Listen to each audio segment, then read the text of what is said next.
Saturday.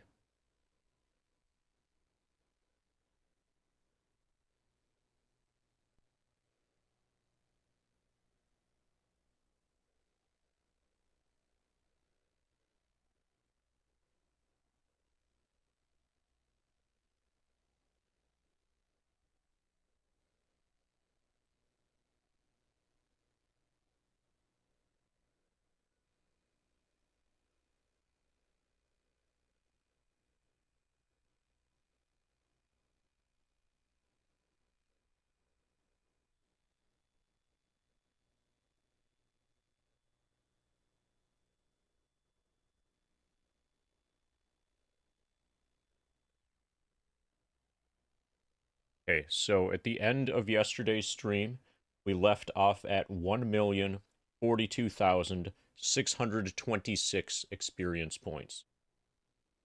Let's verify that that's where we are.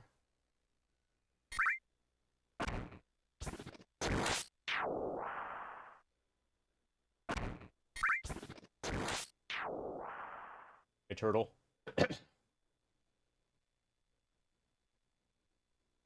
1,042,626 plus 32 from the fight we just won. Now it's 658. Okay. That's going. I'm wondering if... I think it's very possible that in Scavenger Mod that we're actually at the last section now. So I'm not sure. So I basically figured out how we're going to kill Hojo. We're going to kill There's an enemy on the way, on the staircase up to Hojo. There's an enemy that drops 8-inch cannons. So there's a good source of damage against Hojo. I'm not sure how we're going to kill Proudclad or the Turks. If we are in the last segment, that means we can have a Zedric for Emerald and Ruby. And we'll have a Mistile for Emerald and Ruby.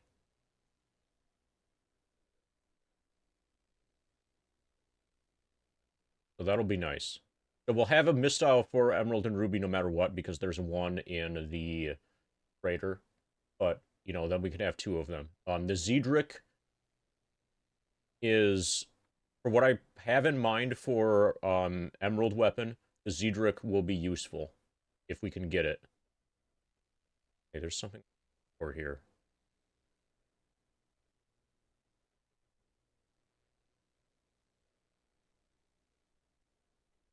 Okay, we're good.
We're back into boots again today.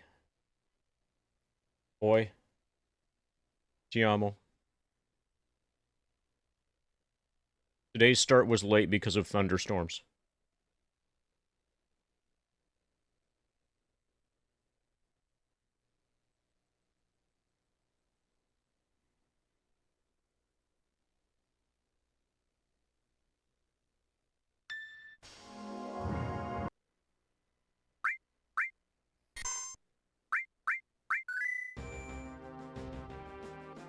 Okay, so we are about to have everything wiped.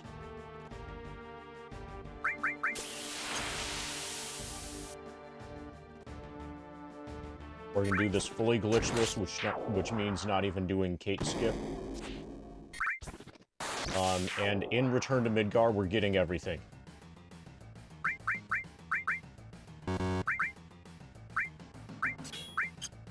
We're picking up everything.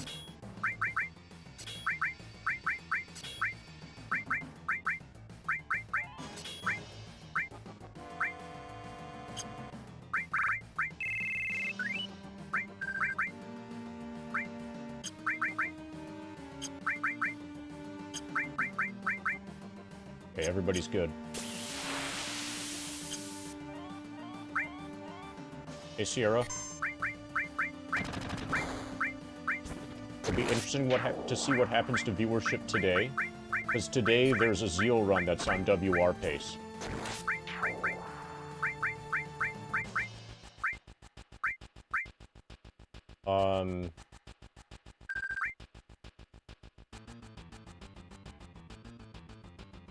Barrett has a weapon coming up. He has a good weapon coming up.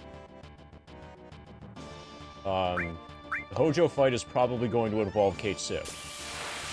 Because we're going to have the HP shout here.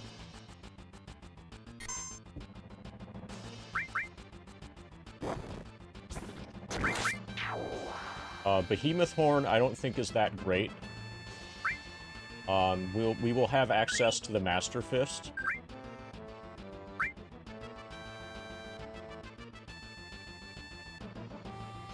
Yeah, I'm gonna take Barrett because of the Max Ray.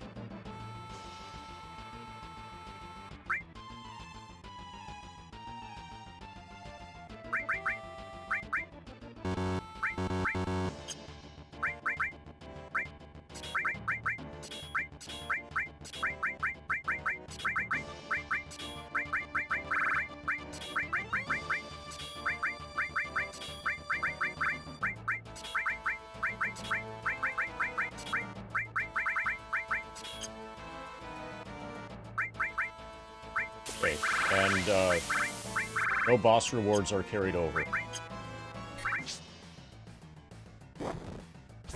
It would be nice if they gave us the Rising Sun. Kind of like how they gave us the Protect Ring from after Schizo. I didn't steal the Rising Sun, but maybe so like if it was consistent with the way it was handled with Schizo, then we should get the Rising Sun automatically. I believe there are either high pots or X pots available here. Both of these guys give good stuff.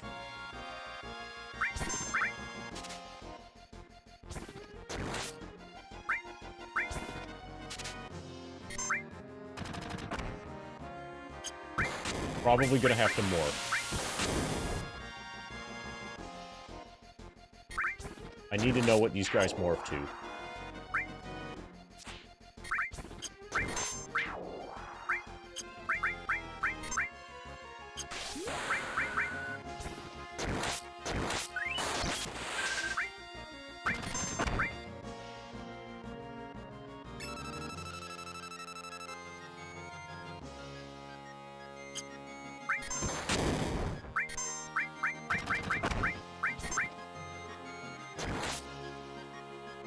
Okay, that should have been a sense, not a morph. Probably that was W item. Okay, they're too strong. Whatever. I think one of them morphs into a healing item.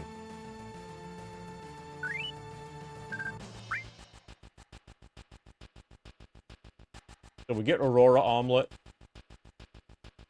Soon we'll have the Max Ray.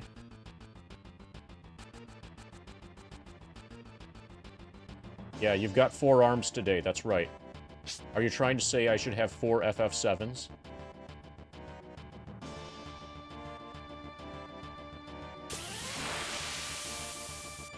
That's a lot of arms. I'm gonna get cancelled by differently abled individuals who don't have as many arms as are currently present in chat.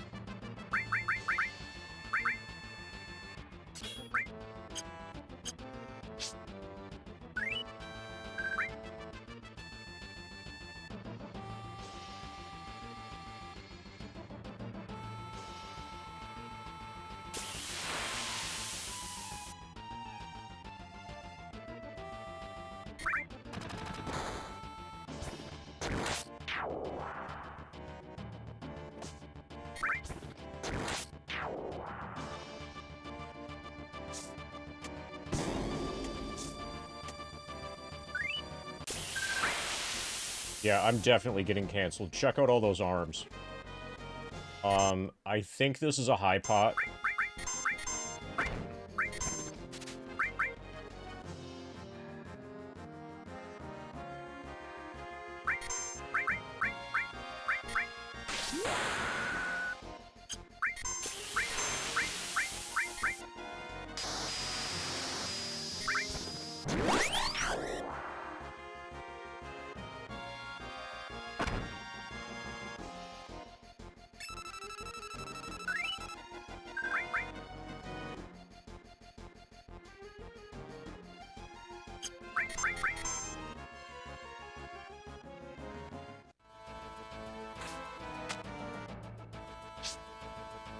We have Phoenix Gong. No, Phoenix Gong.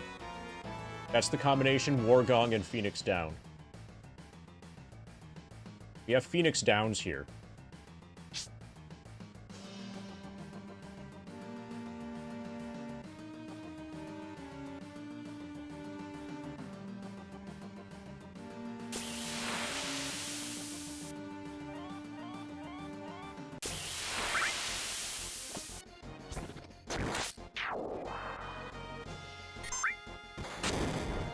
I think these guys morph to X-Pot.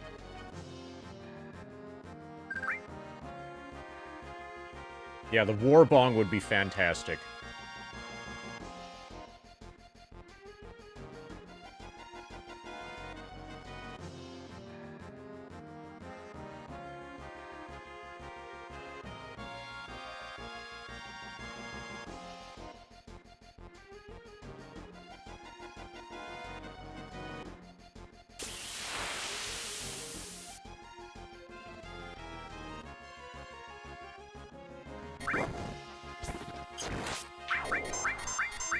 I'm gonna get to a save point first.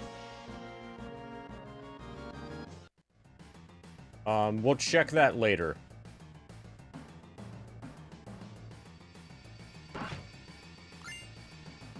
Okay, we have an elixir. That's precious.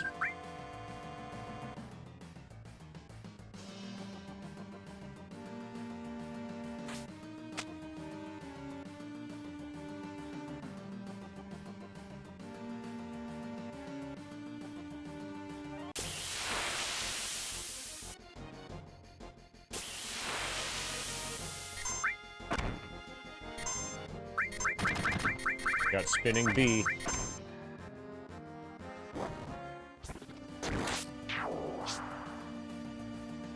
So we'll be able to go a pretty decent time. Okay, so that item there. I think that might be a Mega Elixir. We should probably get that. Okay, I'm gonna get it.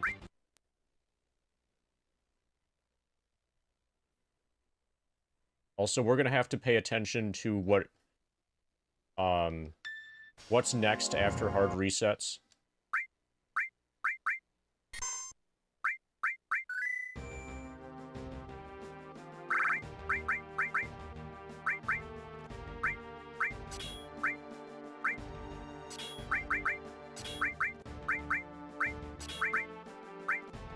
Dina, it's a gas mask bomb.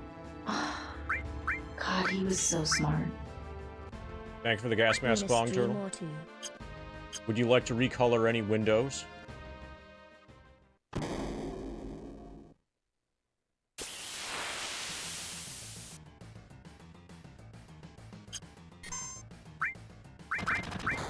The Yuffie for sure.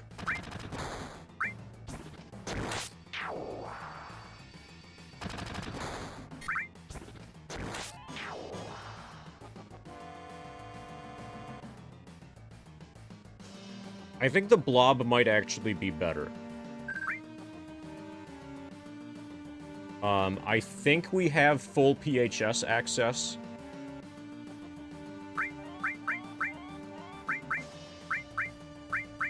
Okay, the boy has more hit points. I know you have full PHS access, at least after Proud Claude.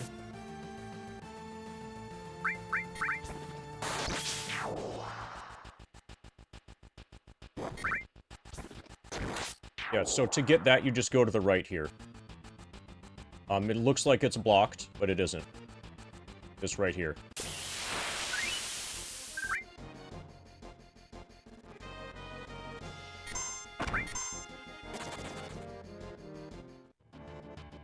So, here's a spin for Turtle. Turtle, let me know if you want to change any window colors on either FF7.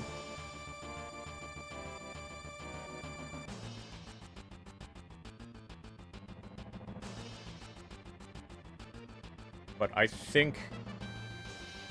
I think this is a Mega Elixir, so I'm gonna get it.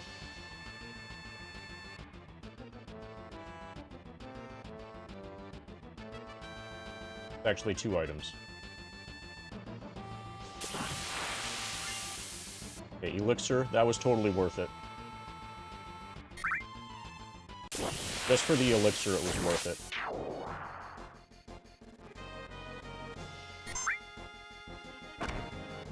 So I remember from New Threat, you can get X potions here, and I think it's from morphing the army tank guys. Yeah, there's a Mega Elixir. That's essential. I think it's from morphing the army tank guys. I farmed a bunch of X potions here in New Threat. We just need to get to where we're capable of... Well, actually, why don't we test it now? Oh, we didn't... Oh, fucking A. Okay, there's another reset. I didn't equip, materia. Fuck.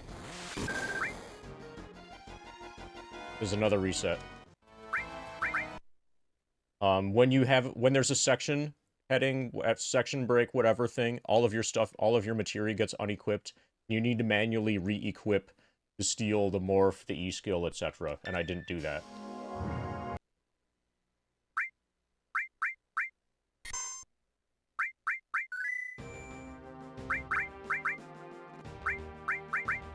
It's been so long since this has happened that I don't remember proper procedure.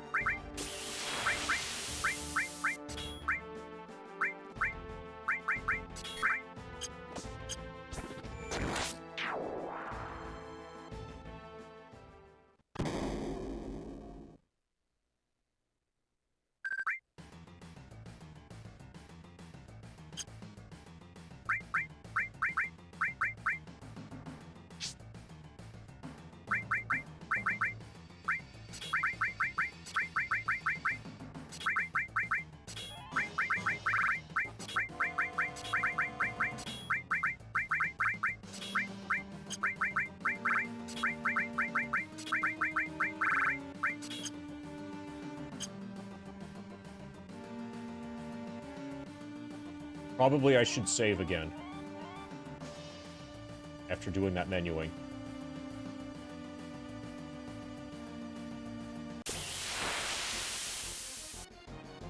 There's no way that I could possibly answer that question, Frank.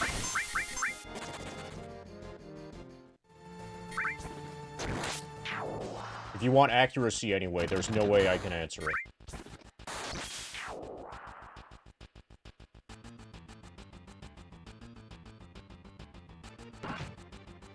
Well, I'll only attempt that if I get to circumstances where it's possible to attempt it.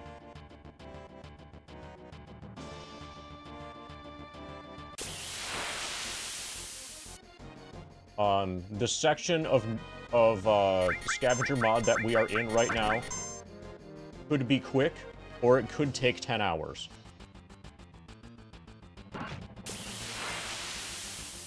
It's looking more like it's gonna be like... It's looking more like it's gonna be 5+ hours than 1 or 2 hours to get through Return to Midgar.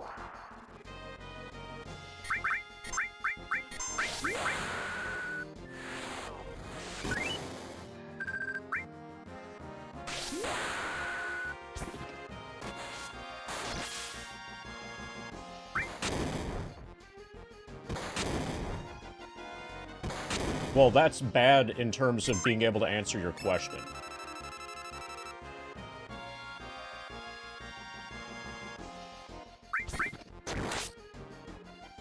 Okay, 300 damage from Cloud. From front row.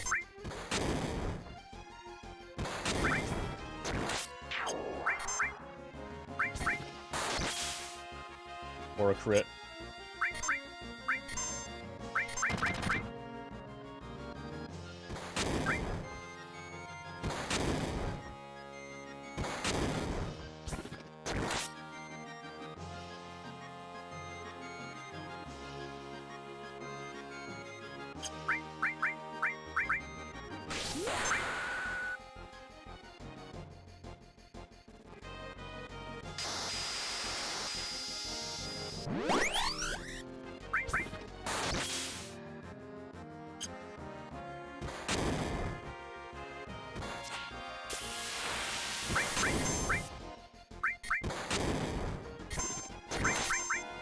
Oh, fuck.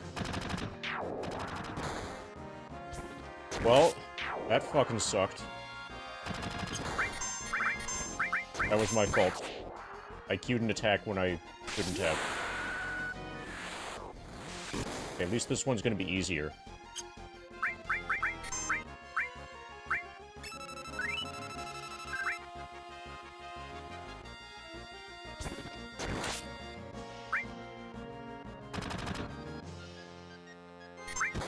How much is Yuffie doing?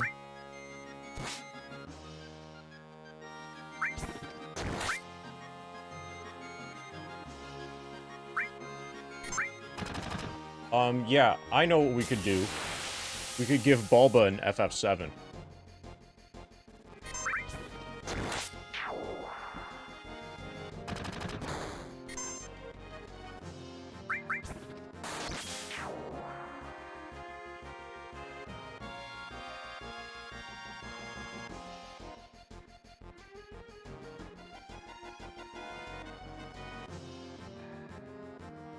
There, we added more FF7 to the stream.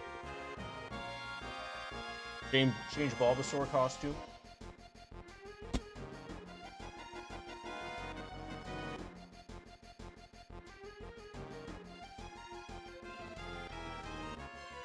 Okay, Bulbasaur's now wearing FF7.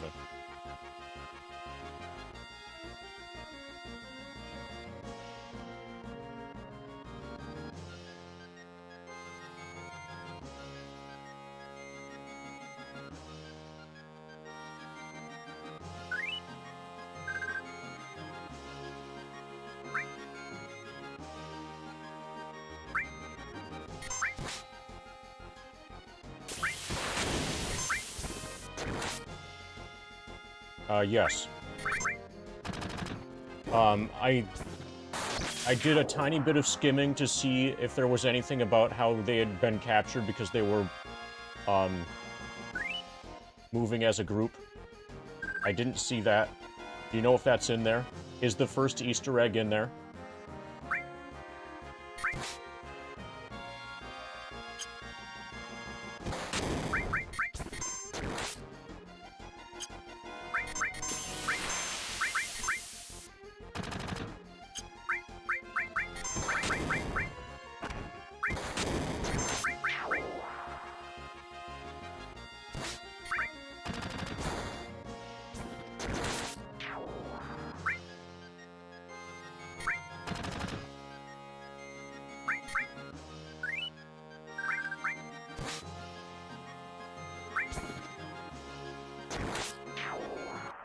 Okay.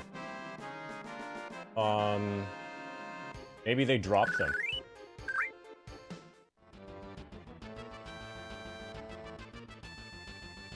I'm pretty sure that something here you can get an X-Pot from. Maybe it's a drop from the manhole.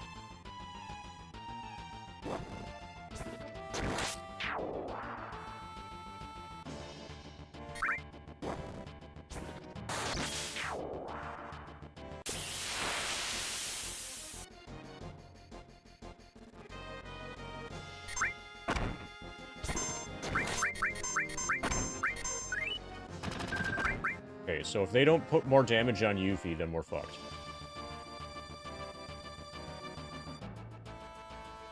Basically, Yuffie needs to be kind of disproportionately targeted here. in order for Clear Tranquil to keep us alive. So we know to not fight those enemies now. What's left are the crazy saws and the manhole things. These Cromwells are worthless.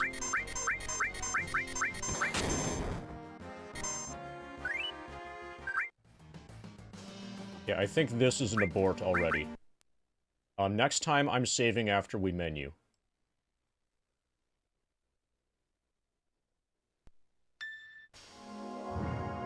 Basically, Yuffie's not taking enough damage. Maybe I should front row her.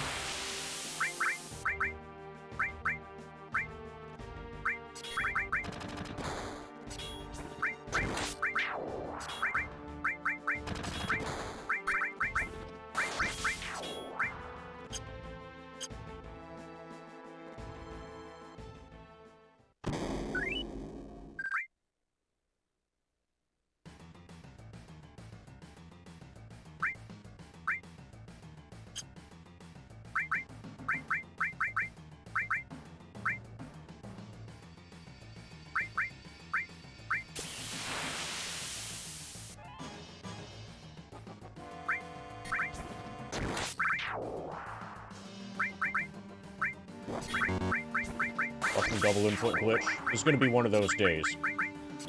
Yeah, I believe you, Turtle.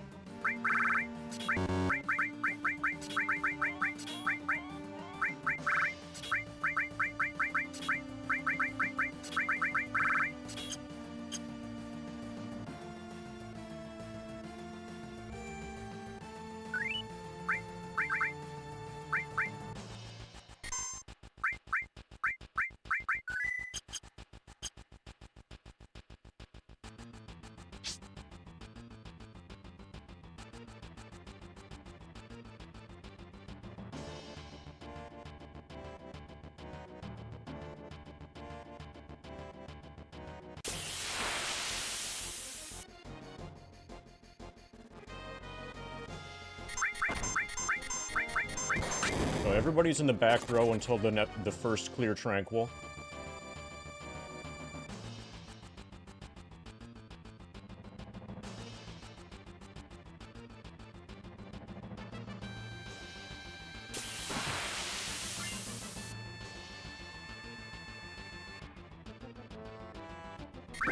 Oh, is this a reference to the other person who got banned after telling me to hydrate?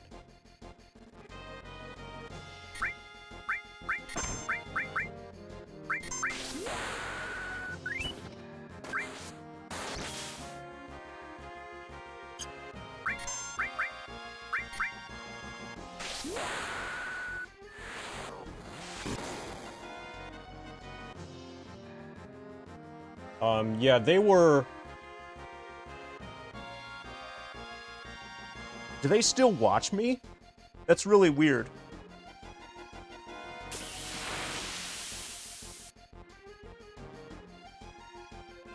And if they do, I assume they're probably logged out so that they can read chat still. Because I think if you're logged in, you're not able to read chat.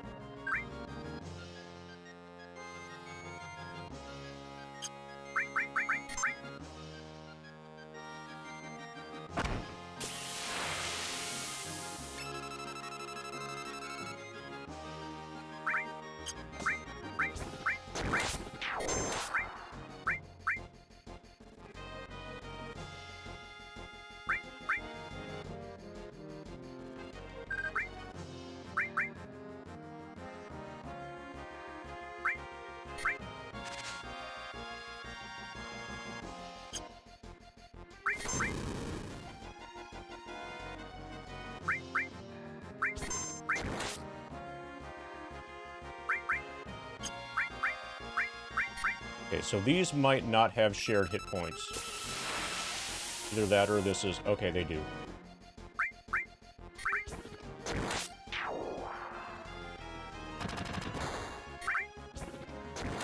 Yeah. Thanks for stopping by, Gabe. If this person is confused as to why they're banned, they could probably pull up their chat history and just, like, look at it in aggregate.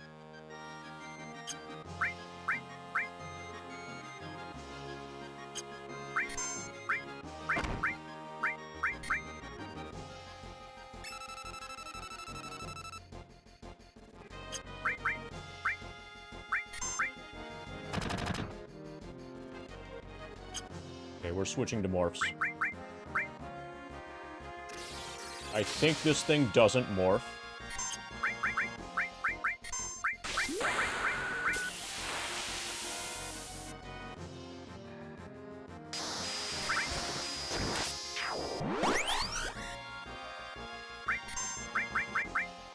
I think this thing doesn't morph, but this will confirm that it doesn't morph. But there's a good chance that it drops an X potion.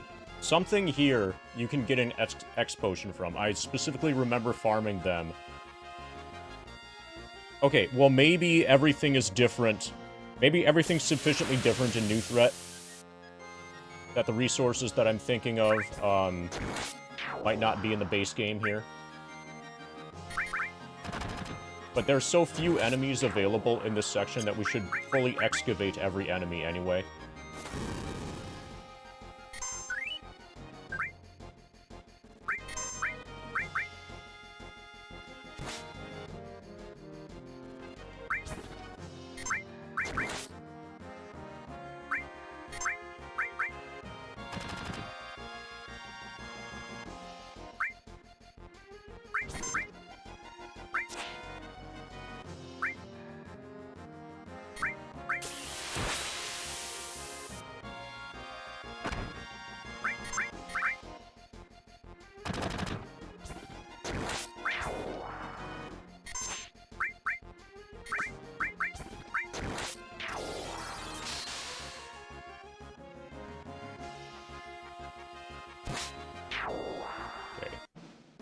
No morph. No steal. Drop. No consistent drop.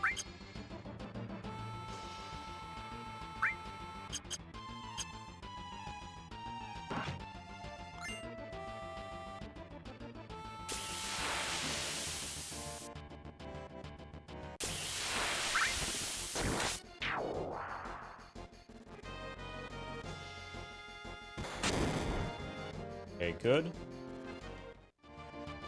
So far, the run's not dead yet.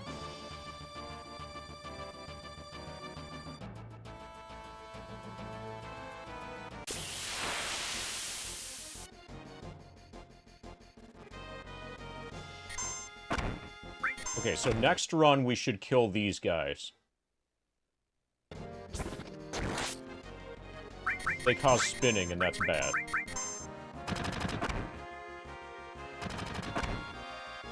So I think what we need to do is get the fight that has one of these and one Cromwell. And use that fight as the method for determining if this is a valuable fight or not.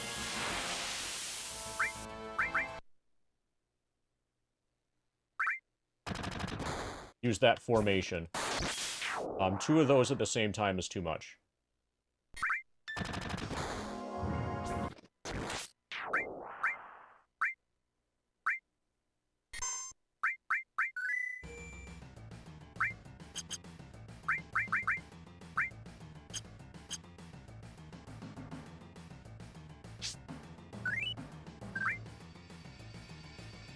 So that would be funny, and I wouldn't be at all surprised, Gabe, if you're still here, if that person thinks that the entire reason that they were banned was because they told me to hydrate.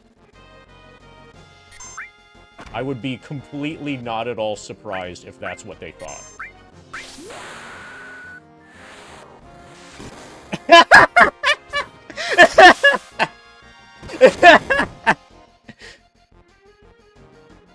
See? I do find it funny. I find it hilarious. But I'm not surprised. I'm actually not surprised.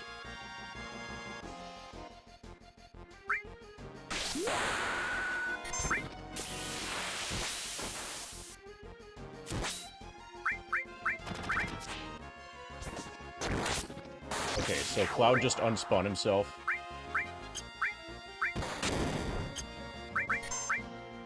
We need to sense this thing.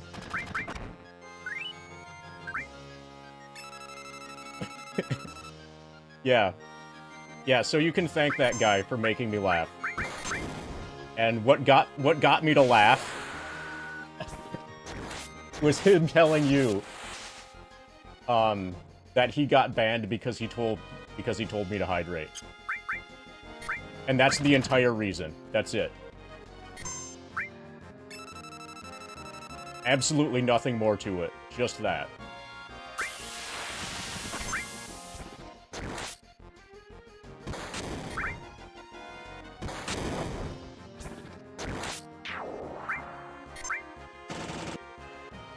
Okay, that was a bit... Alright, thanks to Medsiv.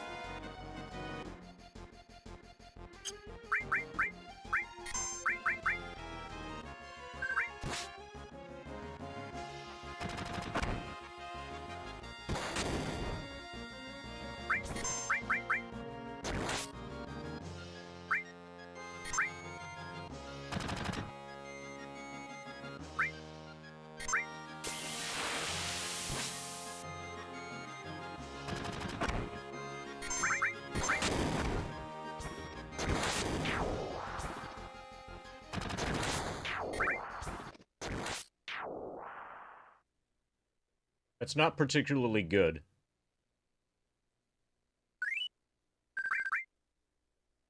We don't have any magic. We're not going to have any magic. We need to find out what the drop is, if any, from them.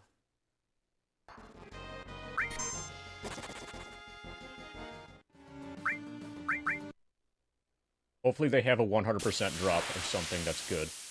Dina, it's a gas mask bomb. God, he was so smart. Hydration is important. That's correct, Turtle. Thanks for the 420. Let me know if you want to adjust any window colors.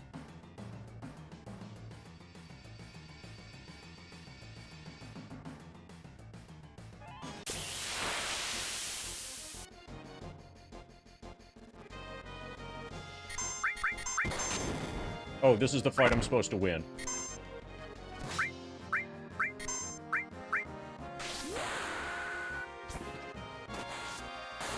This is just to see what it drops, if it drops anything.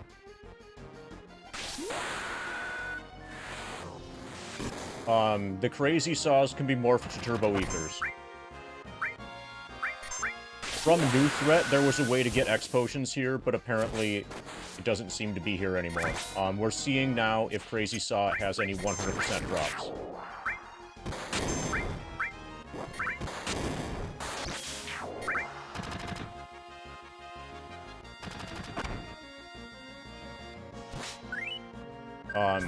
One thing that works in our advantage, kind of, the behemoths here can give high potions.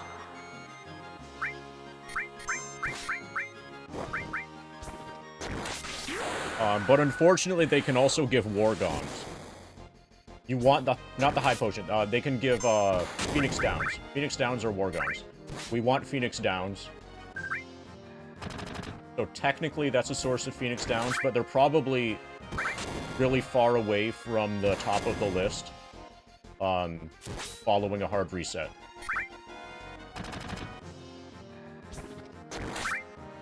But currently, I basically have no healing. Soon we're gonna be able to get Grab-A-Balls.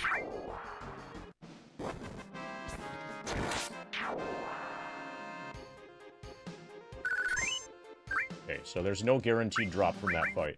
Soon we're gonna be able to get Grab-A-Balls. On the way to Hojo, we can get 8-inch cannons.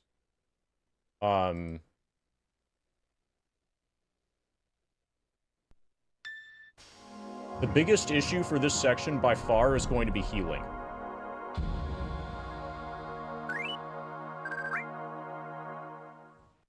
Oh, Turtle deserves a spin. Here's your spin turtle.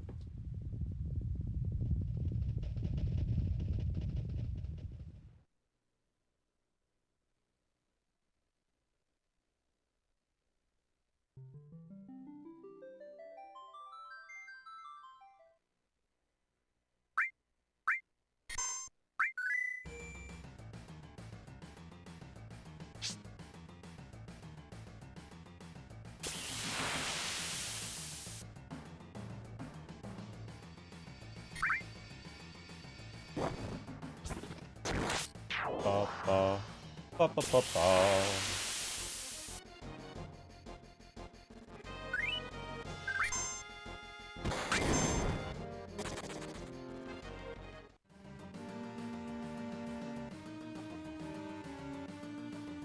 But thank you, Gabe, for brightening my day.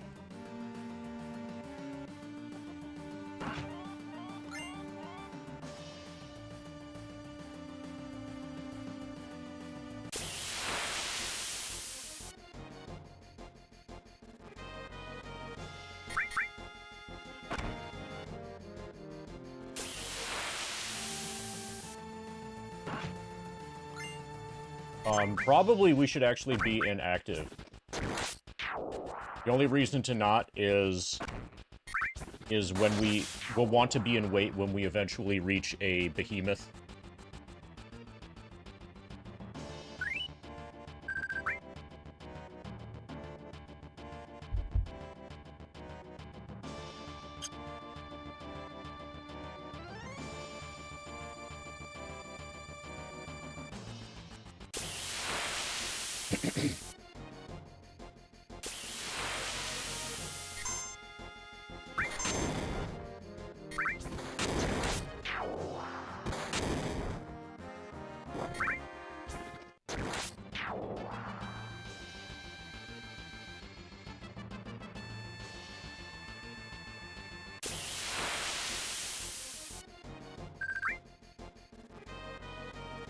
Alright. Remember, when eating that sandwich, to stay hydrated.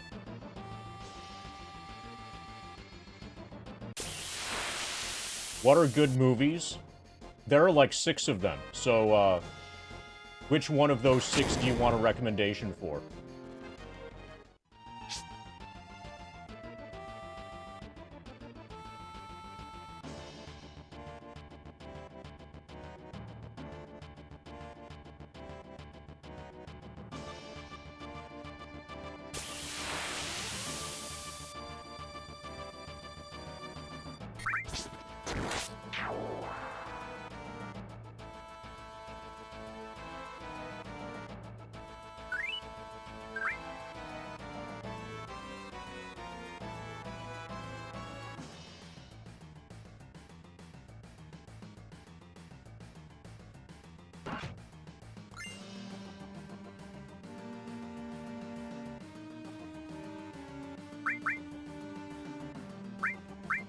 Like the movie Commando, the guns...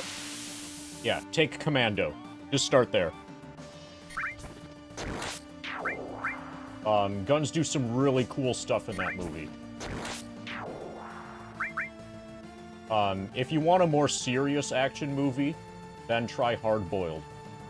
But start with Commando.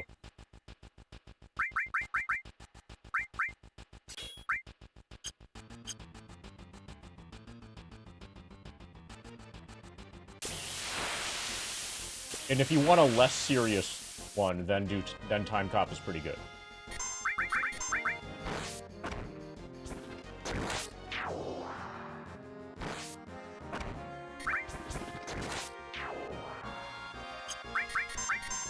Okay, the Phoenix down is nice.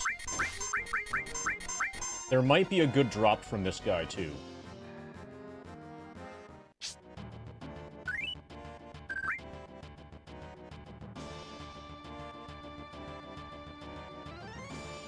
But we can't get a drop after having stolen.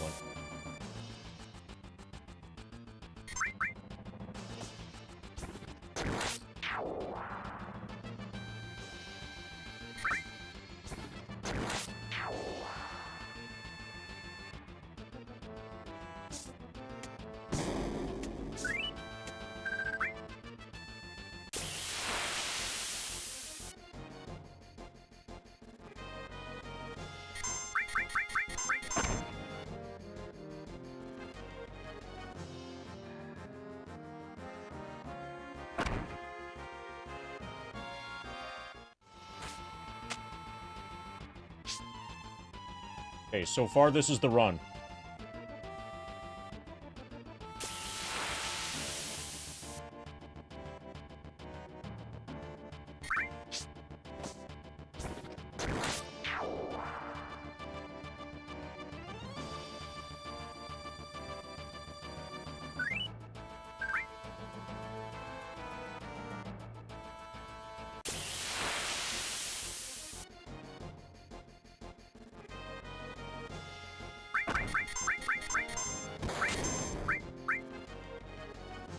Okay, it's time to clear Trank. Well.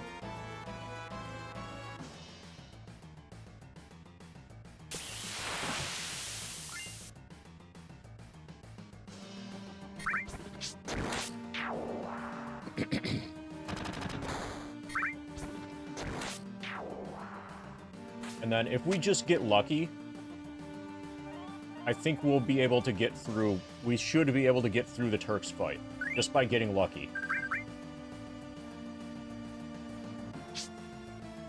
We might be kind of severely underleveled right now, given the circumstances of the game. We're normal level for this section. For, like, having normal equipment.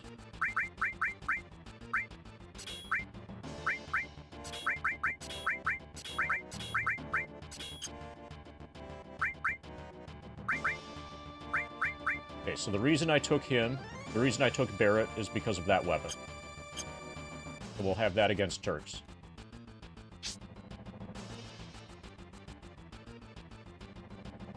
But we might need to, like, farm the limits or something. Levels and/or limits before return to Midgard.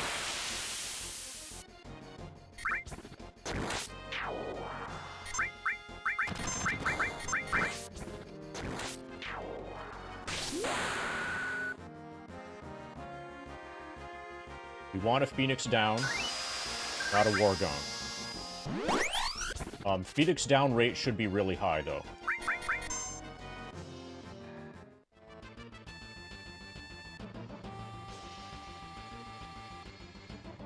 Because we're using Sneak Gloves and our level is pretty high.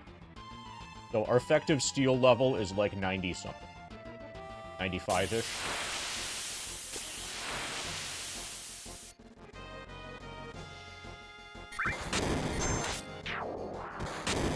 Ouch. Okay, so that's really good. So far, this is the run. Just let me go before you kill me. Yeah, so far, this is awesome. We just need to make it to the save point.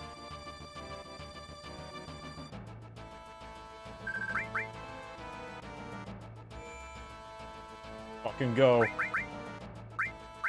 Once we make it through the Turks fight, things should get easier. We are not going to get W item now, because we want to be able to dig it up in Bone Village.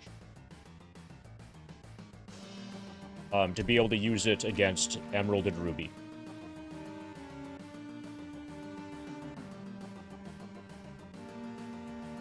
And yes, this is a glitchless playthrough. W item can actually be used, independent of glitches, according to its intended use. And that's what we're going to do. So we need to farm a little bit more damage on Yuffie without anybody dying. And then use a clear Tranquil. And then escape quickly. Okay, that's not how that works. Port.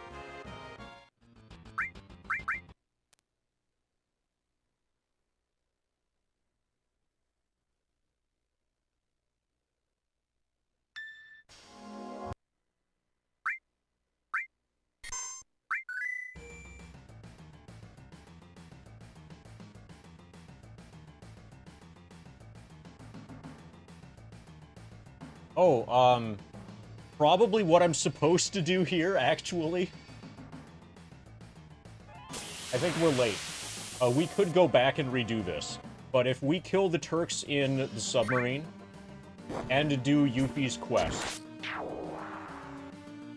Or maybe just do Yuffie's quest. Then we can talk our way through this. We don't technically have to do this fight. However, if we are in the last section right now, then this fight gets us the Zedric, the Tough Ring, and the Minerva Band.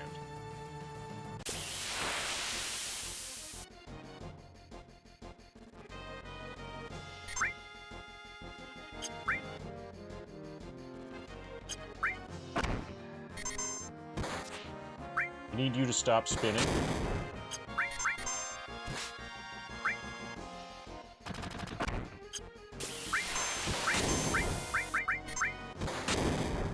Okay, well that didn't work. That was almost good.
Good fight.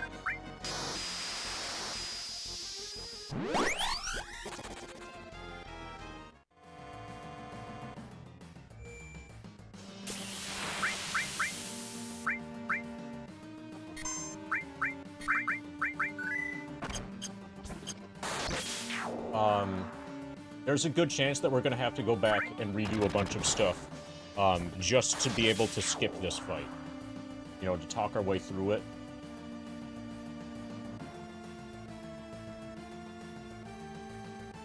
Or, you might be able to go down first.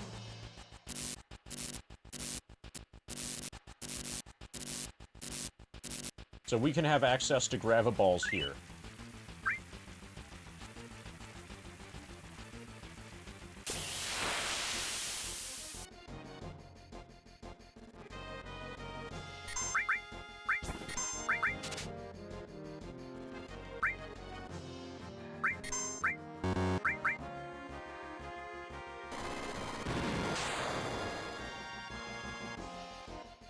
I don't think they're gonna work against the Turks.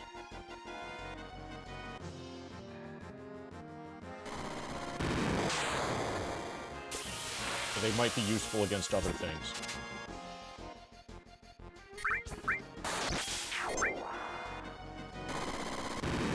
See if they have a more.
Barrett, have you considered not missing?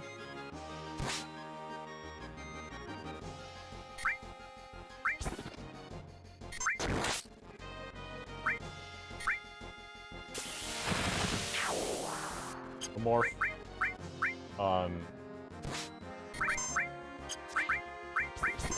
These guys do basically no damage.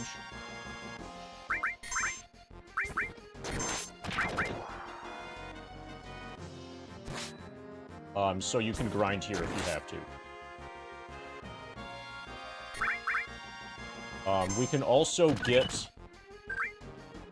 We can use this as a way to get unlimited Phoenix Downs.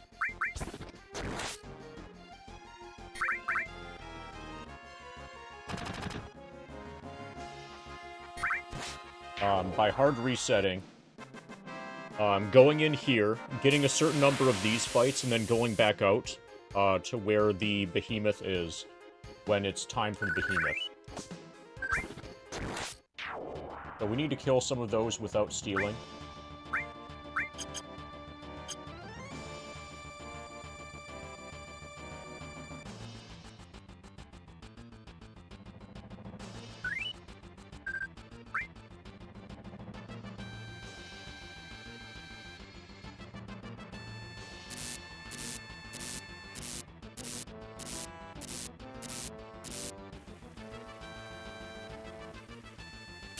We're definitely not picking up the W item.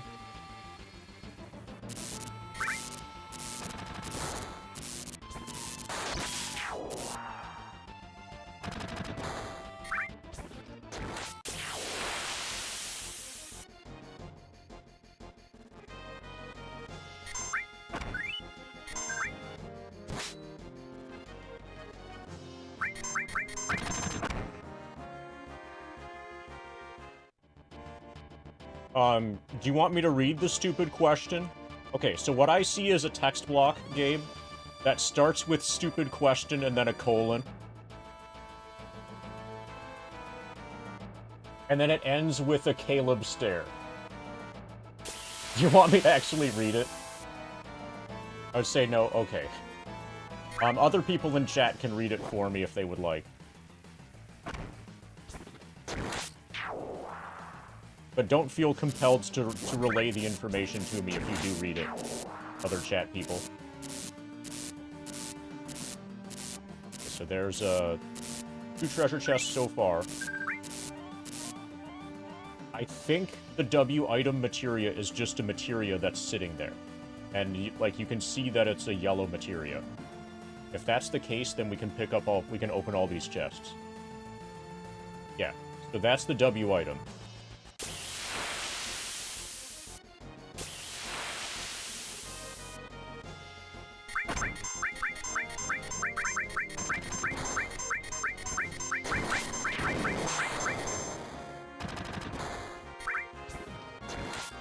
This fight's not good because of the crazy sauce.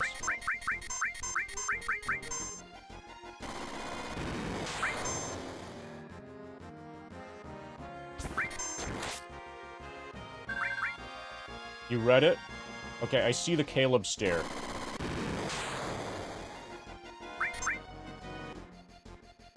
A 0-point energy device. Is that an energy device that's pointless?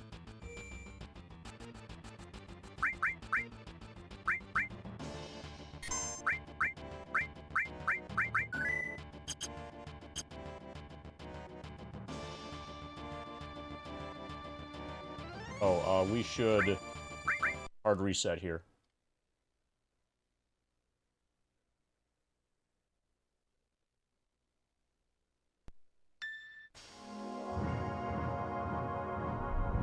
Oh, and when I say that this is viewer... What do you mean when you say that I say that this 99 first screen thing is viewer getting? Because I don't know what you... I don't know how you're paraphrasing me or whatever. Sometimes, not infrequently, I state that whoever watches this is absolutely crazy. Like, I wouldn't watch this. But apparently, like, 36 people are watching it right now. What's wrong with you guys?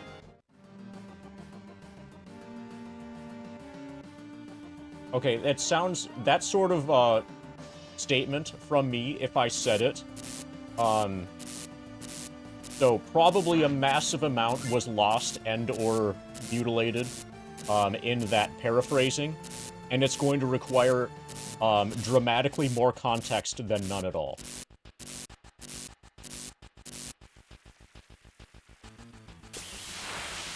Like, no context whatsoever, is probably not enough context.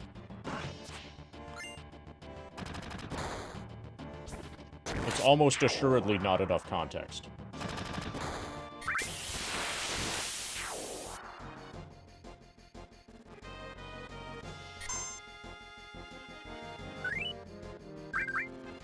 So I think from here... Yeah, some of you even watch Fiscal Lizard. That's the true test.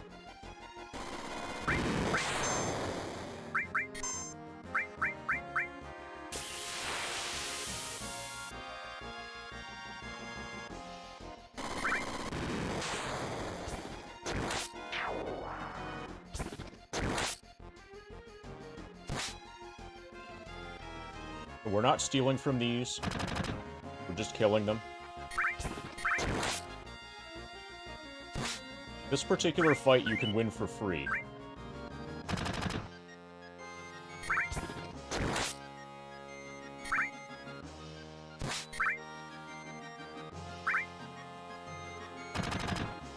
You have to an adult for an hour? That's unfortunate.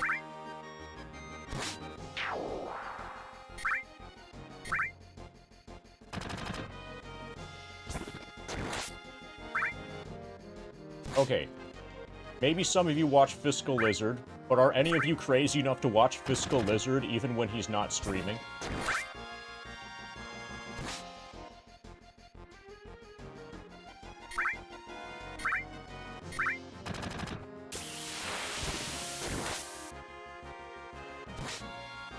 So if Fiscal Lizard goes live, does it just, like, pop up on your screen without you having to, like, go to the channel? Because you're already there. You have a dedicated Fiscal Lizard monitor. In addition, like, next to your dedicated Monetary Dragon monitor. Hey, Hobby Man. Okay, so they drop Turbo Ethers. But those don't help us. We'll test Gravaball against Turks. I think it's not going to work.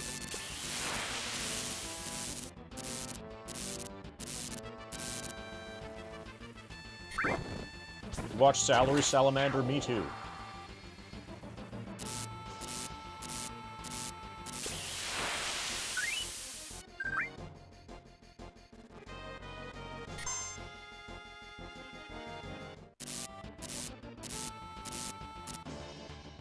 Oh, that fight.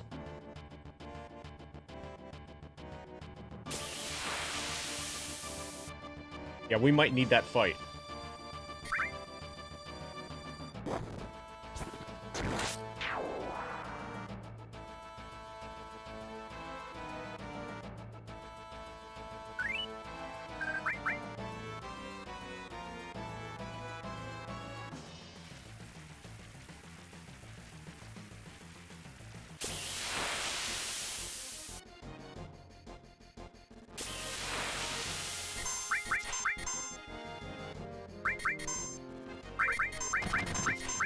Okay. So you redeemed so that you could say Salary Salamander? Understood. Well, that makes it way less awkward that I'm ignoring that.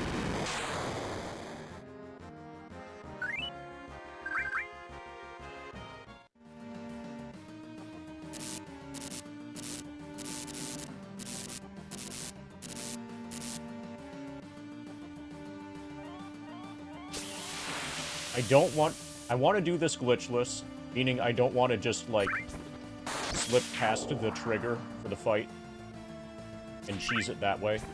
If I'm going to cheese it, it's going to be because they agree to not fight me. but I haven't done the correct stuff so far to get them to agree to not fight me.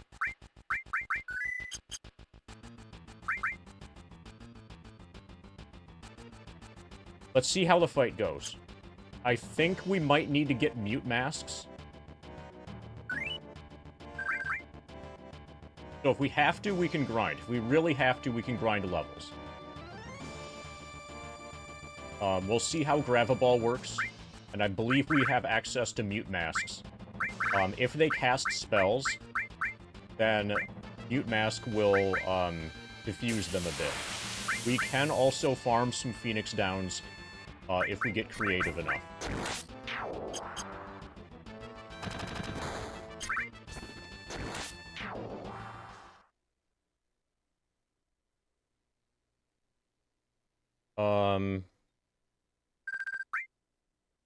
Does Minerva Band really help me?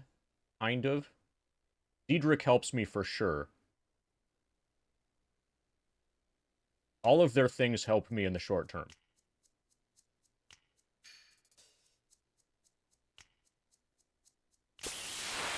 My main concern is that my damage output now is not very good.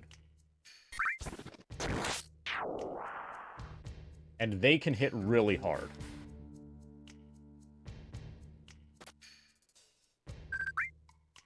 So we might need to get really lucky with, like, 3 steals in 3 turns.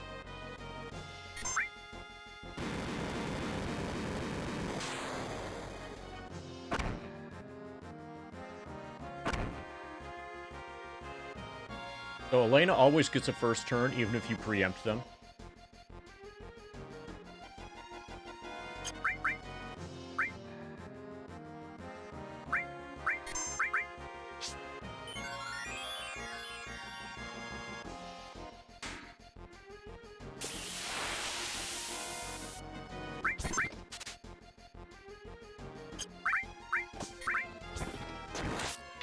Technically, Reno has the lowest HP, but he's in the back row. But that's fine. Cloud's only going to do damage with limit breaks anyway.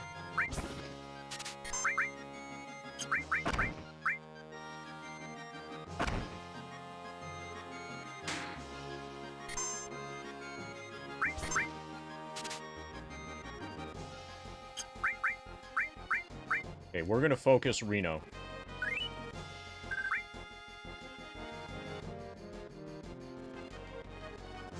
Okay, Solid Snake.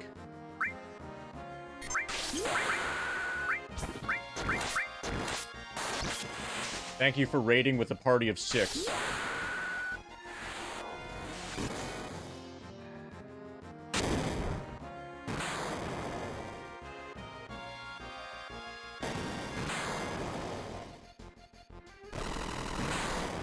Okay, that almost hurt.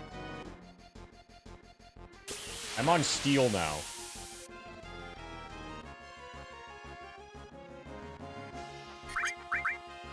Basically, we need to get lucky here to be able to get off a clear Tranquil before Cloud or Barret die.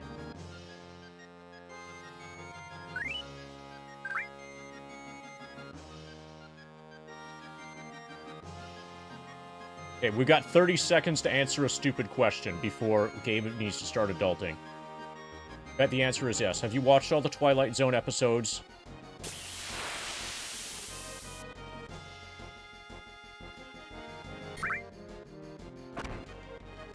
Season 1 through last season. Okay. I believe so. I believe the answer to that is yes. Am I going to remember all of them? Do I remember them by name? No. But will I recognize any given Twilight Zone episode when I see it? The answer to that is yes.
Probably I should be in the front row just to build my limits faster.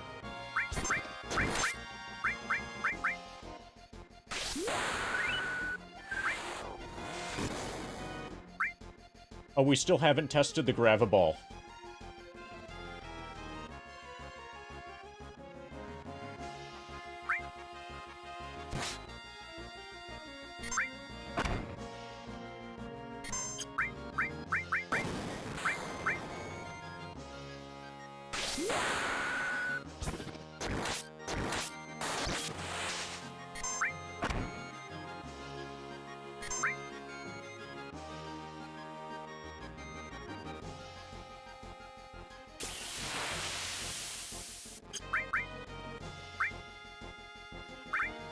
I could probably win the fight by doing another... by using my last elixir.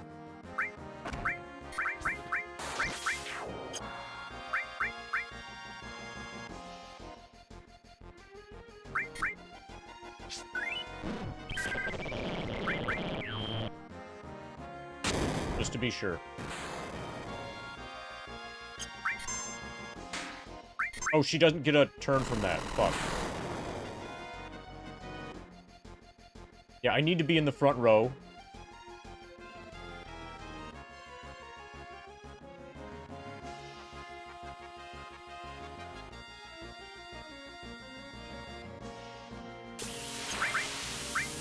Okay, we can decide to keep it or not.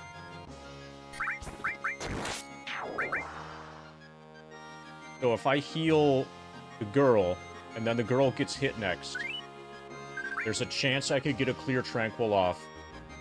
To also heal Cloud. Oh, and we can Phoenix down also. Perfect.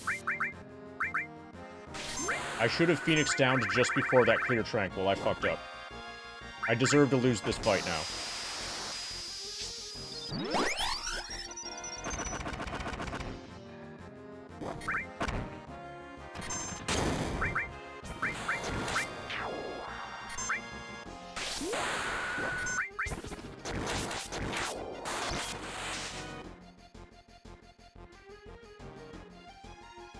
Probably I shouldn't be grinding with my feet during this, also.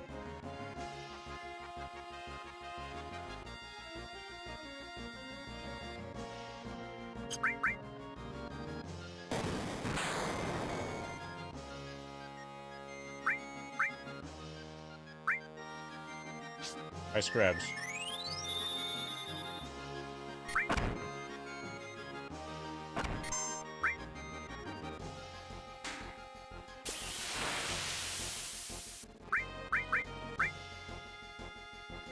She might be able to take another hit.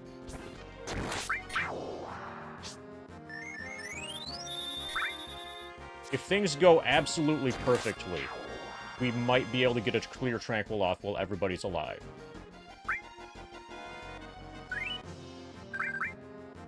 Also, I have no idea how close to dead Reno is. Well, now he's closer.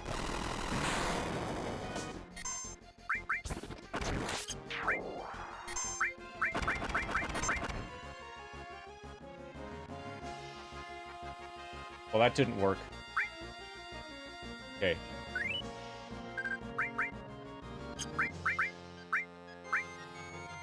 We're not gonna win anyway. 25,000 is what we need to do. We're definitely not gonna win now. Seems to be more than half. Crabs. Seems to be more than half.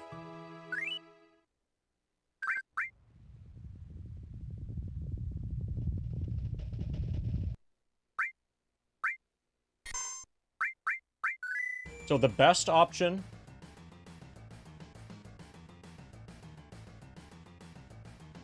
The best option is to go back in time, do the Yuffie side quest, and then talk to them and say, hey, how about we don't fight? And then they'll say, that's a good idea, how about we don't fight?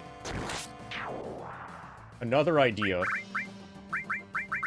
since we've been getting, like, super close to getting limit breaks, but then not getting them, is to go into the front row.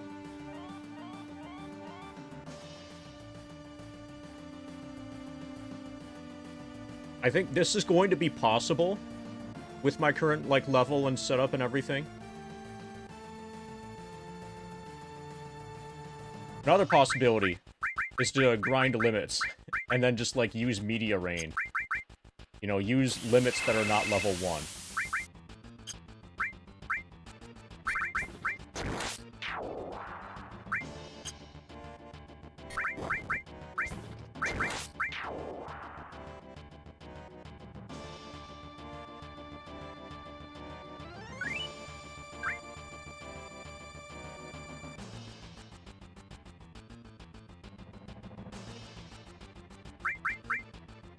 They don't seem to be doing things that Mute Mask would help against.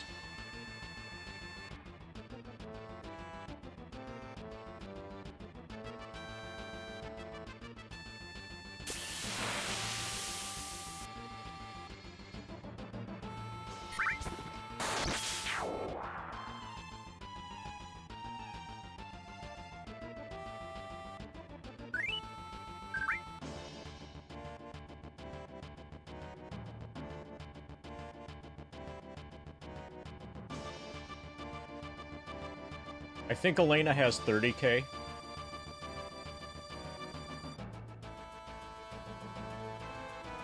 I think the War Gong sucks compared to a normal attack.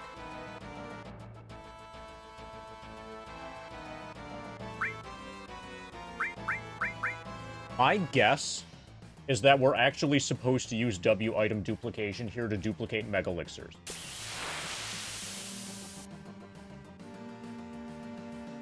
That's probably the intended way through.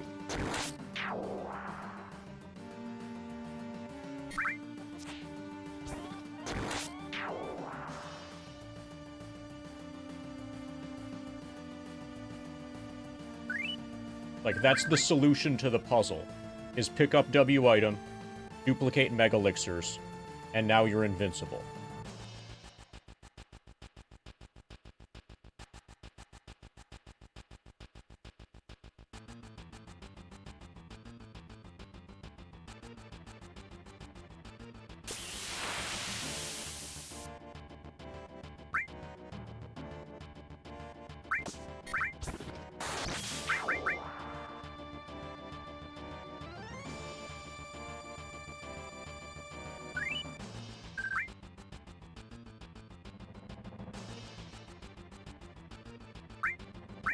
I don't want to slip by them, because that's a glitch. I don't want to use W item duplication, because that's a glitch.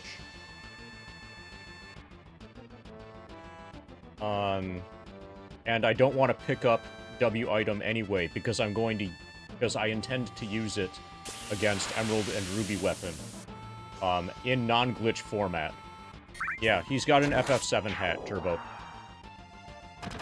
A wise commenter showed up and stated that maybe the stream could use a little bit more FF7, and I was like, that's right. Boba could have an FF7 hat.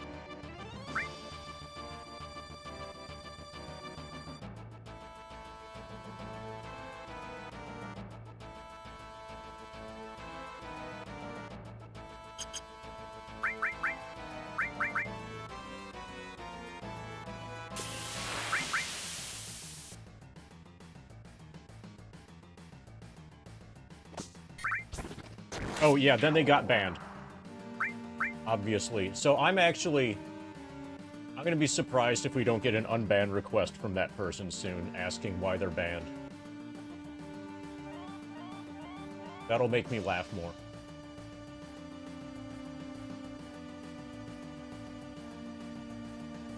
There is a new unban request. Oh, yeah, it is! Yeah, there is a new unban request. Oh, yeah. Oh, wow. Cool.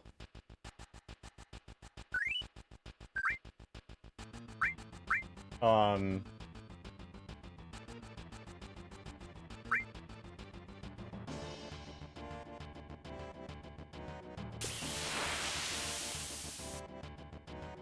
can you look up their chat history, Sierra?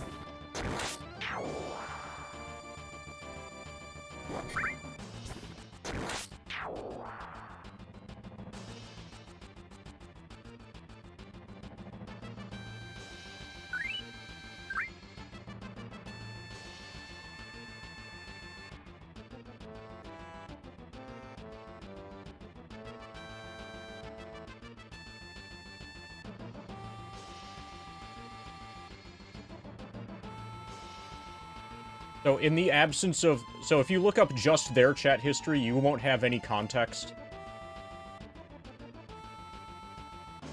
But even in the absence of context, it probably should be pretty clear.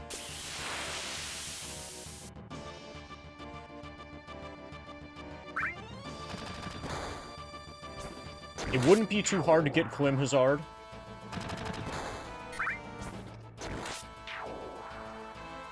It will take a long time to get Meteor Rain. And Meteor Rain is going to divide the damage across targets. It might be worth it to go into the fight with a banked Klim Hazard. The main issue that we have here is that we don't... Our only method of healing is Yuffie.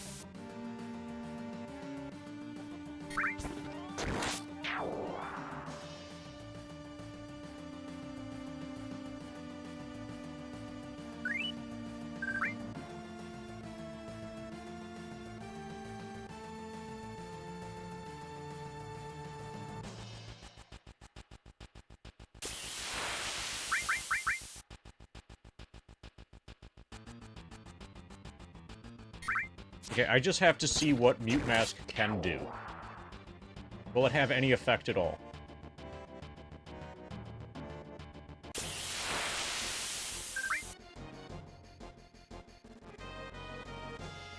Okay, this is not the right fight.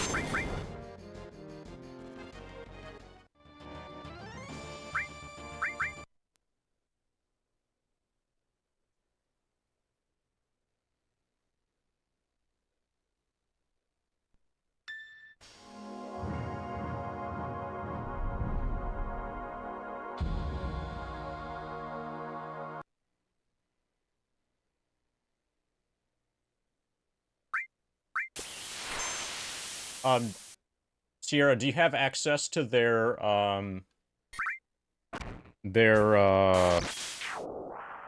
no, your, like, the mod view thing? Have you heard of about mod view?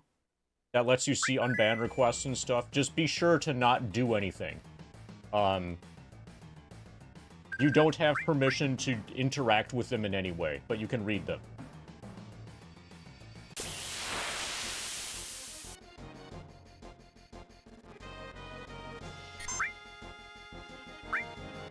So it's possible that these guys drop X potions and it's just not 100%. I should probably kill a bunch of Cromwells to see if they eventually drop any X potions.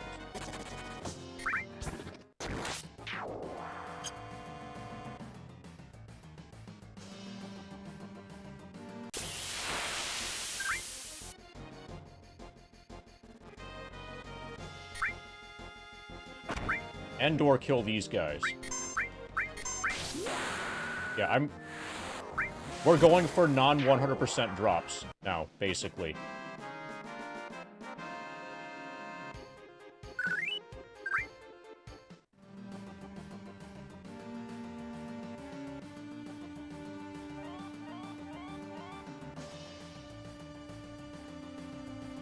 I just have a feeling that there's a way to get X potions here. And as soon as we can find a way to farm those, then we're good to go.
We could also just get lucky with Kate Sith.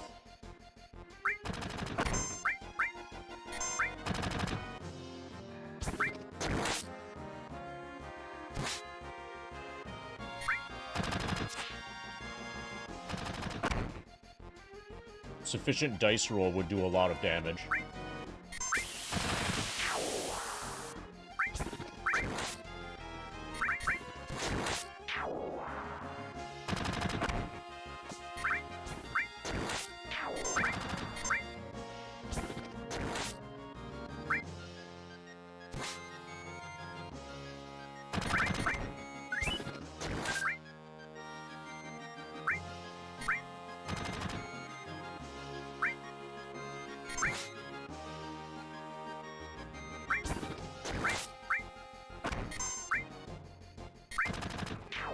Girl is spinning.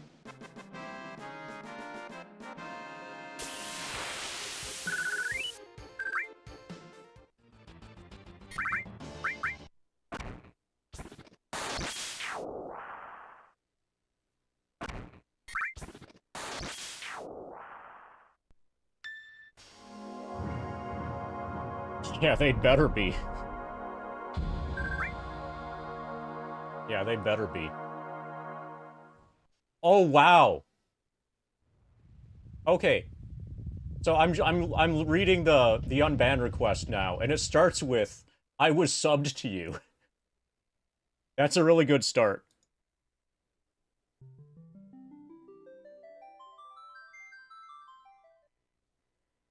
I'm gonna save the rest. I'm gonna read, like, I'll read it, like, one line at a time.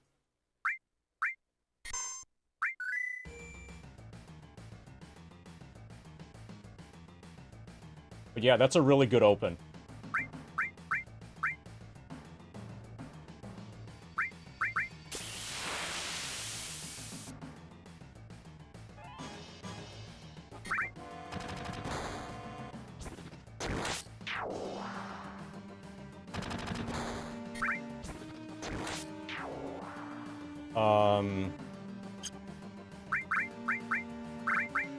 Need to be active, run away from the first, and then we see what the next fight is in here.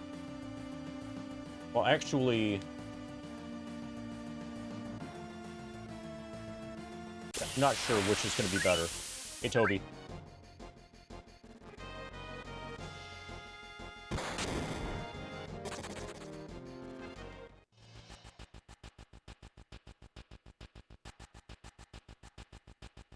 Probably faster to take that fight.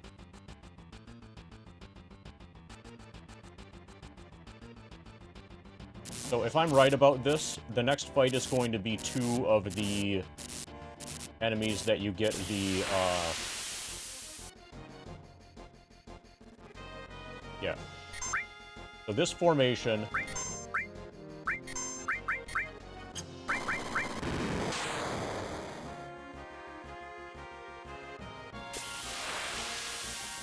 You can steal Gravaballs, and they drop Turbo Ethers.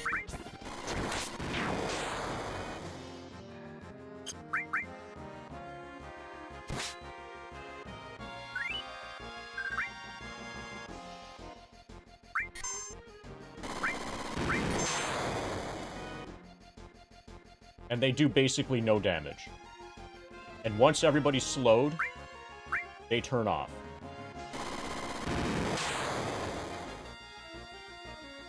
So they don't damage you.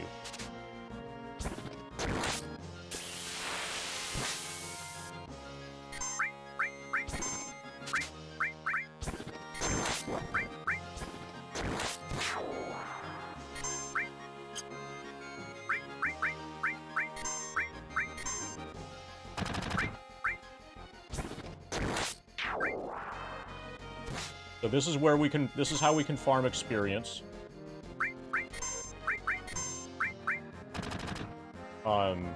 While taking minimal damage.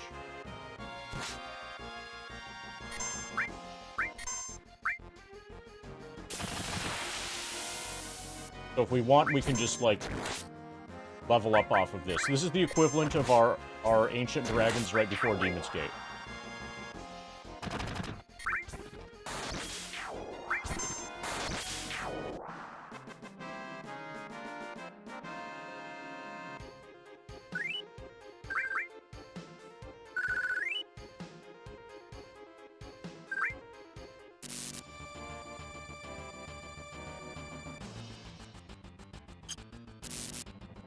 So that's slow.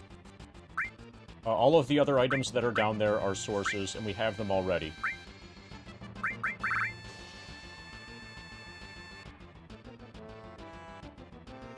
Gravaballs against other enemies? Worth trying.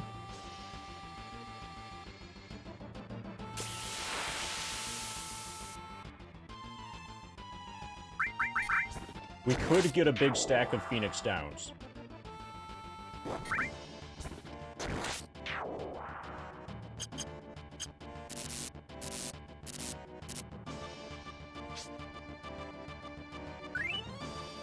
We'll see who, if anyone, is susceptible to these other Gravaballs. To Gravaballs.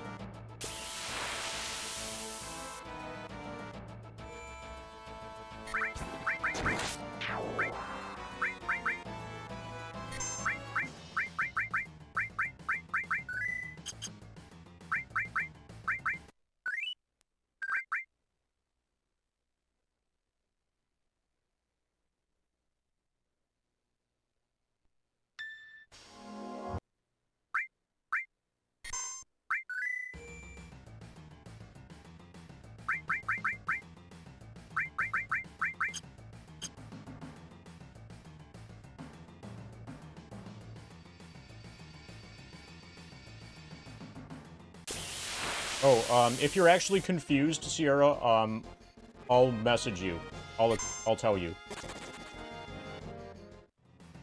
Okay, so I didn't mean to run away from that, but that worked really well.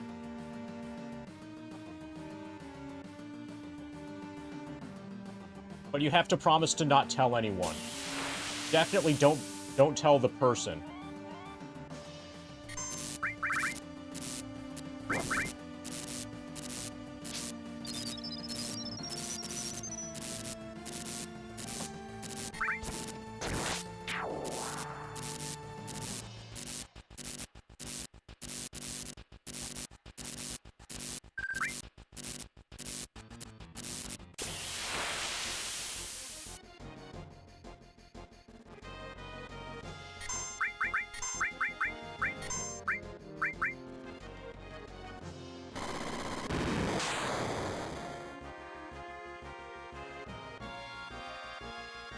Okay, we should do this on Discord. That way it's like as down low as possible. Are you on Discord? Probably not.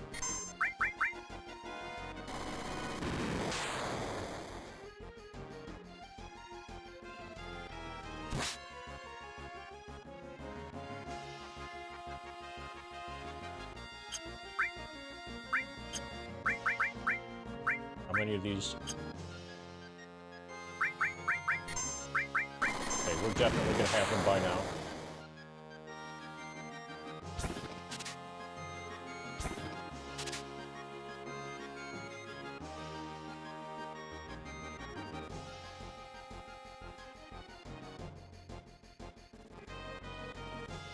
So, oh yeah, apparently we've just never communicated.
Alright, I've DM'd you.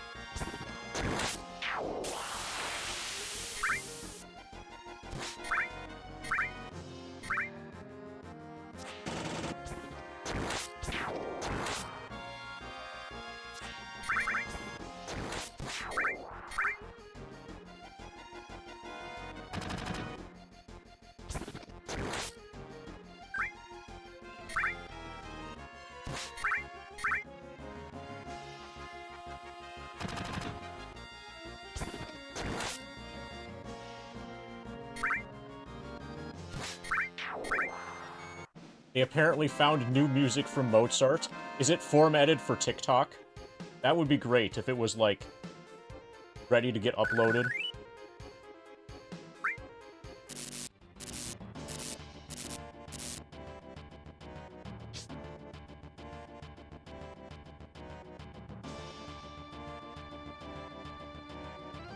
So is he gonna make a bunch of money on Spotify now?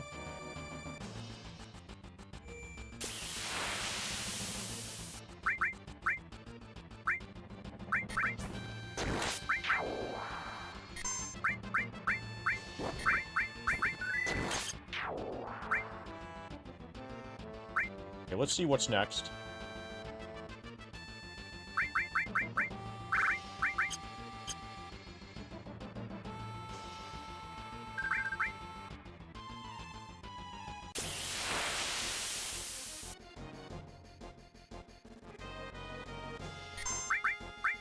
We are inactive now.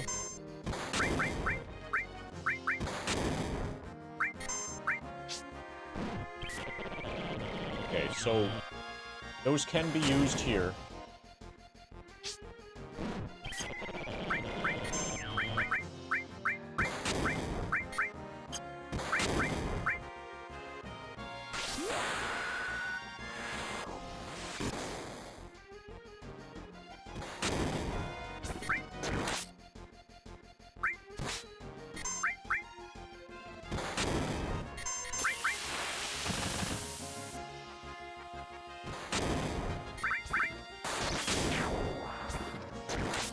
This is not the run right now.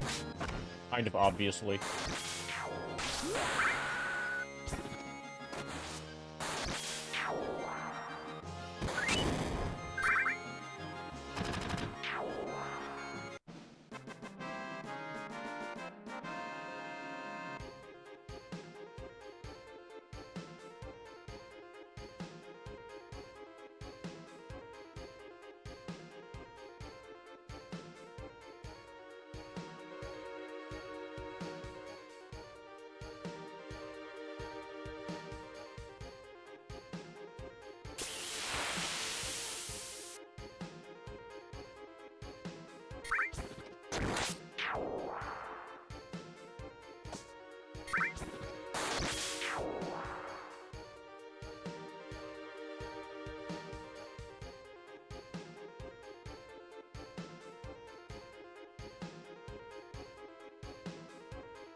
So, I was just giving the lowdown to Sierra Bobby BG in a confidential manner.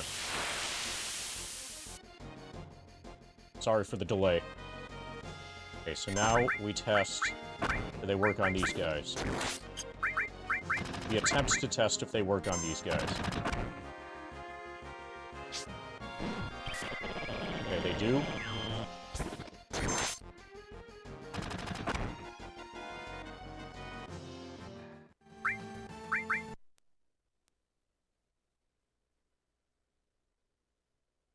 Okay, so the next question is, how and when can we get a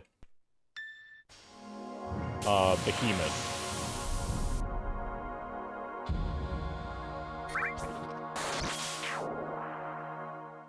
I'm going to just do inks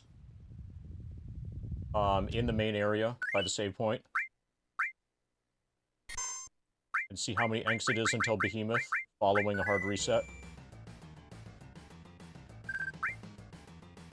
We need to find out what the behemoth can drop. And if we can damage the behemoth with the gravaballs. Okay, Cromwell Crazy Saw.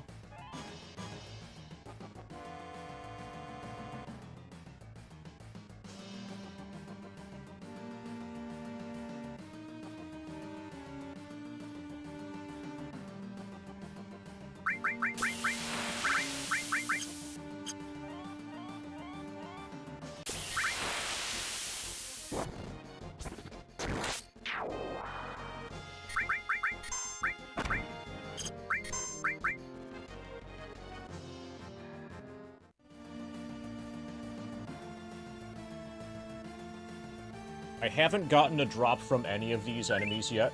It's very likely that they do drop something.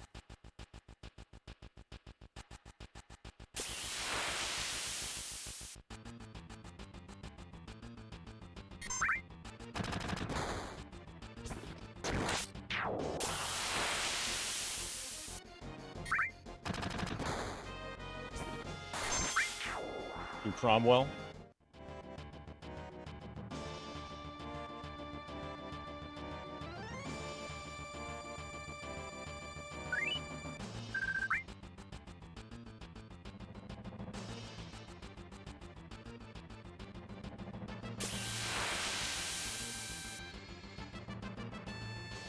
We should also test the Turks to see if anybody who isn't Reno can be hit with Demi. It's unlikely. But we need to test it.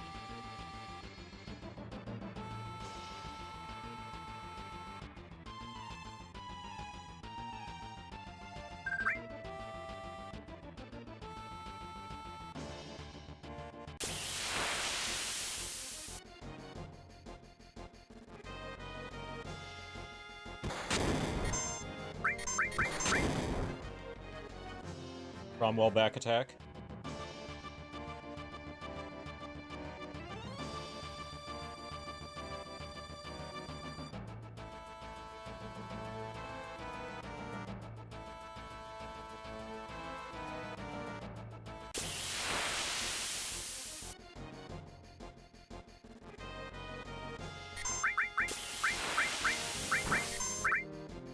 Oh, we're inactive.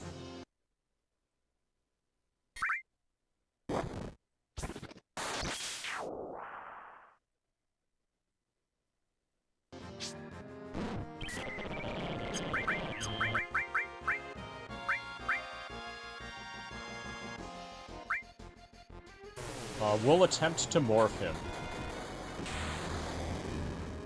Well, that hurt a lot. Oh, you can get question mark from them. From this guy. That's the solution. We need to farm the question mark enemy skill from him. We still don't have healing, but that's a way to do a bunch of damage. That's our damage dealing.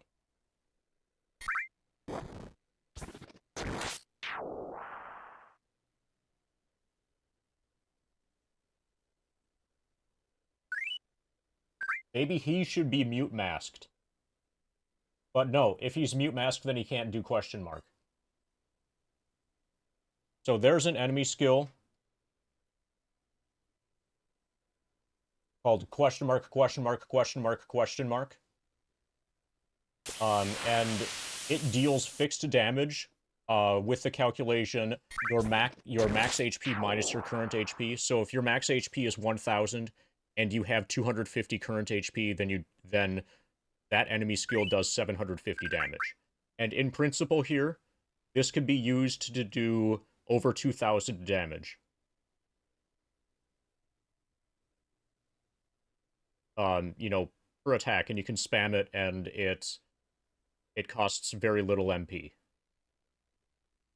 If we had that, this would be way easier. You might need to do some weird stuff to him in order to get him to use it.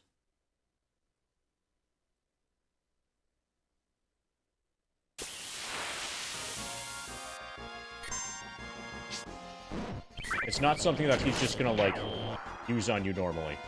And then Flare, we cannot tank a Flare. Oh, but it can miss us. There it is.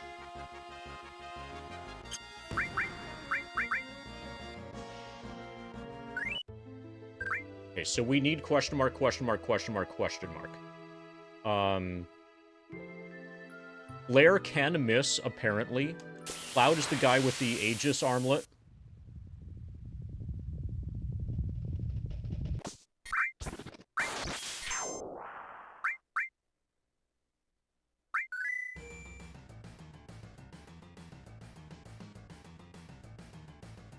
We'll sense them. I need to know how much damage I need to do to kill it.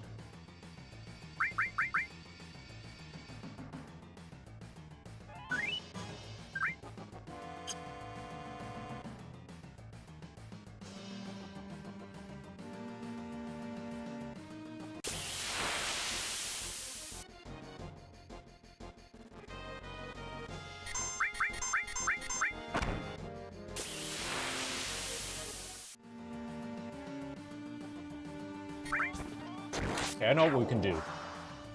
We can die in the Cromwell back attack before Behemoth. Click through from game over, and then the next fight will be Behemoth.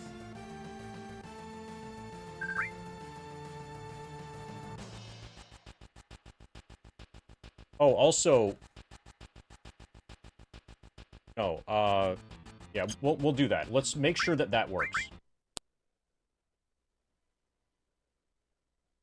Yeah, they kind of are. And unfortunately, that's what we have to go on here. We're not going to steal a Phoenix down from this one. In the hope that maybe it'll drop something that's good. Something that I'm not aware of. We need to kill it, no matter what, in order to learn the question mark, question mark, question mark, question mark E-skill.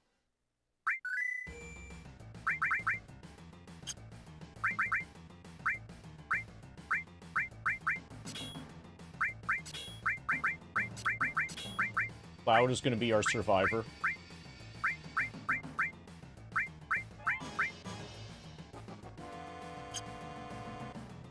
But in order for him to be a survivor, he's going to have to get this.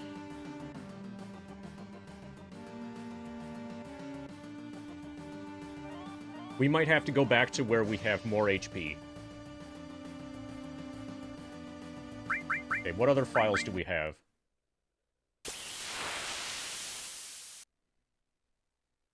A good thing I've not been overwriting at all.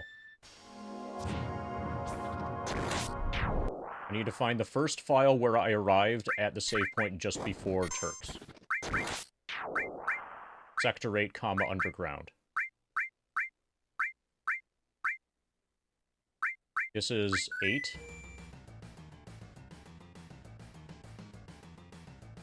Let's try 9.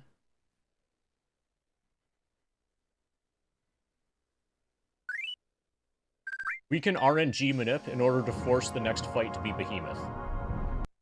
It's convoluted, but it's doable.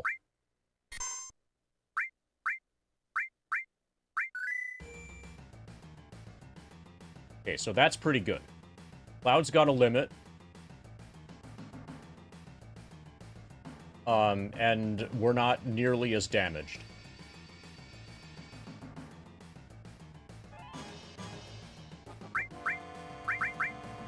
We don't have any of the battle rewards from inside yet. But here's how we get them. So this is file 9. We're going to get an Enk. We're going to die in this Enk. Then we're going to flick through from game over and load file 9 again.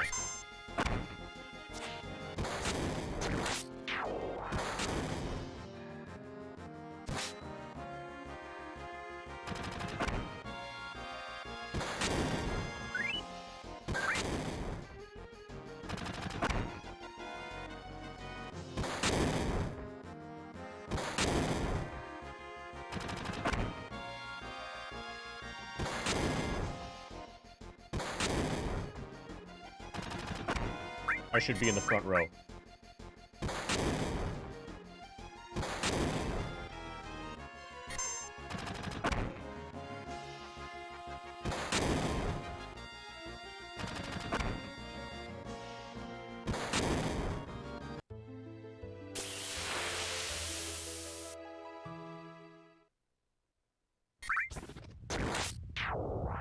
We're going to solve this puzzle.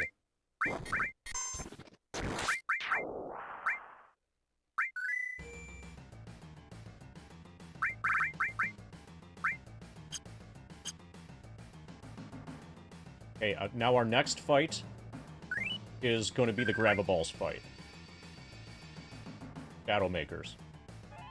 They're going to do very little damage to us.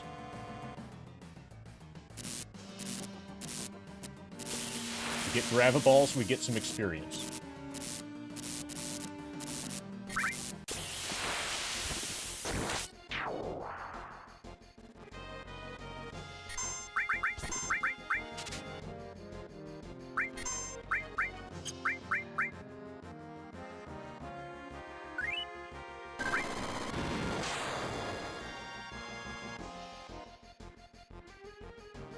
By very little, that might be 0.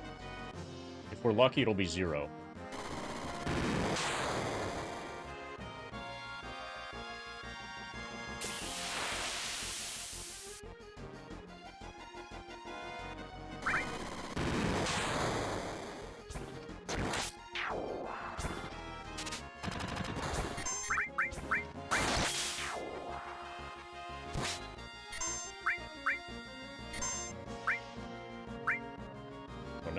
Shouldn't have put in a steal.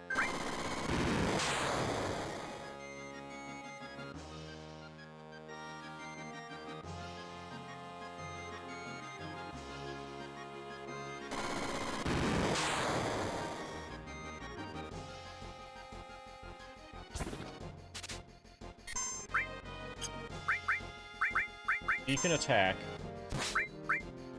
He has to morph. He has to morph. Because we're saving our limits. We're probably going to have to dump our limits to kill Behemoth. After we get question mark used against us.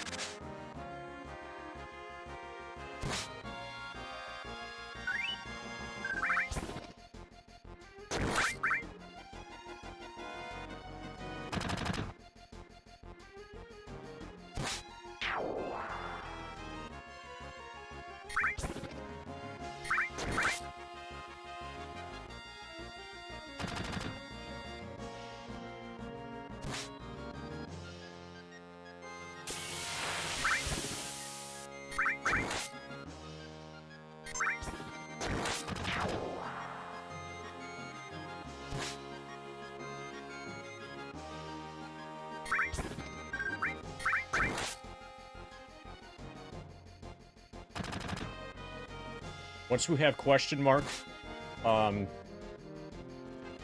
we'll definitely be able to beat the Turks. It won't be easy still, but it'll be way, way more doable than it was before. And we got Reno like 2/3 dead. First try.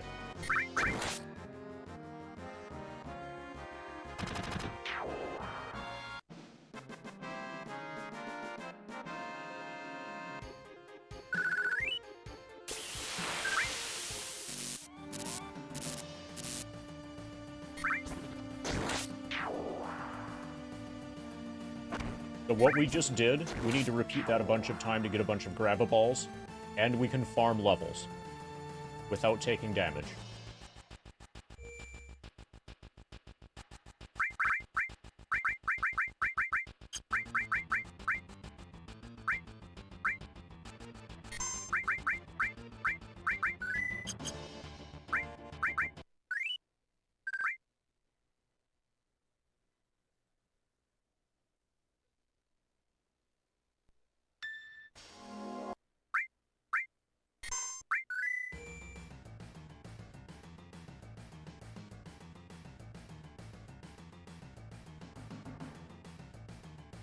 So first we die.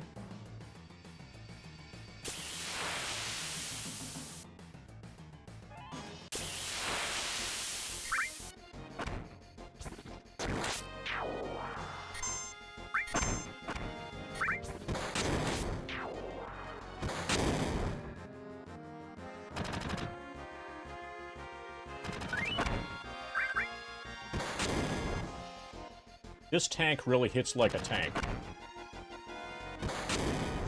I wonder if they intended it that way.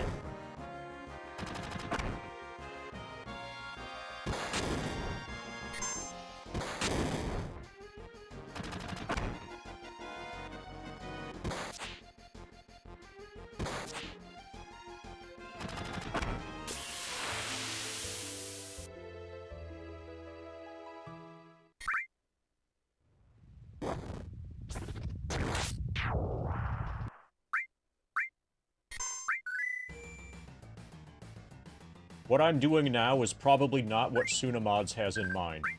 Or Sunamods and or Death Unites Us, whatever. The mod developers. I'm pretty sure that they expect us... I'm pretty sure that they expect us to duplicate the Megalixir.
Kaiser Sozi.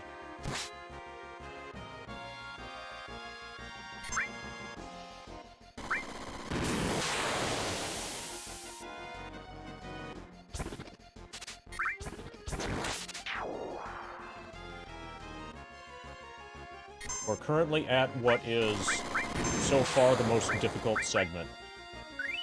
We just had everything taken away from us at the beginning of Return to Midgar. And I have not done the Wutai side quest, so I can't just talk my way out of the Turks fight.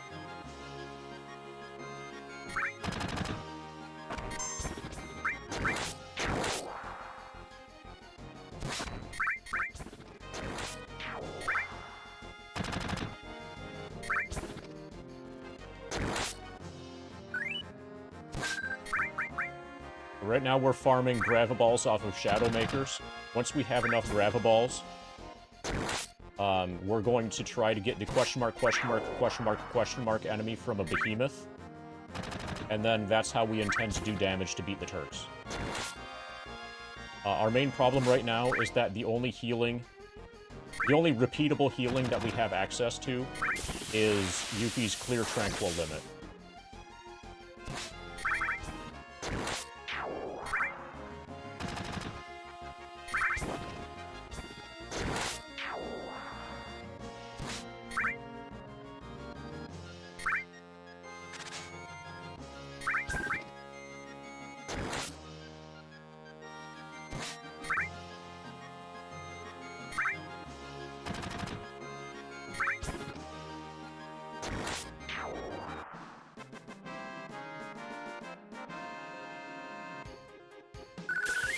So what I'm doing here gets 1,000 per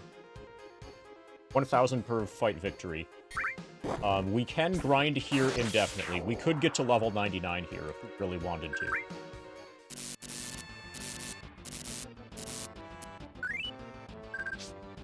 Because we're taking no damage in that fight.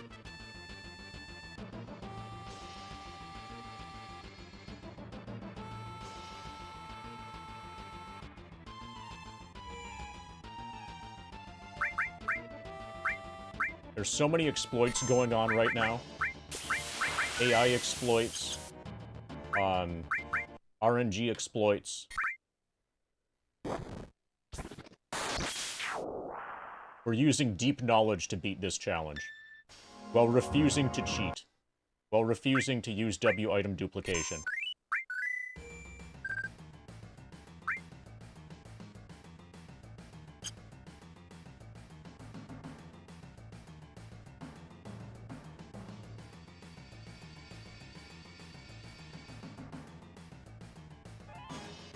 I'll gain at least 1 level.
Ba, ba, ba, ba.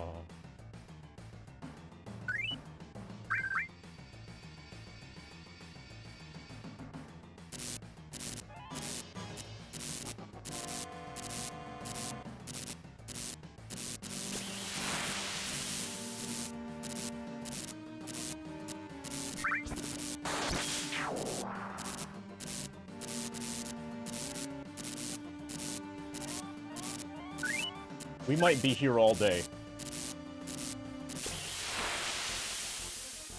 We're gonna need... It's gonna take a long time to get a behemoth fight. Where behemoth behaves the way that we want him to. We need to do nothing at the beginning of the behemoth fight. Have him use question mark on us before it kills us. If we start out damaging him, then question mark will kill us.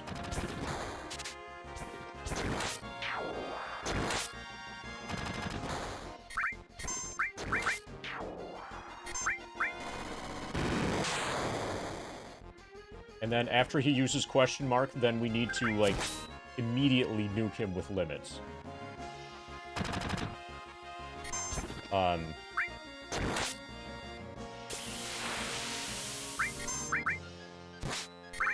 And he needs to just not cast Flare. So I think...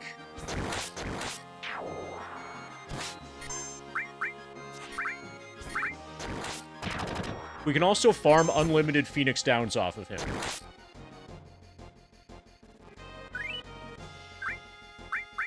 Phoenix Downs in combination with question mark are really good. So with that, you can kind of throw healing out the window.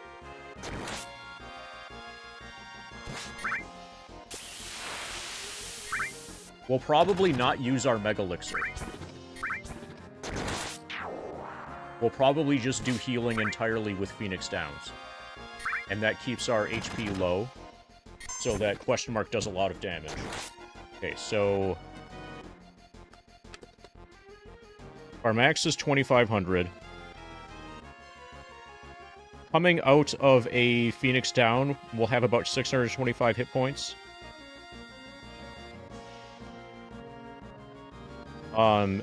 Our attack will hit for about 1.9 thousand.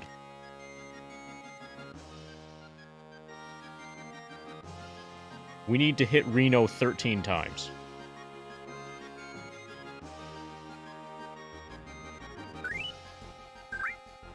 Or level up and it gets easier. The math gets easier. But at current level, we will need to hit Reno 13 times with question mark. Assuming that we had just been revived with a Phoenix Down. That's also assuming no damage from limit breaks or anything like that. Everything entirely from the question mark E skill. This is doable. It's really awkward, but it's doable. I'm going to get at least one level for Cloud. We're going to reach level 43 before we attempt to start fighting the Behemoth.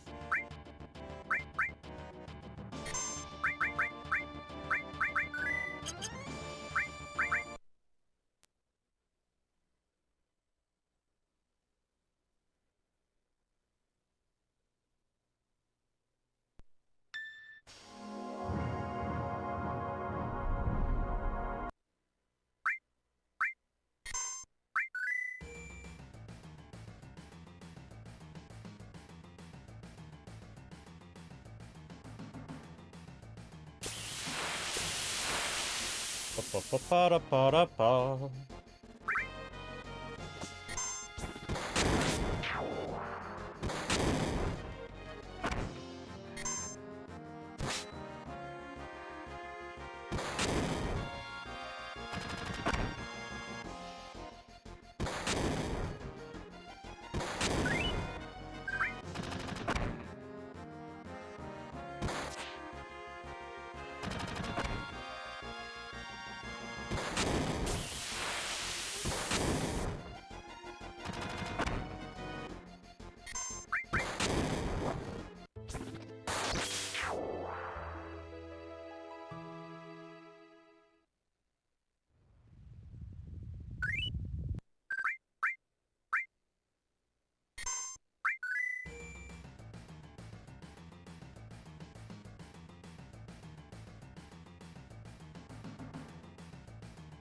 Pa-pa-pa-pa.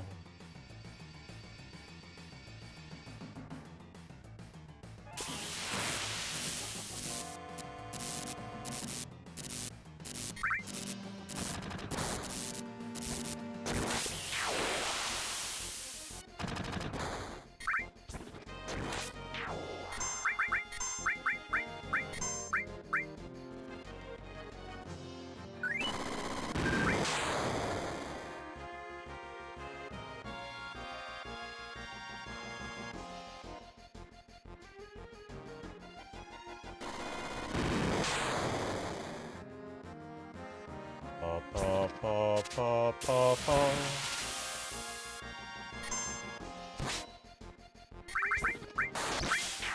Okay, we have an even number of Graviballs.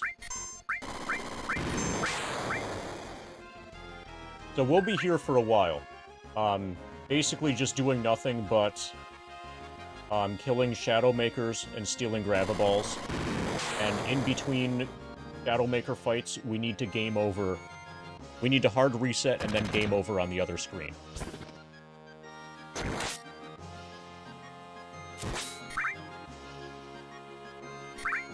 So actually, the main game for a while is just FF7. Like this FF7. Where Cloud is level 75.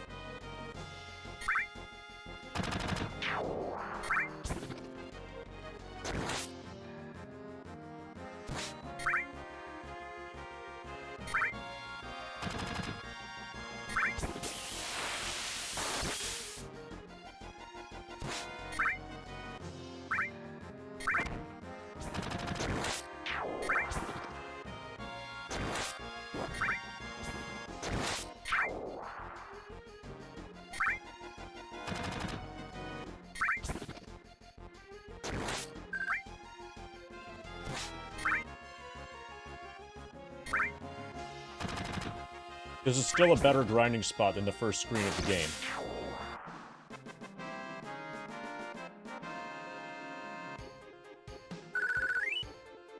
Okay, 9 more fights to reach level 42.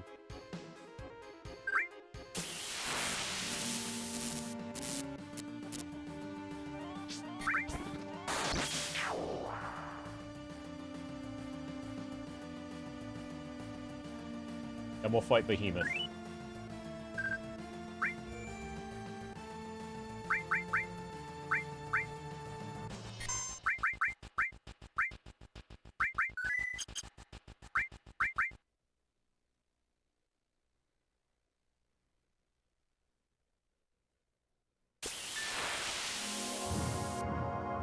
Thanks, Tyrith. We're at what is definitely the biggest roadblock so far. So all of our stuff was just taken... If you just got here, I'll get you up to speed as I'm going through the motions here. We just had everything taken away from us at the start of Return to Midgar.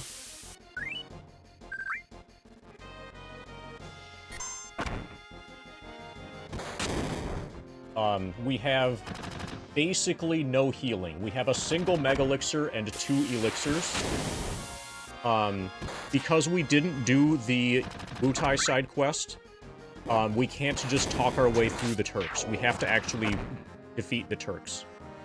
The Turks are relatively impossible right now. Our only healing, we've got 1 Mega Elixir and 2 Elixirs. Our only repeatable healing is through Clear Tranquil Limit Break from Yuffie. Or by stealing Phoenix Downs from Behemoths. So what we're doing is getting the fight that you just saw, dying to it, and then clicking through from game over. That's the equivalent of a soft reset.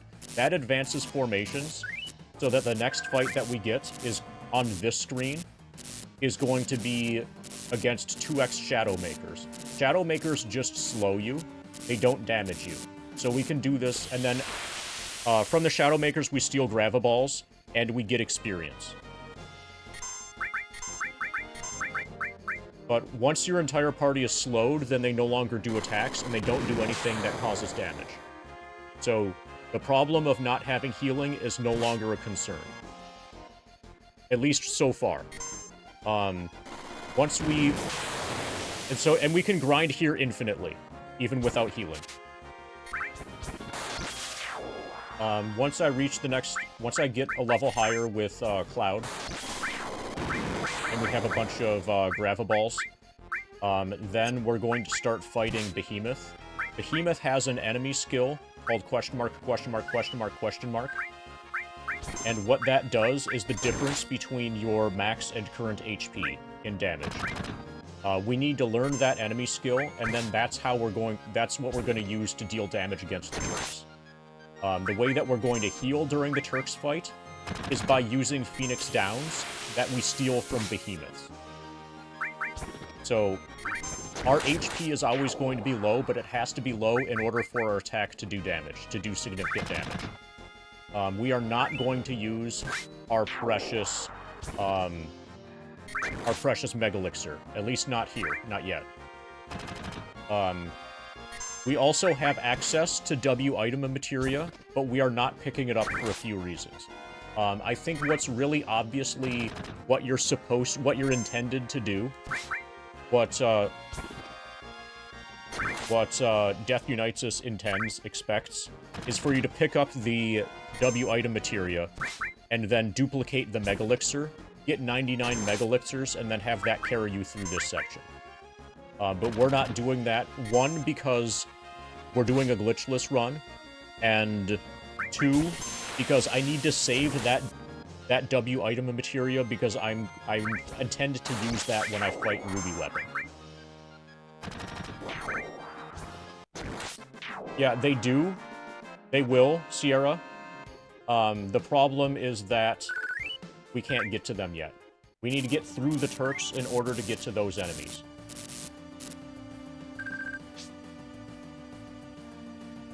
So in the Shinra building, we'll be able to get tranquilizers, smoke bombs, some other stuff like that.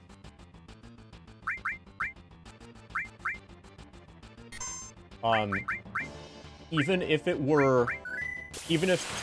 W item duplication was not a glitch, I still can't pick it up. I still can't get it now. Because if I get it now, then I can't get it later.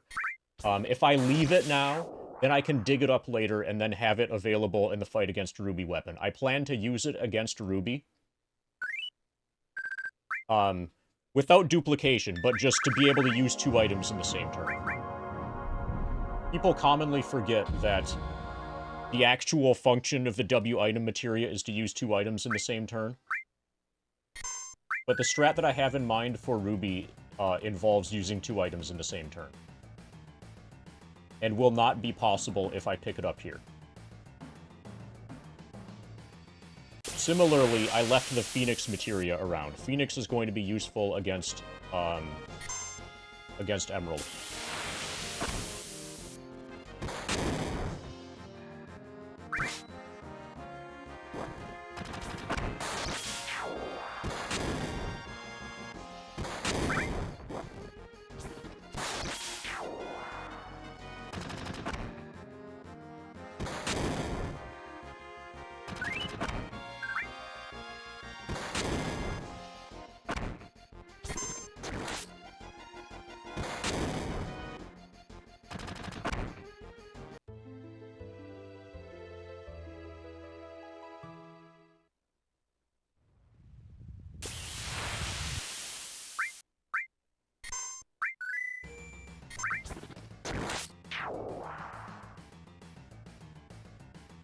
Oh, also, Tyrith, if you have any ideas for how to get through this, it would be good to keep them to yourself.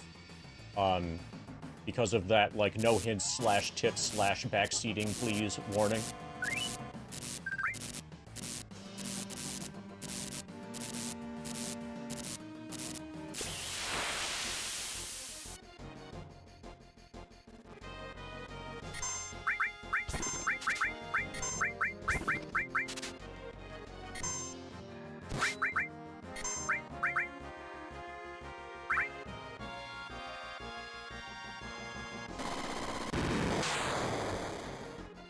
Yeah, good thing.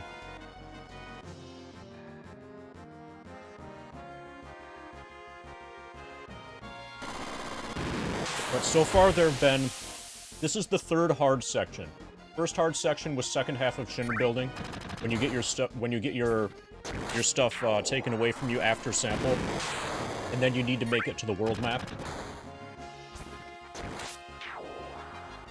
Second hard section was having your stuff taken away from you at the start of Temple of the Ancients. That was a really cool section, where we needed to learn Frog Song, and then use Frog Song to get the Nail Bat.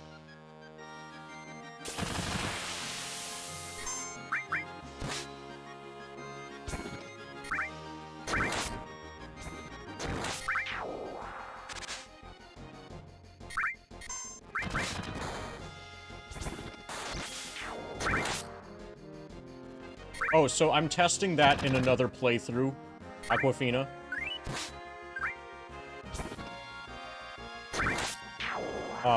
But I haven't put in enough hours to get Cloud strong enough yet.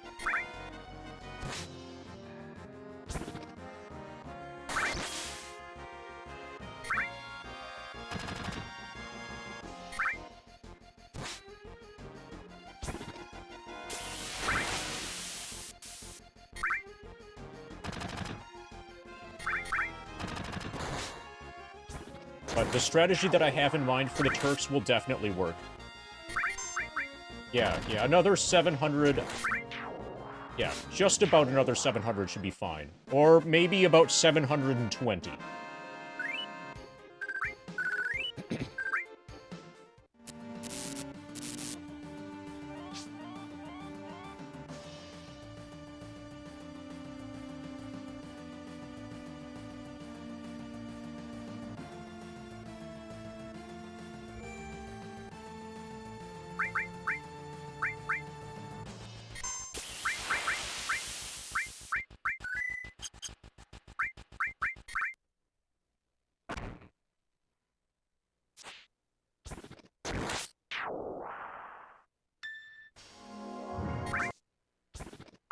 I've not done necrosis yet. One of my longer-term plans with FF7 is to do a necrosis hundo.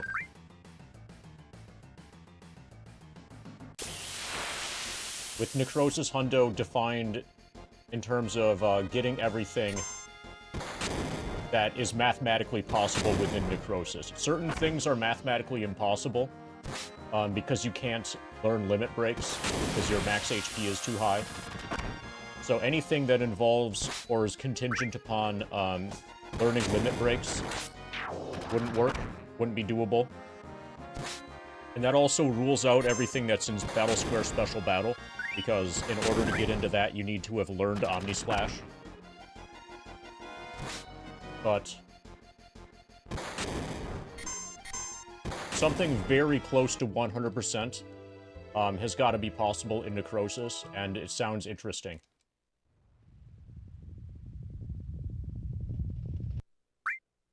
Sounds like a fun routing challenge.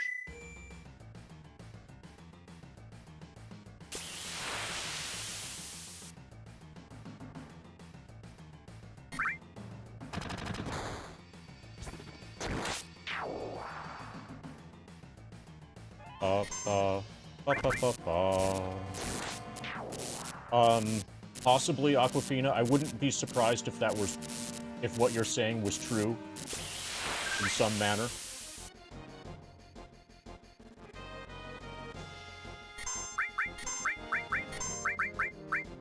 But in general, I'm not interested in playing mods of FF7. In the abstract, like, if somebody told me, hey, a mod of FF7 exists, that doesn't make me want to play it. Kind of like hearing that a movie exists doesn't make me want to go see the movie, typically. Like, there needs to be more to it. Like, Scavenger Mod happens to be a very interesting mod. Also, this was like a $420.69 thing.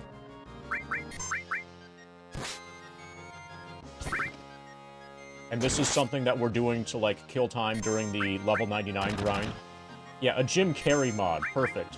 A Jim Carrey stand-up mod or a Jim Carrey movie mod?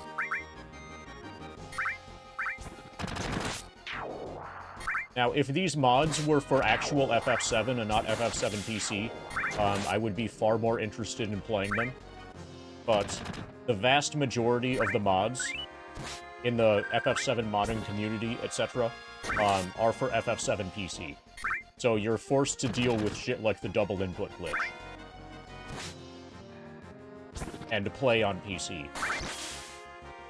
And have 15 FPS battles and all kinds of bullshit. And the negatives of that are almost always greater than the positives of the mod.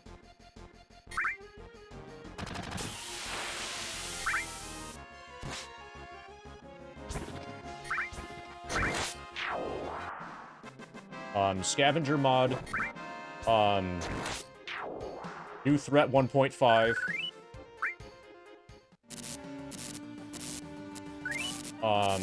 probably 2.0, and eventually, like, Necrosis Hundo. Those are, like, that's the really short list of probable, exceptions to that rule.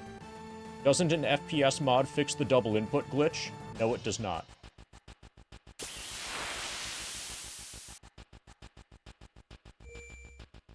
There has been recently made a mod that fixes double input glitch, but it doesn't involve FPS. The way that the double input glitch works is not FPS related in any manner.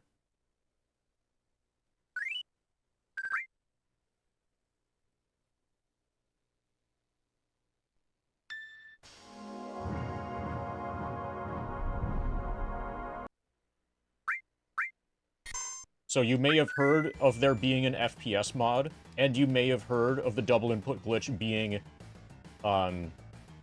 patched somehow, but those statements are not related.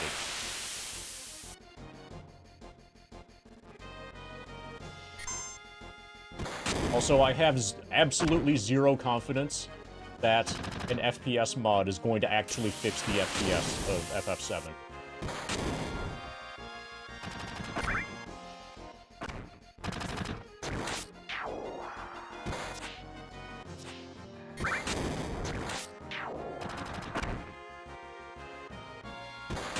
FF7 PC, I mean. FF7 doesn't need a mod.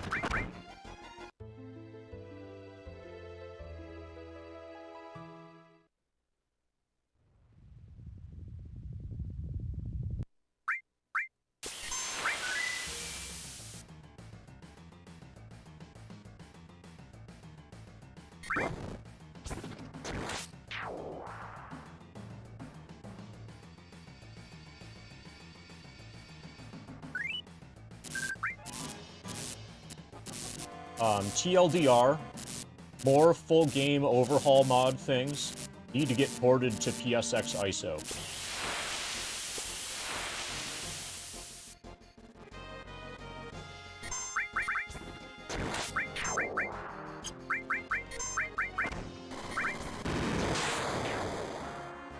Maybe because the D-pads are so bad, it's barely reading the input to begin with.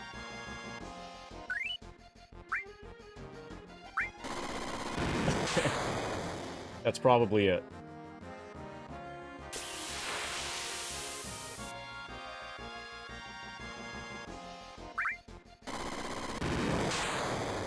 Is there a properly functional FF7 rando yet? I don't know. I know right when it came out, it was like... It was just a bunch of silly stuff.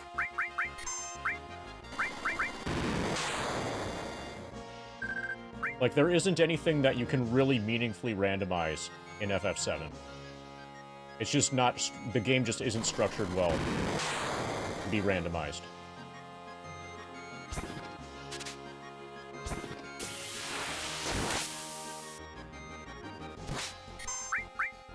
Okay, shouldn't be steel. Should be morph.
Good thing we have morph.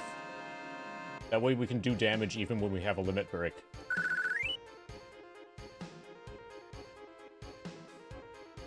Five more fights. 2 more fights until Barrett and Yuffie level up. We're making progress. Really slow progress, but it's real. We're getting experience faster here than on the first screen of the game.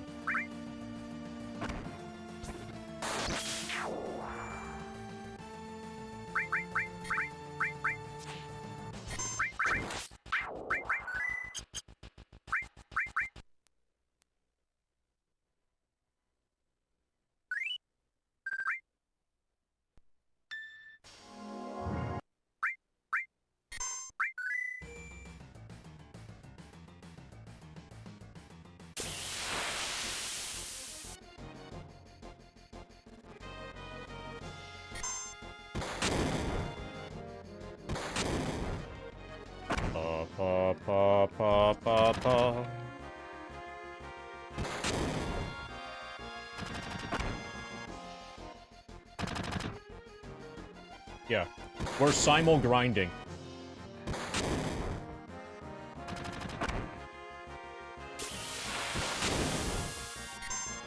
It's like simul Tetris, but with grinding.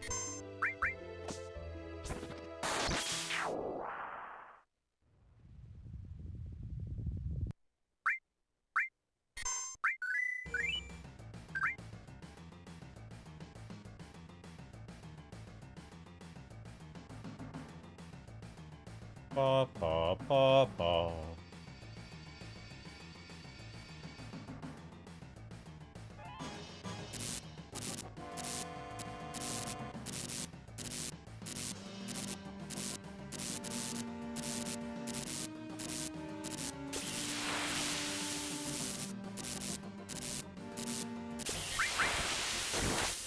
$1337 damage. Nice.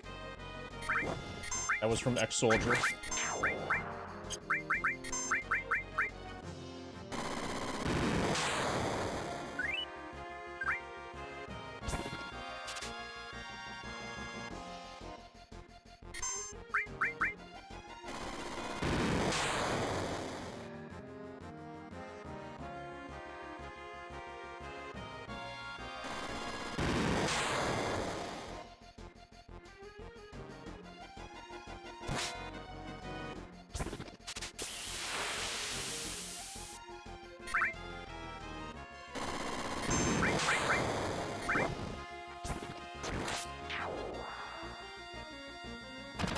Pa, pa, pa.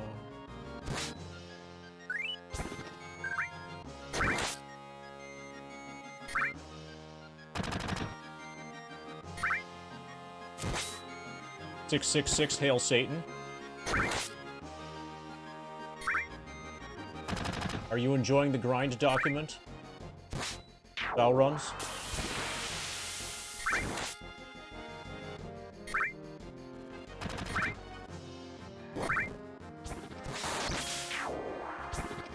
So it's not listed or shown or whatever, but probably the next game... So after Scavenger Mod, we'll do Resident Evil randomizers. Oh, so look at the bottom of the window, and you'll see that there are different tabs.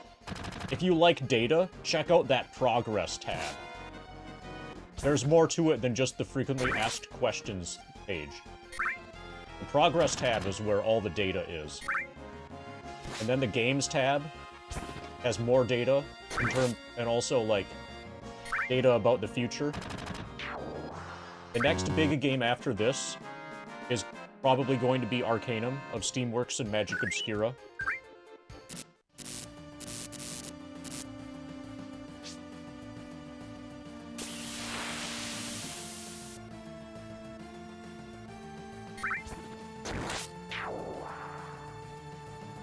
And depending on how well that goes, basically that's the test to see if I'm going to be able to do Diablo 2. And then Diablo 2 is going to be the test to see if I'm going to be able to do Vampire Survivors. Any interest in the OG Baldur's Gate games? I played Icewind Dale 2, not really that long ago. I'm not interested in replaying. So I've obviously played all the Infinity Engine games. I'm not particularly interested in replaying any of them now. Arcanum is one that I've never done.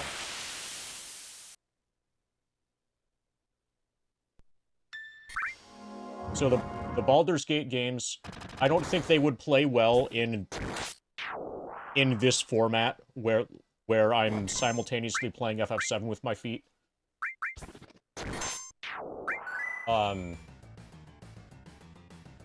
And if you're thinking, oh, but Diablo 2 is on the list, Diablo 2 is on the list as a meme. It's going to be a very non-standard playthrough of Diablo 2, where, like, pretty much everything's going to be passive damage. Like auras and shit.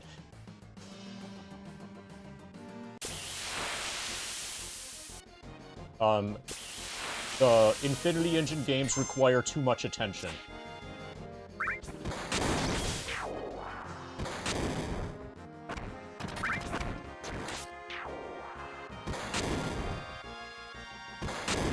And any one small mistake during a fight in a Baldur's Gate game ruins the entire fight. And it's going to be, like, way, way too easy to make that kind of mistake. So it's actually probably going to be easy to make that mistake, even just streaming the game. And dividing your attention between the game and a chat, between Baldur's Gate and a chat. Right now, my attention is divided 3 ways. It's divided between this, and chat, and the fact that I'm streaming. And we're already stretched extremely thin.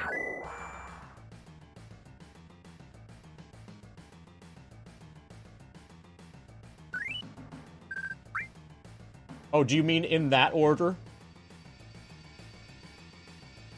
Aquafina? You mean in that specific order? Is this all in one segment? Like, all in one sitting? One marathon? Basically, you're asking if I want to be Mitako?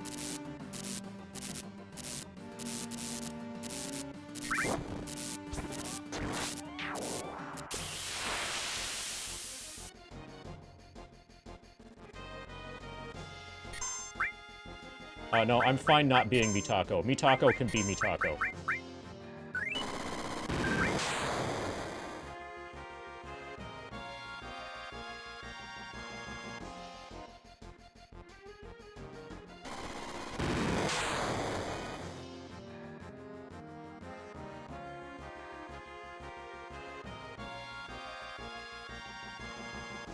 Well, okay, so Zero Scar probably knows how to do all of those.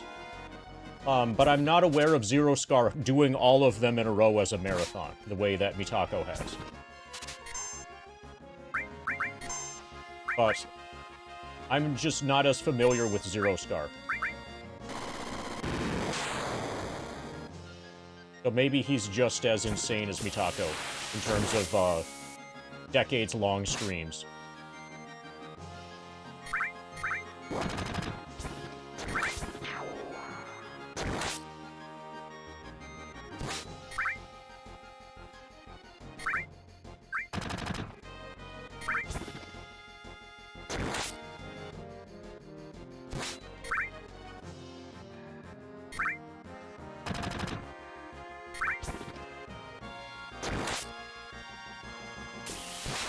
Who won the race? I've not kept up on this at all. Zero Scar did? So did they both have the same start time? And then it's just whoever finished Final Fantasy 16 first?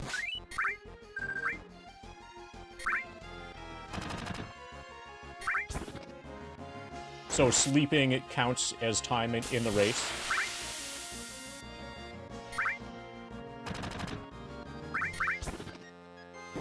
That would be an interesting race, actually. They could do different order, okay. But they needed to do all of the games. And hopefully this is RTA. They had some difference bonus options. 3 more fights and Cloud levels up.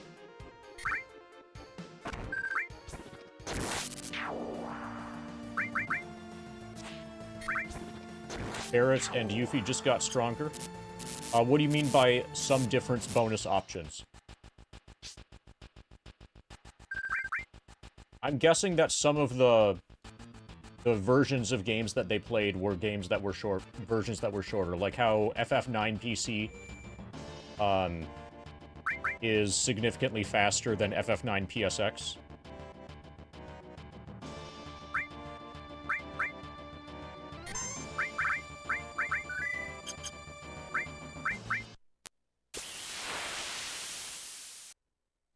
Three more cycles, and then we'll start fighting Behemoth.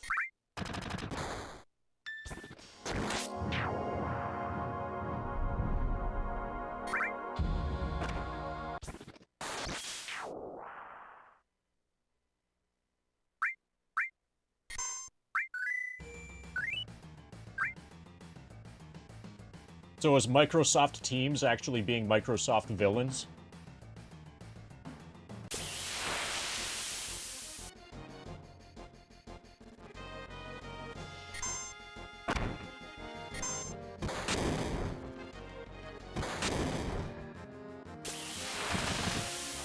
No, probably you're not being the team player, Aquafina.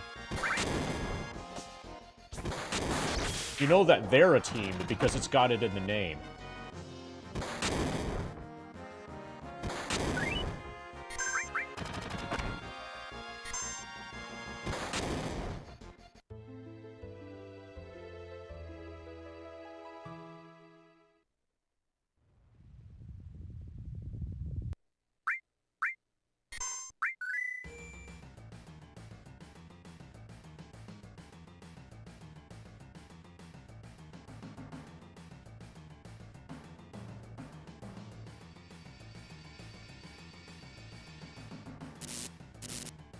Ba ba ba ba ba ba.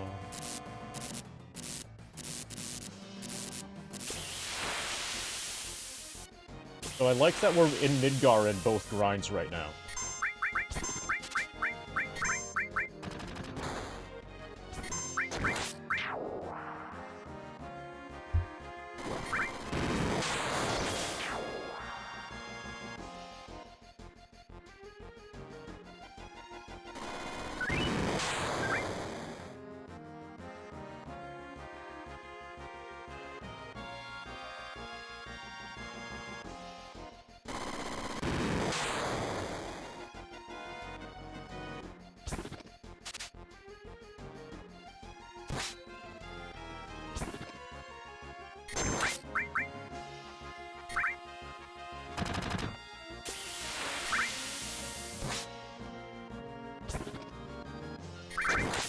Ba ba ba ba ba ba.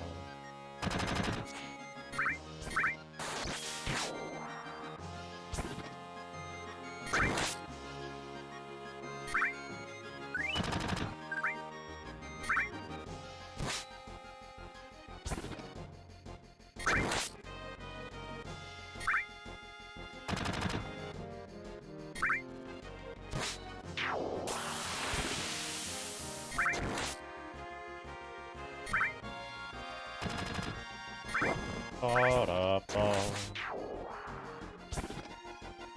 Ba-ba-da.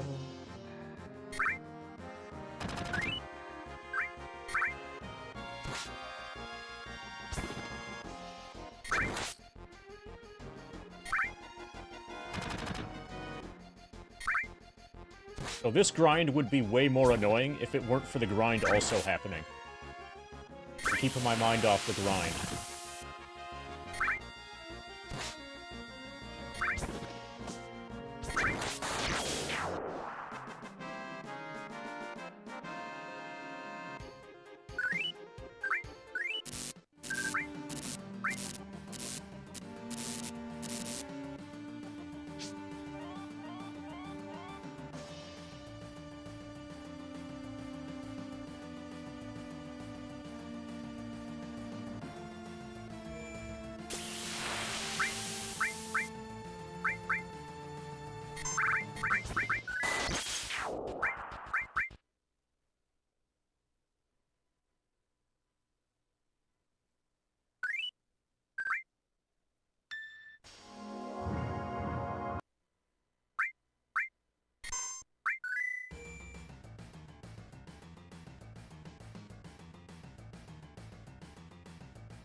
Ba ba ba ba.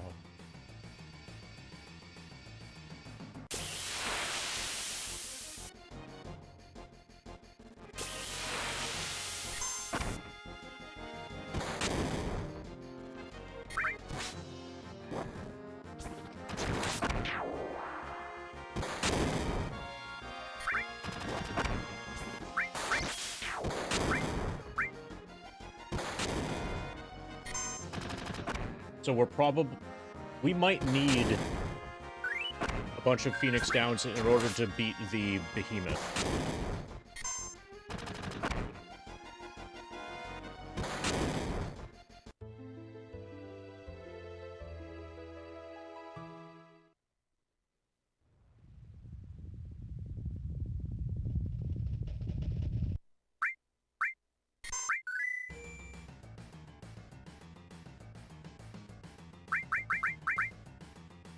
Two more cycles. This one almost gets us there. And we need 86 more experience points.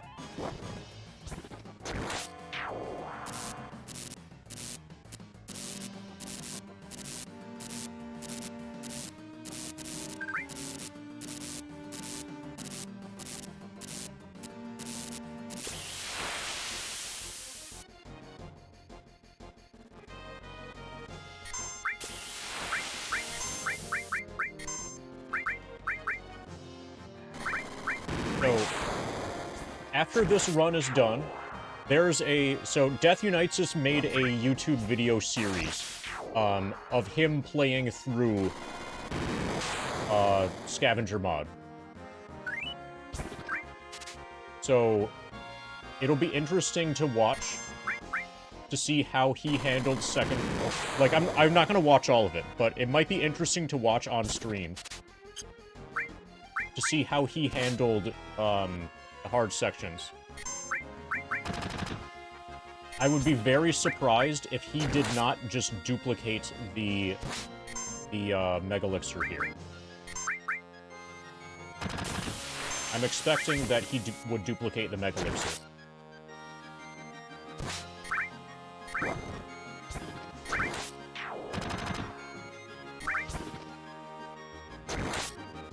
I would guess that he probably gets the question mark enemy skill. Also.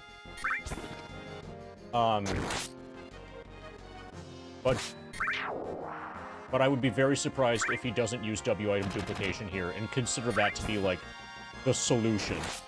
And then with that in mind, I'd be surprised if we're not going to have our inventory cleared when we get back to the world map.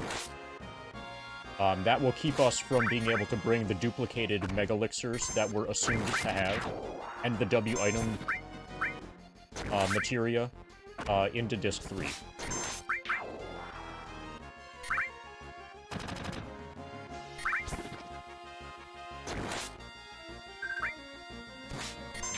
So, all add-ons were done as dono incentives. What is an add-on in this context?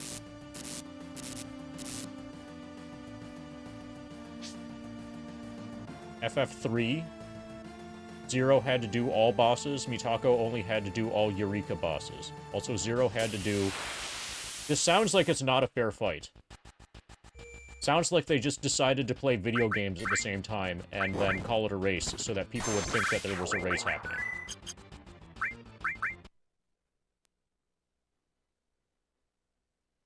And to describe it as a race.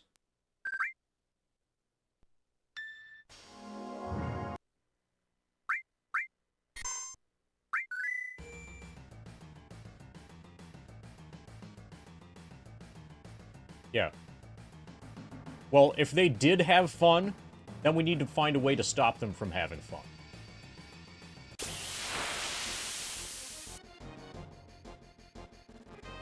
But as soon as you add a thing like that, then it stops being an actually competitive race. It stops being an actual test of skill. And it becomes just a way to farm, farm engagement and farm money from your viewers. Yeah, if you're having fun, you're doing it so wrong, it's indescribable how wrong it is. You should never have fun while playing a video game. You are allowed to say GG one time after defeating a boss. That's it. GGS, too many letters. That implies too much fun.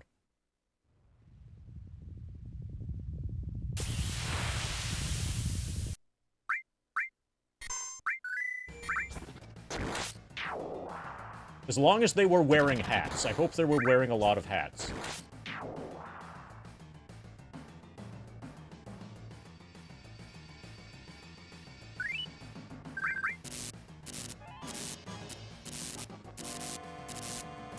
No hats, but Zero was wearing sunglasses indoors. Okay, that's kind of like a face hat.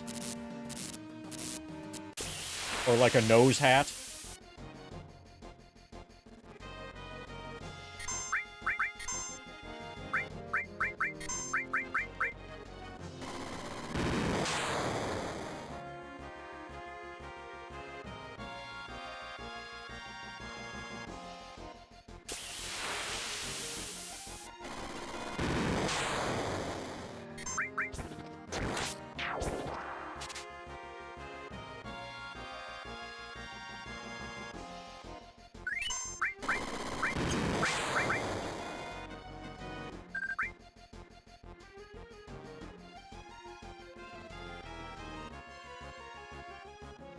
I think this is the fight that's going to give Cloud a level, and then we're going to start strategizing against the Behemoth.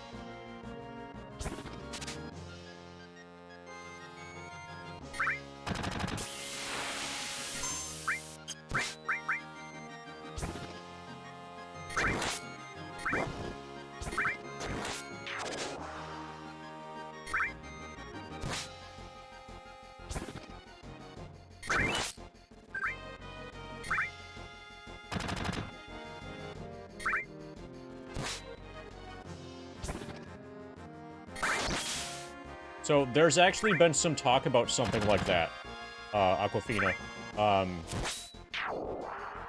Doing a hundo relay race. So, like, me doing a hundo versus, somebody doing all bosses, and then once the all bosses run ends, then somebody else can start a no slots run. And then once the no slots run ends, then somebody else can start a PC any percent run, etc. So, hundo versus all the other, like, a bunch of other categories that have a similar time estimate. That's something that we've talked about some, that the community's talked about some. That might eventually happen. That would be fun. Okay. Cloud leveled up. Input sabotage on a Metroid rando is a good way to farm engagement. Oh, like, there's a tool thing.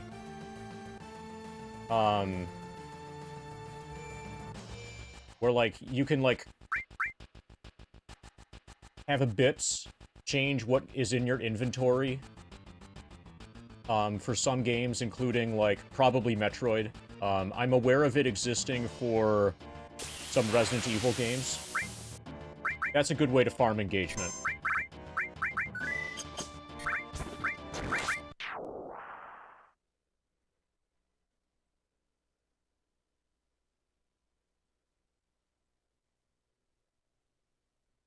Okay, so we need to do 5 fights. I'm gonna get poker chips.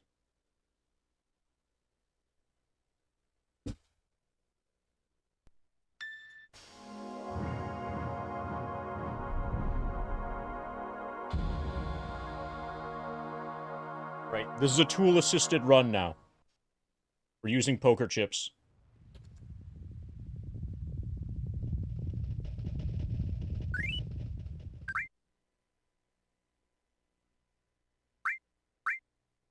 Five fights, then game over.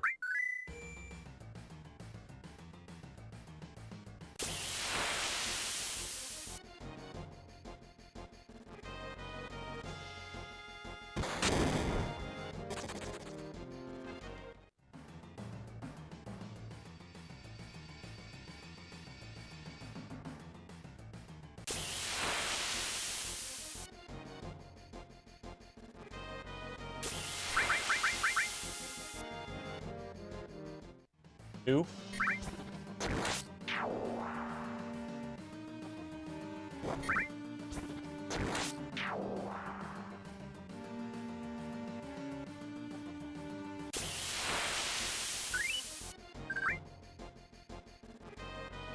Three.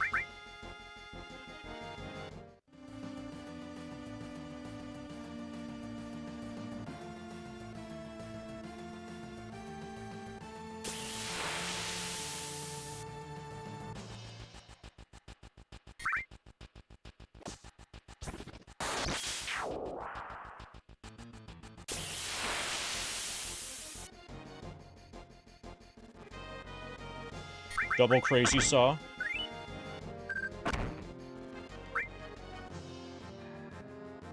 That's 4.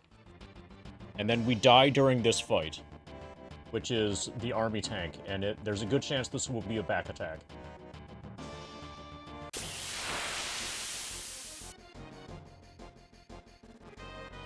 Yeah. So, now we need to die. Oh, okay.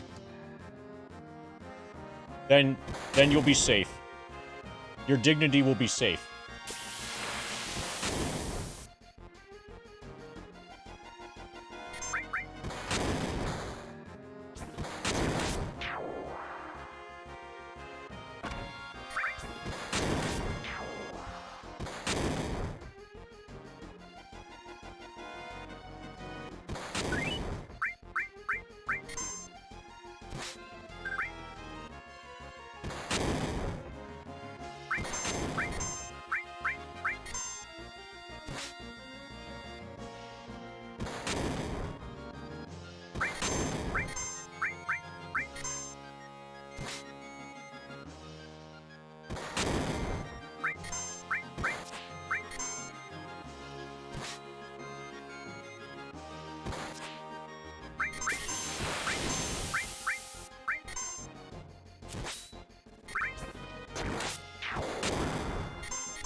Good fight.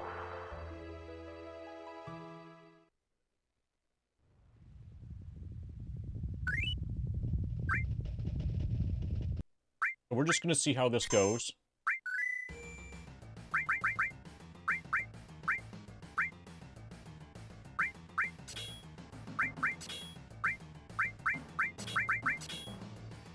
I kind of suspect that Cloud is going to be the only survivor. He has...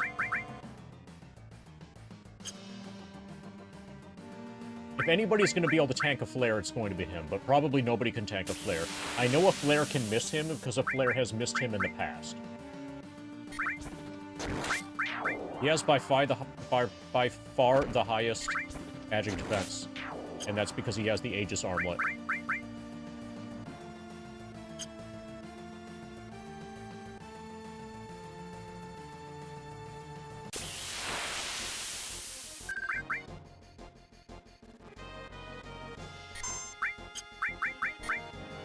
Oh, we're inactive. GG.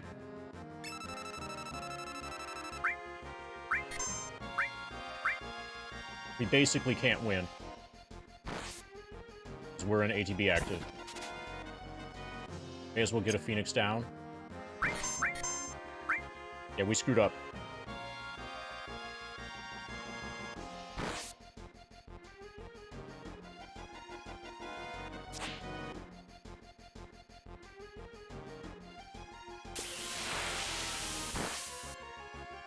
Also, we shouldn't be in the front row for this.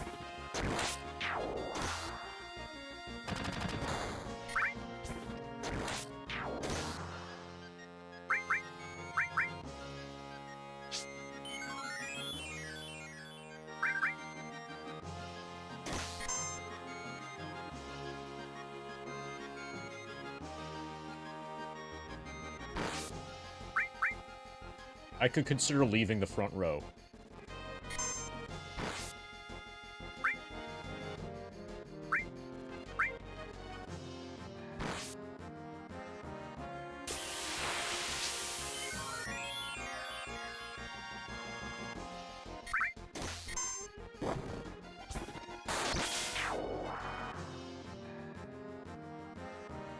This fight is not going well.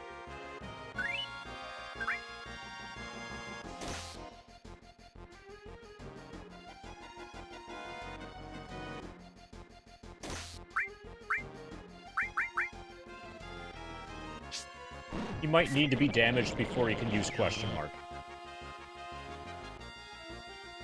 Okay, so he counters with flare.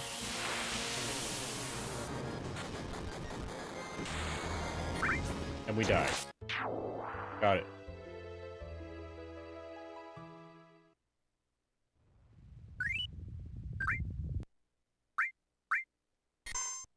So we're gonna have to work out his AI as well.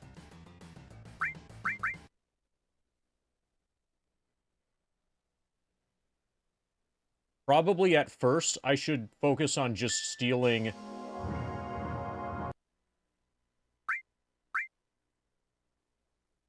Phoenix Downs from him. And then running.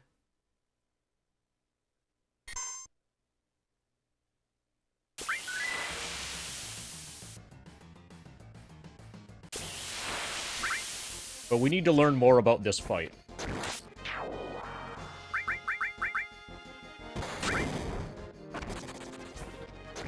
Next time we need to be in the back row for sure. And ATB wait for sure.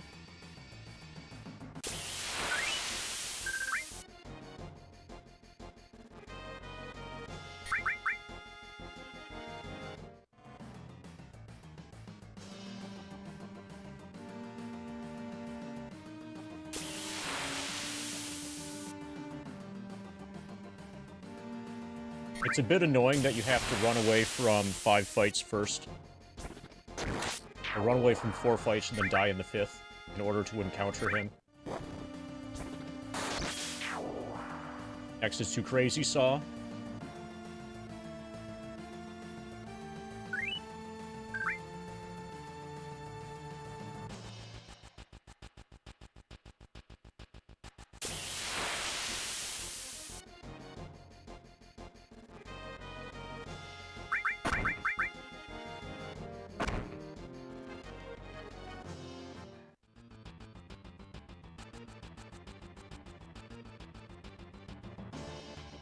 Now we want to die to this Cromwell.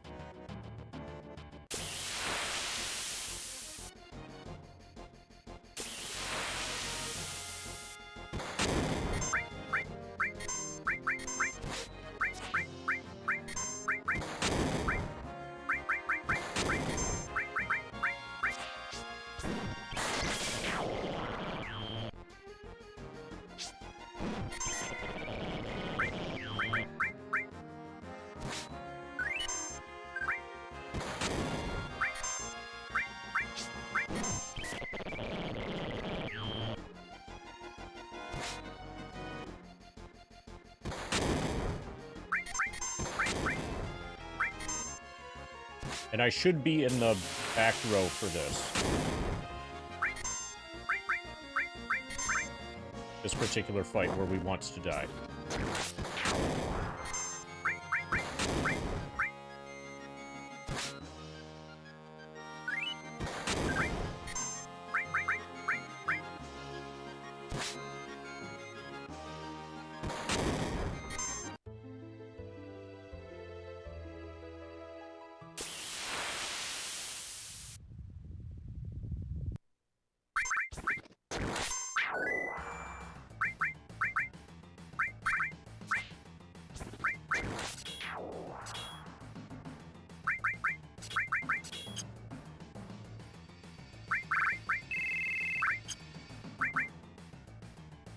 Oh, I have an idea.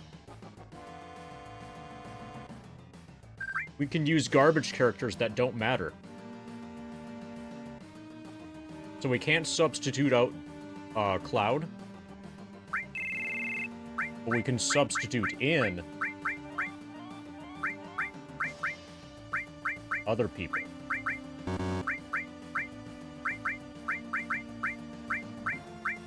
Like that.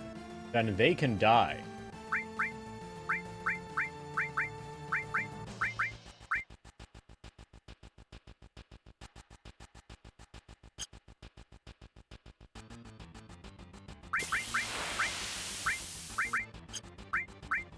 Okay, let's see how this works.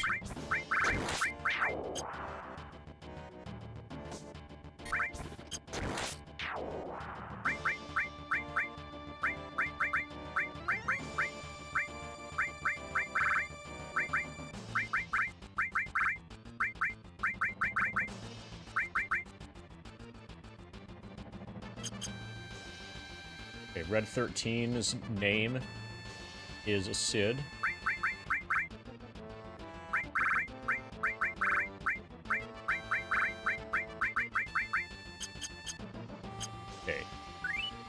This is a really ridiculous way to do this. But we're sacrificing our back tier characters, basically.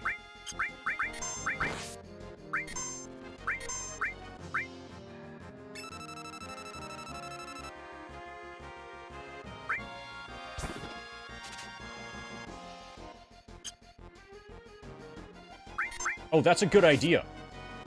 What I just did was a great idea.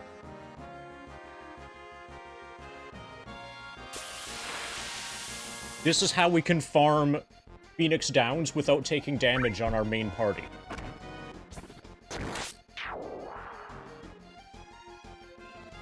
So we need Cloud to not get attacked, but as long as Cloud doesn't get attacked, the other people getting attacked I'm fine with, I don't care. And they can get their hit points back by us grinding. So if you have a dead party member that's not in your party, they gain experience. They still gain experience at 50%. And when they level up, they're no longer dead. Then they become full HP. So that's a way that we can heal them, and then use them to farm additional Phoenix Downs. And then once they're dead, then we can level them up outside of the party to revive them. This is definitely not the way that Death Unites Us expects you to play this section. But in principle, it works. We just need Clouds to not get attacked. And then we can do this indefinitely. We can do this forever. So I suspect that he's going to target with Flare the party member that just damaged him.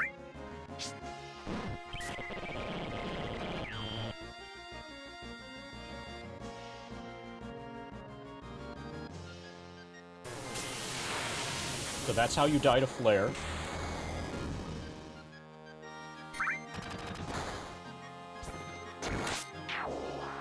Okay, we're gonna just chill.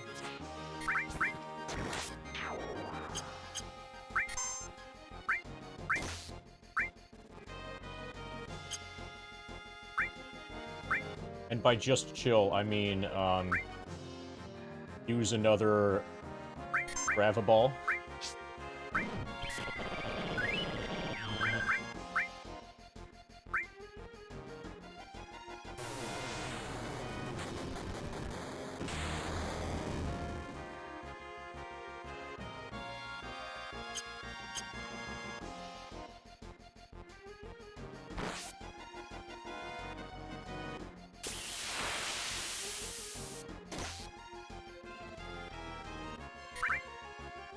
So that seems to be a 100% counter. Scavenger mod going well. We just made it to another hard section.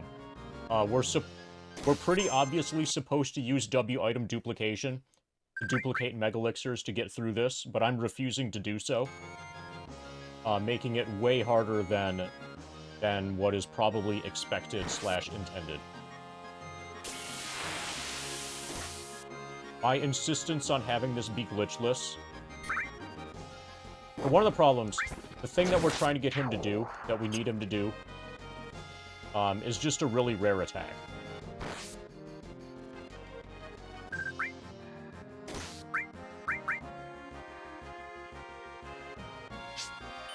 And I don't want to look up his AI script.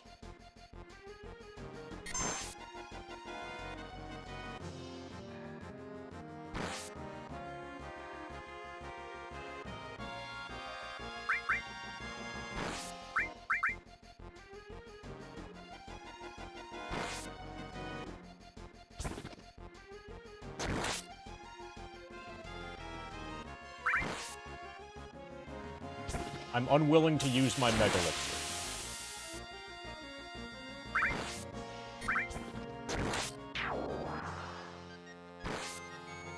Okay, he wins this time.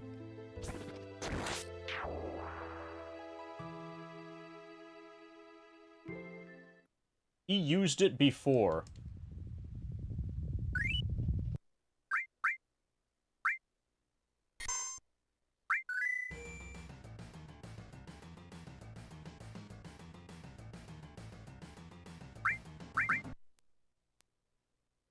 Okay, I'm gonna use... Yeah, so my idea now is maybe after 3 flares. But since I can't have him use Flare on Cloud, or it's gonna take forever to get another Flare miss, I'm gonna have the 2 other people use Demis.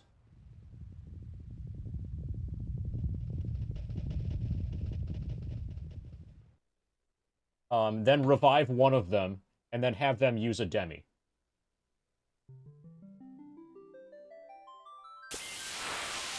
The problem then is that he's going to take... So Cloud... Okay, so he's got 7,000 hit points. The enemy has 7,000 hit points.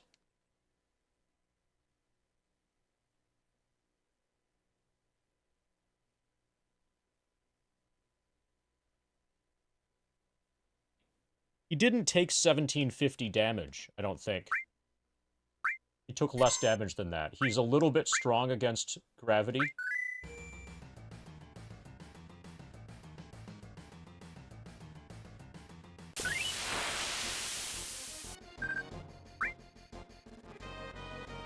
Yeah, but I think the first hit was not for 1750. I think it was for less. We'll test it again.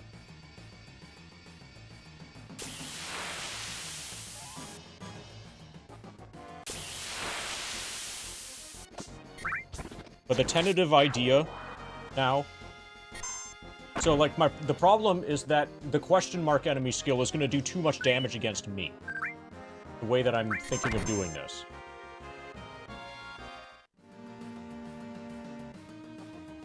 So after I've hit him with 3 Gravaballs, we might need to elixir him. So Gravaball, Gravaball, Gravaball, elixir. So that question mark hits for 0. And then how we kill him is an open question.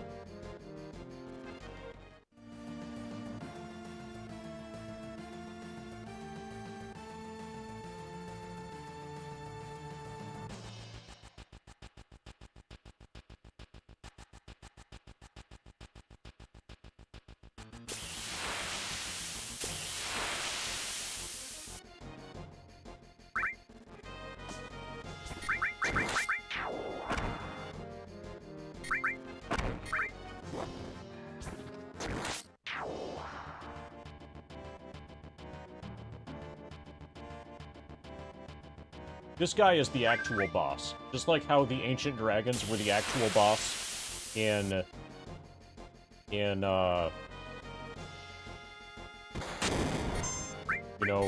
of the Ancients. Temple of the Ancient Dragons.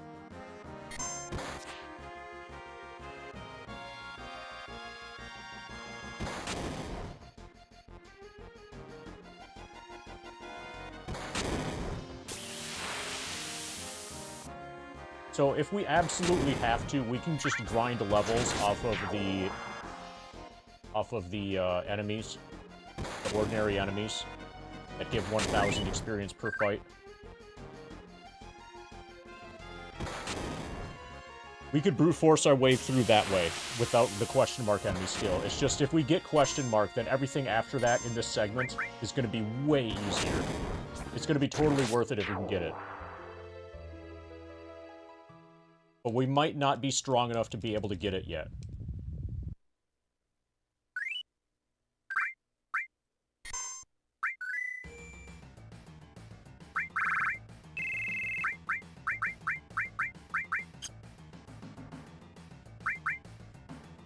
Oh, actually, the characters I should use should be ones that are about to level up. That are closest to leveling up. Okay, that's fine.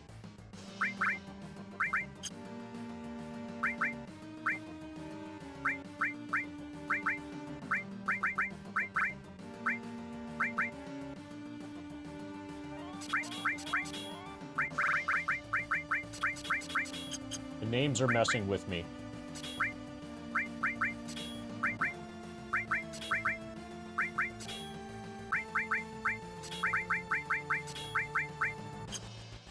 Actually, what's my...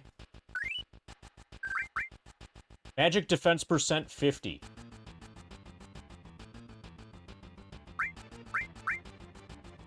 It might actually just be a coin flip. Maybe flare missing is the way to go.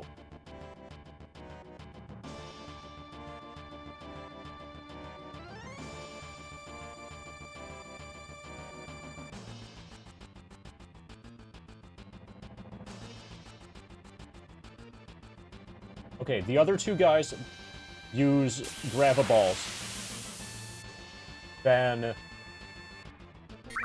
Cloud uses an elixir and then a Gravaball. And then we'll see if we win the coin flip. And then if we do win the coin flip, then we see what happens.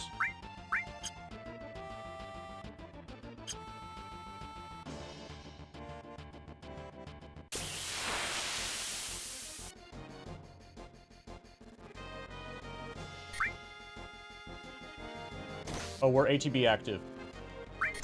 So let's just see what we can learn. We're not in wait, so... Oh, okay. We don't have to do anything. We just need to get lucky. Perfect. Beautiful.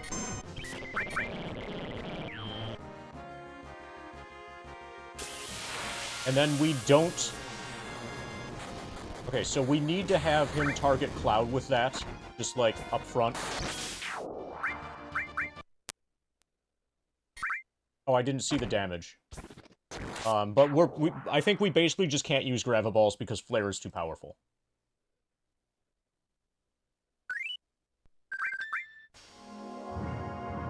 So we need to start the fight.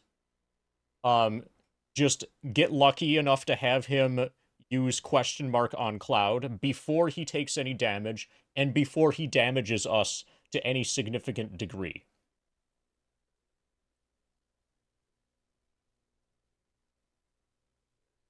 Then we empty our limits and hope that Cloud is able to win the fight. Once Cloud takes damage, then he'll be able to deal damage. I need to have every enemy skill materia being on one person, on the dedicated survivor,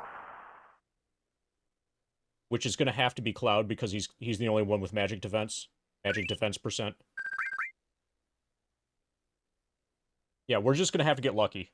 The chips have to fall in the right spot, but this looks doable. Not sure if we hard resetted. It's quick. Let's make sure that we did it.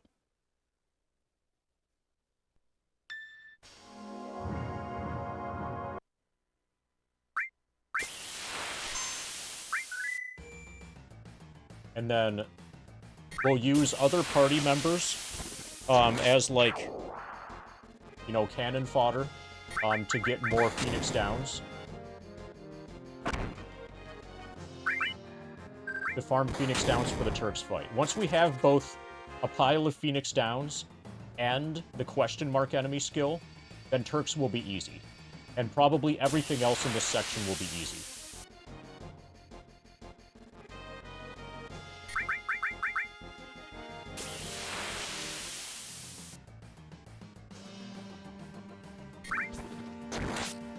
We can revive our dead party members by gaining experience and gaining experience with them outside the party.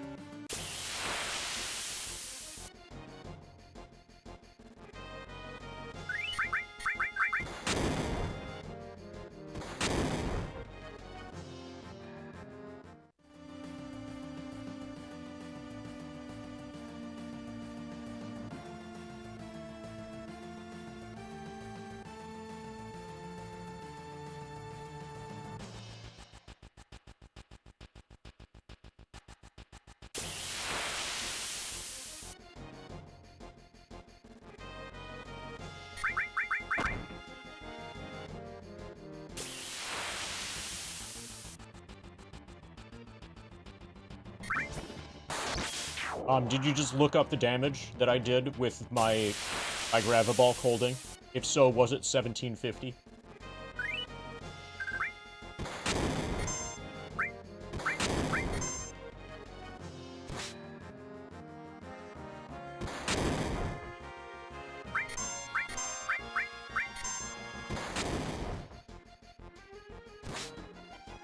It doesn't really matter, because we're not going to do it in the actual fight. And we're not... I was thinking maybe we would have to do it some,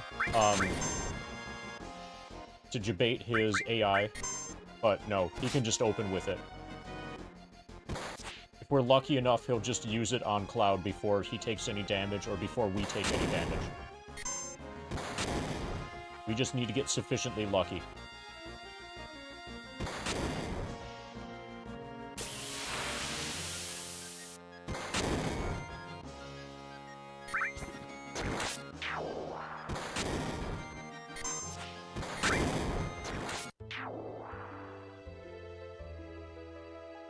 I'm gonna make a written list of what we do at this before the behemoth fight.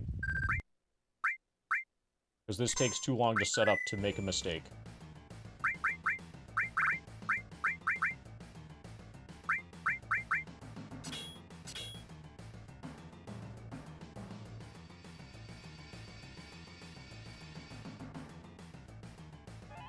Move all, Barrett, and Yuffie.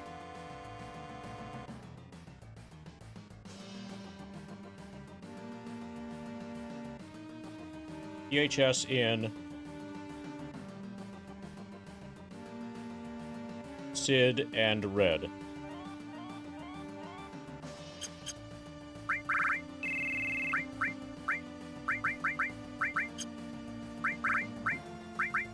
Back row Cloud.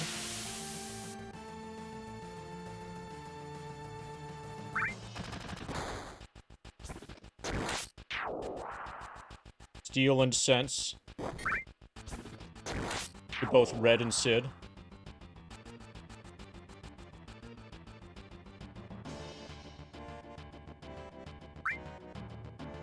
Two more E-skills.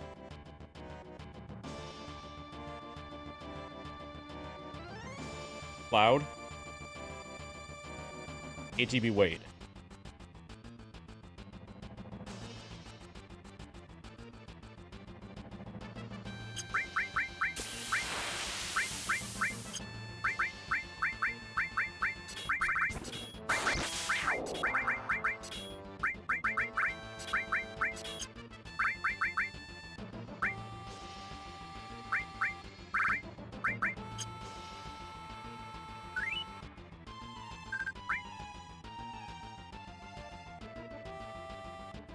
Okay.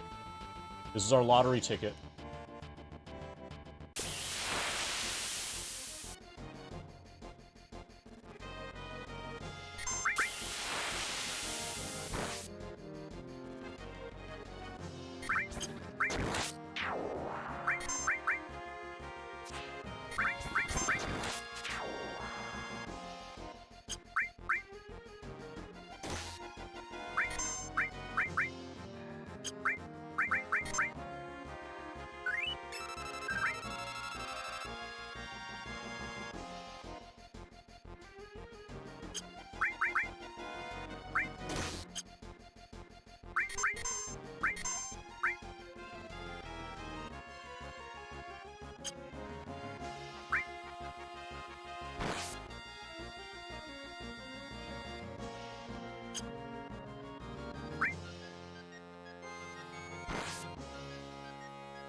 Fight is not going well. Not lost yet.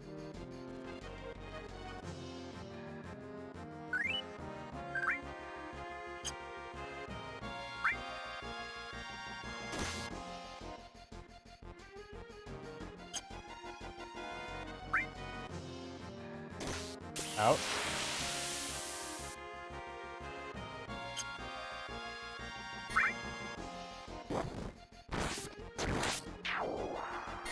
Looking like this isn't the fight.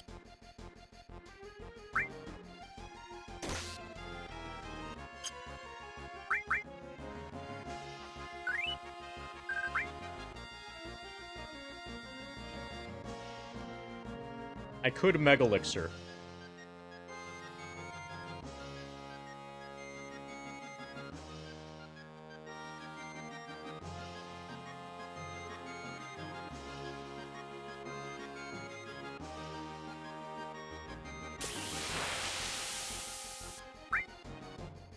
Well, we'll decide what to do afterwards, if we get it.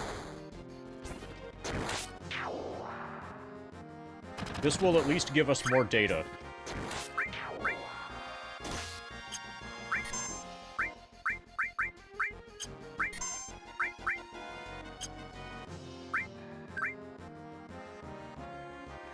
Wrong target.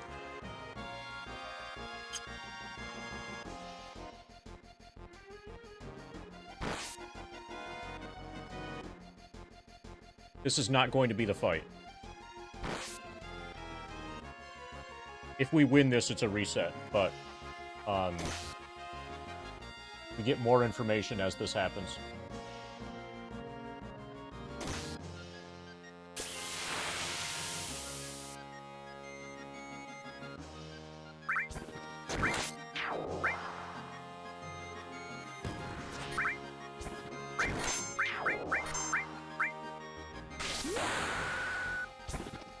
Well, maybe we will keep it. Possible that we keep it. Okay. 15. 59, 82.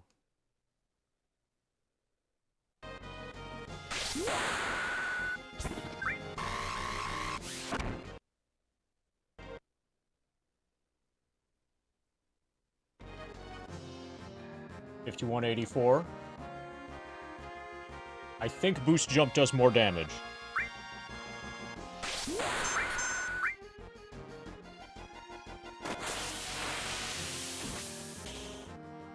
Okay, that was good.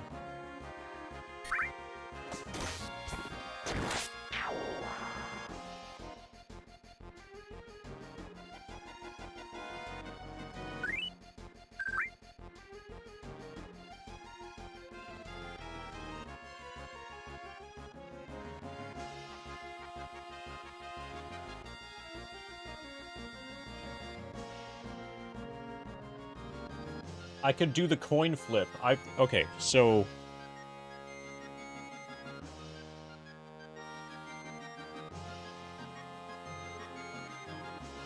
if he doesn't have any elemental defense against gravity,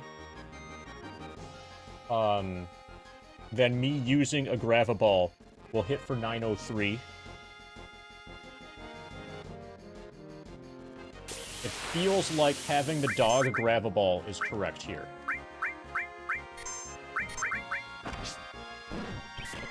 Yeah, okay. And then maybe we'll have the boy Graviball too. Because the dog is about to die anyway, so he can do some damage on the way out.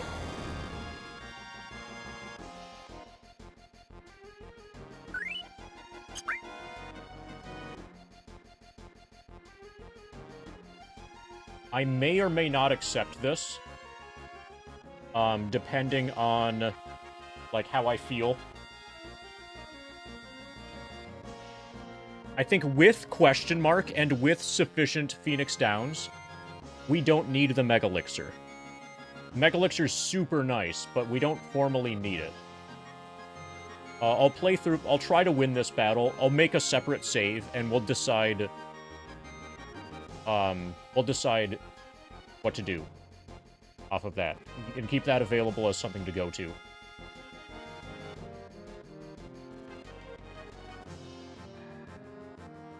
We still do have two elixirs, so we will be able to top up Cloud's HP.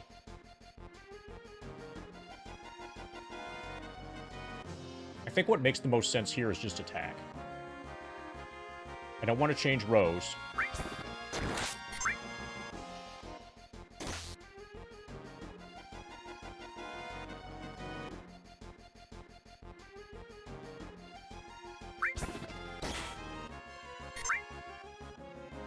Oh, I've got it.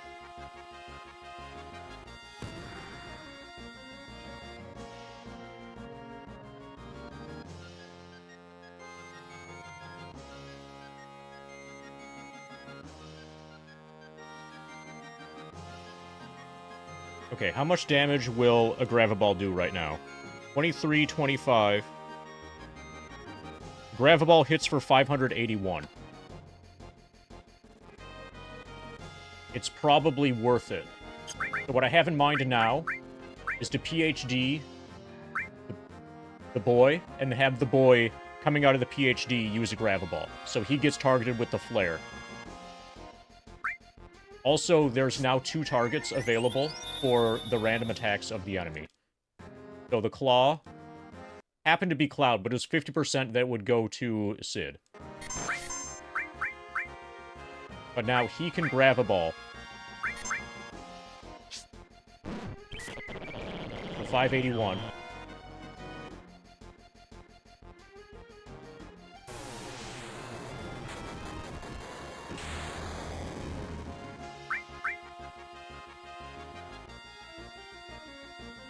This is costing PhDs, but we can reaccumulate these.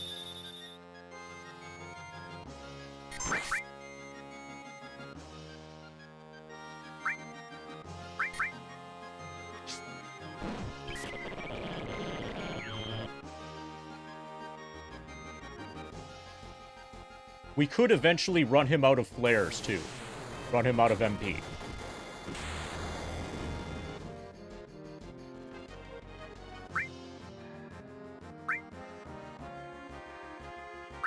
I think I have to do it again.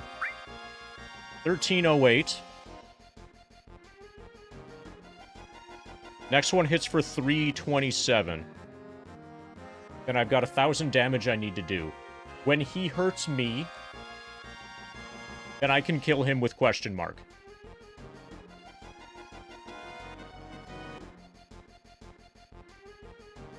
And then in the future, the way that we get Phoenix Downs is by stealing them first turn and running away without Cloud taking any damage.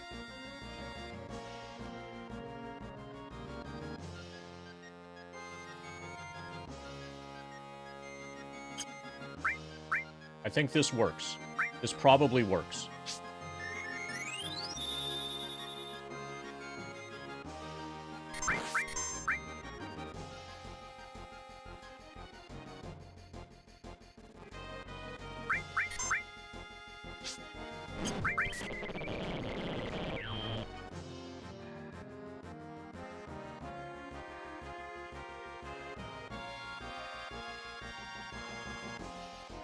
He can attack.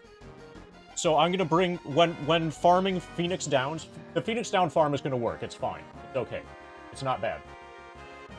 I just need him to not attack Cloud before I escape. He can attack my other party members and it's okay.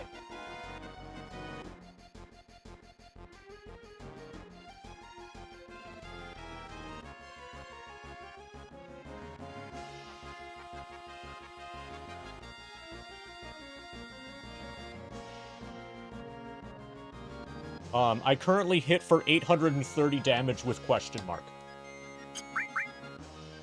I need to take a little bit more damage. Or, since... No! We're good. He didn't counter. He's got to be out of MP. Or we just do this. I think we got him. This kills him. This does 1,200 damage.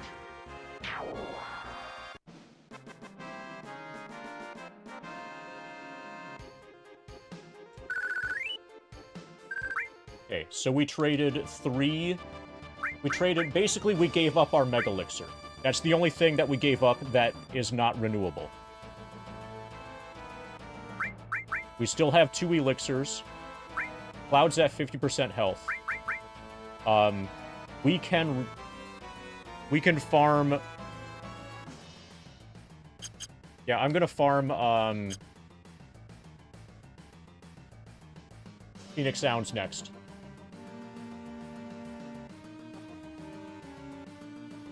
But yeah, we're good.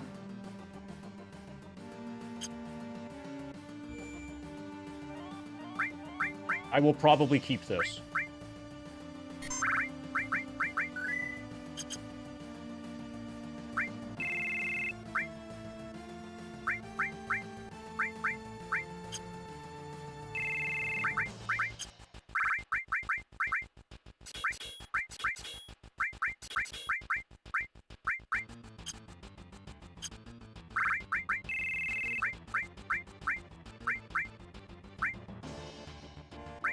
Not you. You and probably you.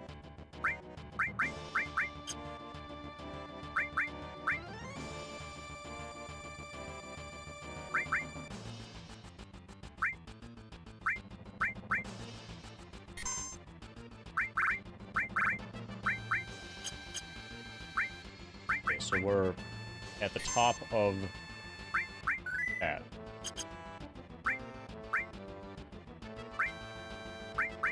I'll save again after this hard reset.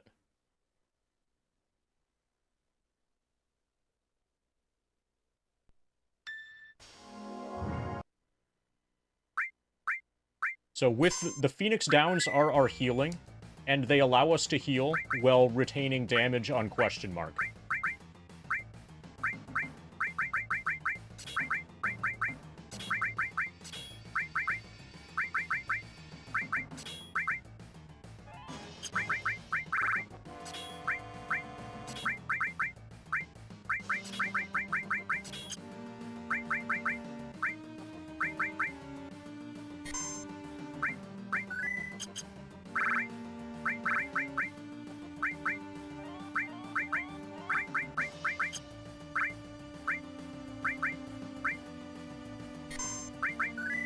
Okay, so we're gonna run from 5 fights.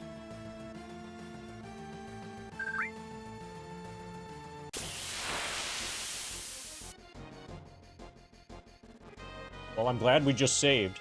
Okay, good, it loaded. Welcome to FF7 PC.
Okay, now we die to the Cromwell back attack. I'm gonna use the death warp here as an opportunity for a bathroom break also.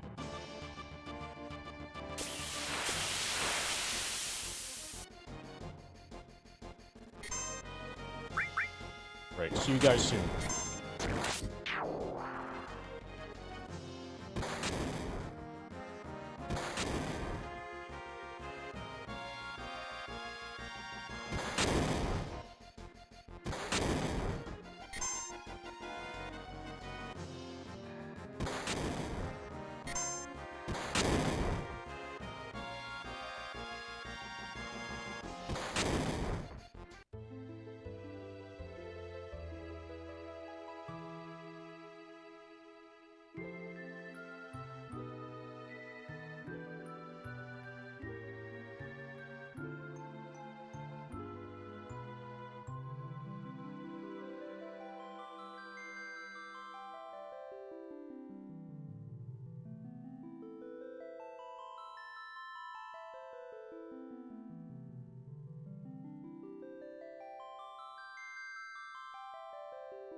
Okay, it worked.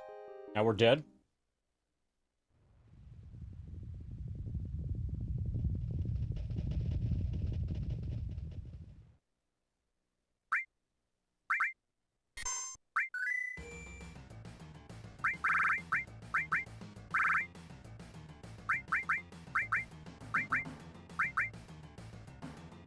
It might be best to stay inactive. We'll try it inactive. So Cloud has 1526 HP. We need Cloud to not get hit.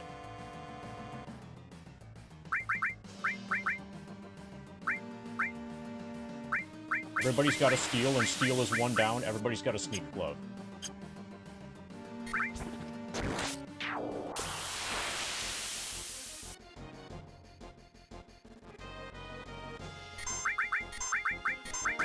Nope. Run's dead.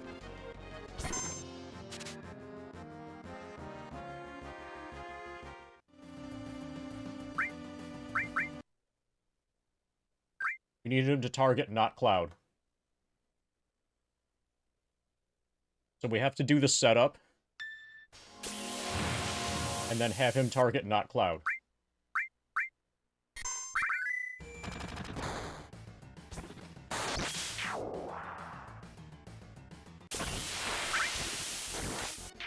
And then we get a Phoenix down.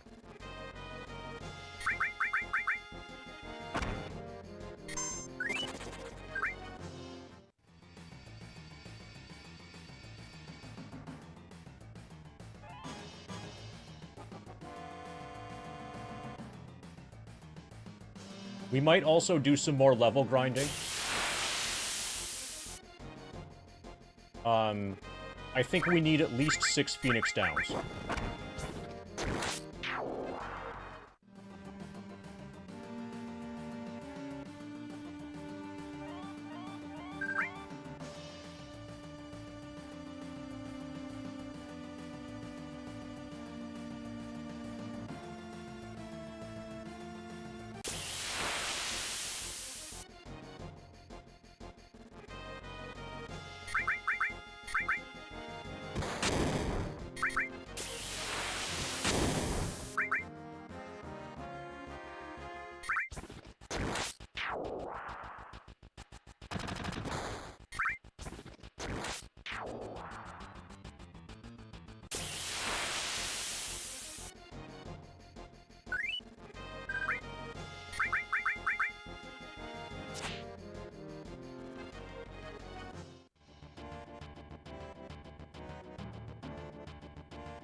Ba-da-ba-da-ba. Ba-ba-ba-ba. Ba-ba-ba. Now we die.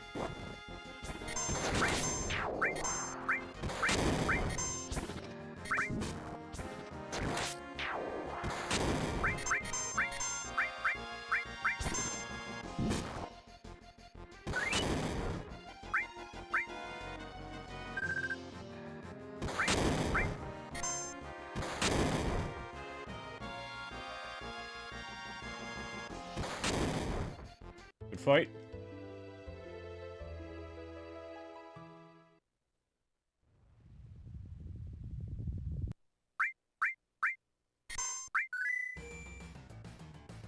I'm gonna stay inactive.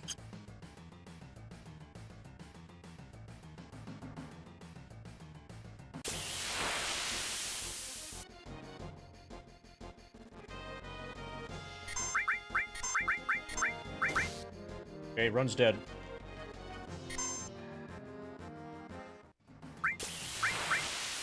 You need to attack, not Cloud.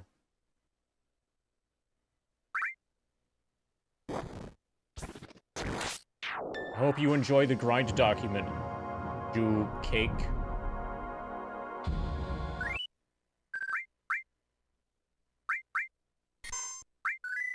We're currently doing 2x FF7. In this FF7, Cloud's getting to, or Ex-Soldier is getting to level 99 on the first screen of the game. Well, he's still Ex-Soldier. In the other FF7, we're playing Scavenger Mod with no shots. And we're trying to accumulate the resources that we need to beat the Turks fight here. So let's re-update this. So Cloud, or Ex-Soldier right now, is at 1,050,000.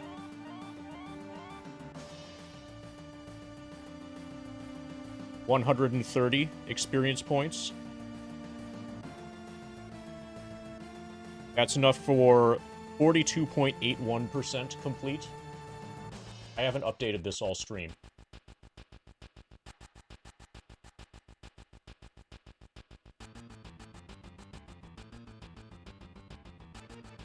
We're closing in on 43%.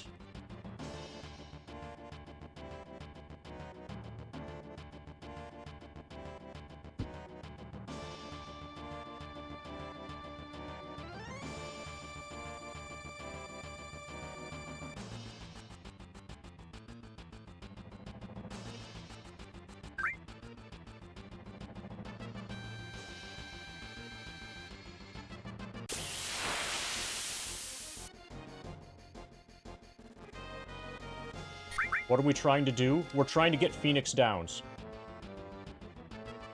We blazed past 42.69, Turtle.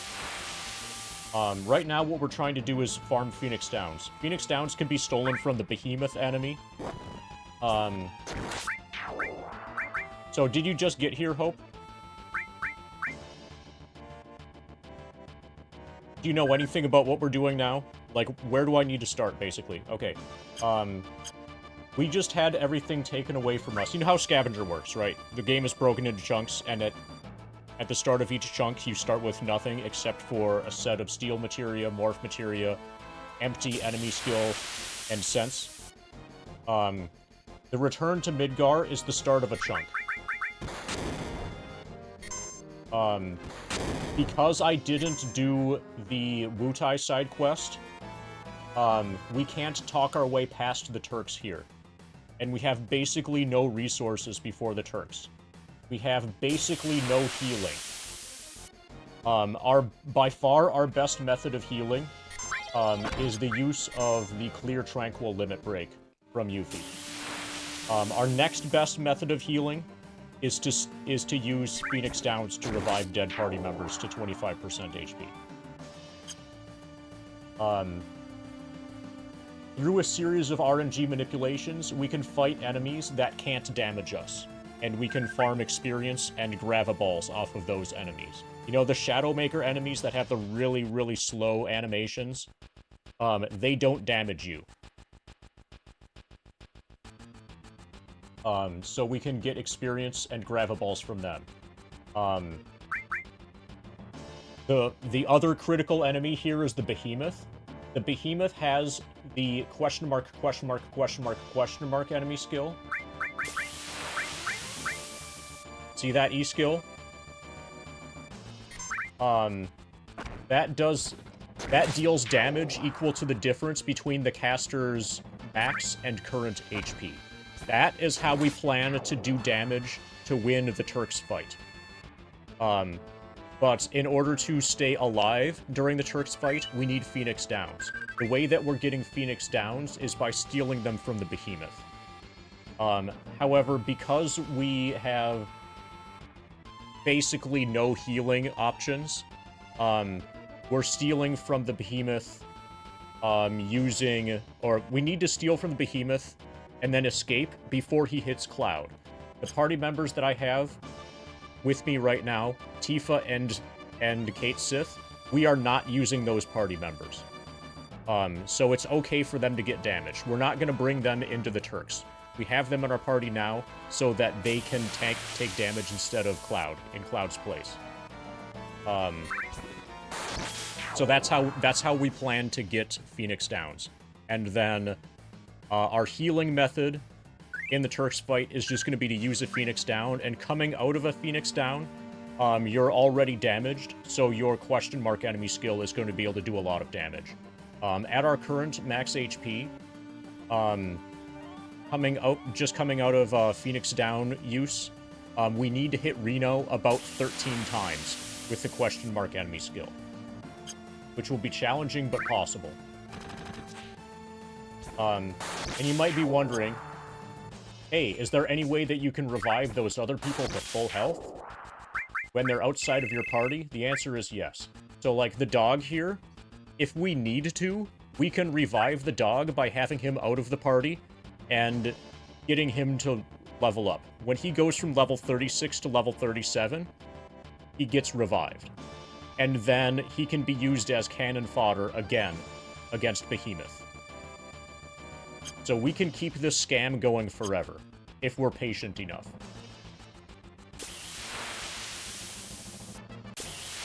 So the way that we get to Behemoth without taking any damage is we hard reset, and then we get to this fight.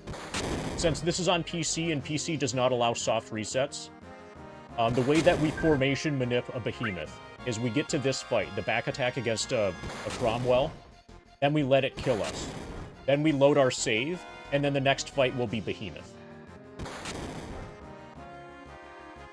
And then in that fight against the Behemoth, we need to immediately steal a Phoenix Down and then escape before he damages Cloud, before the Behemoth damages Cloud. If Cloud gets damaged, we reset and we try again. If anybody other than Cloud gets damaged, that's fine. I'm planning to keep this up until I have 6 Phoenix Downs, and then I'm going to try the Turks fight again. The next fight is going to be the Behemoth. And because I just loaded a save, we're at full health again.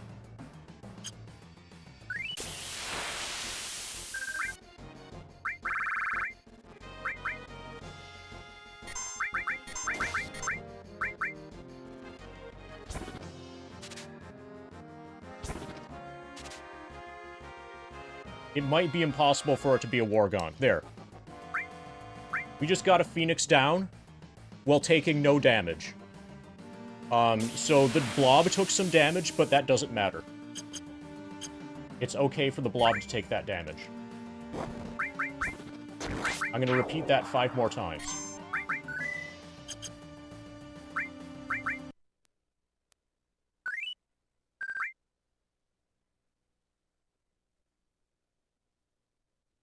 If it's a Wargong, then we try again. This is coming together. We are definitely going to be able to beat the Turks this way.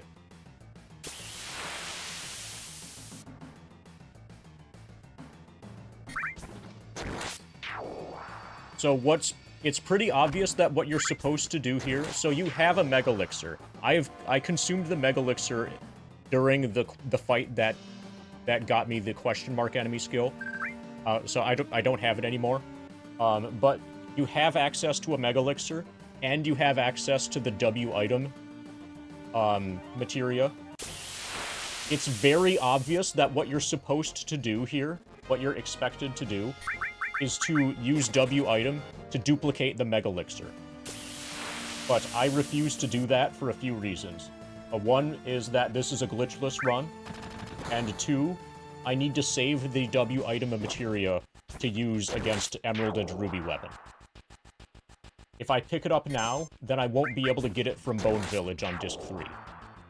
I want to save it. I want to only get it on Disc 3 in the last segment of the challenge, so that it can be used against Emerald and Ruby. Specifically, I have something in mind involving it to kill Ruby.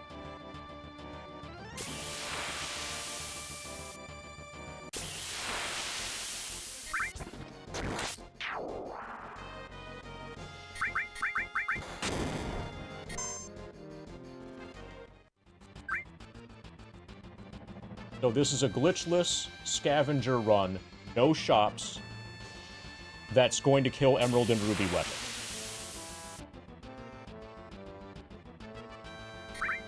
So Death's challenge, or Death Unites Us's challenge, is to do scavenger no shops. MD's challenge would be no shops and to kill Emerald and Ruby. And we will do that. Now that we know for sure that we're going to get through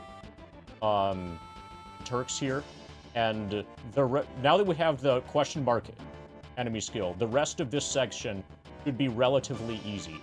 We definitely do not need to get W item now. We can save it for later. Okay, so now we die.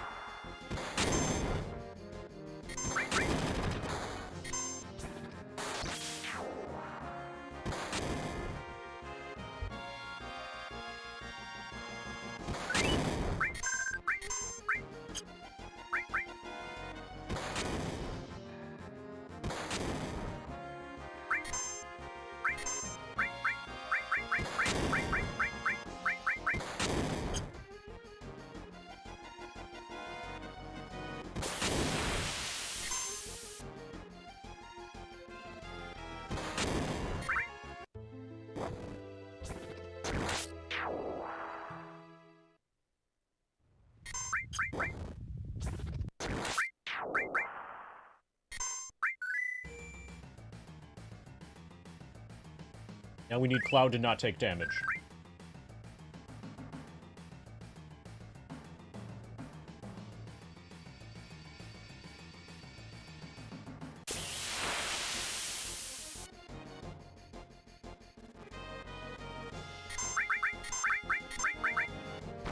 Nope. Run's dead.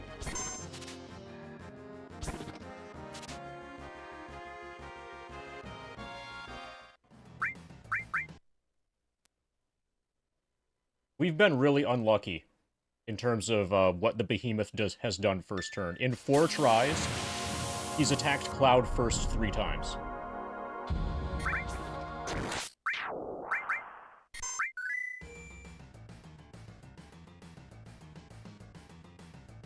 Now we need to die to the Cromwell again.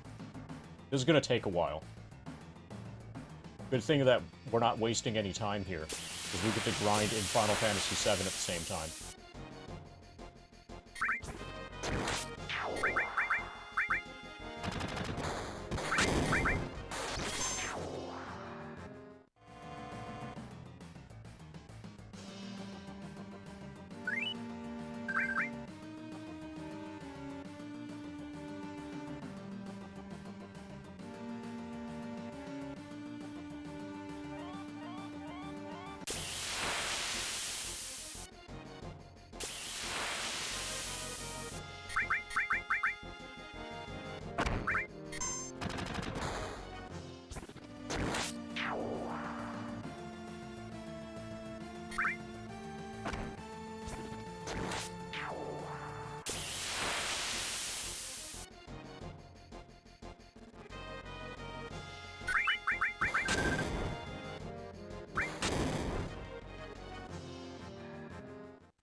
Bada, bada, bada, bada.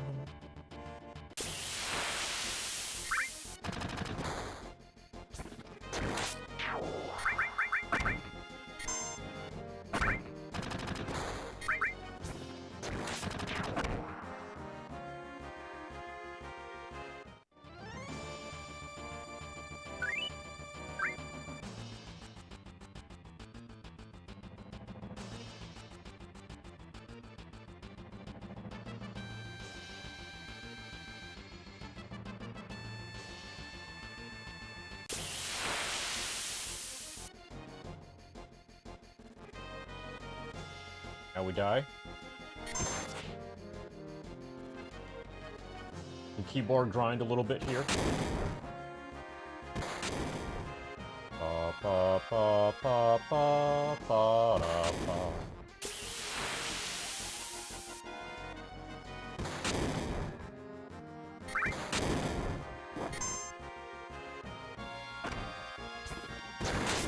$666 damage, hail Satan.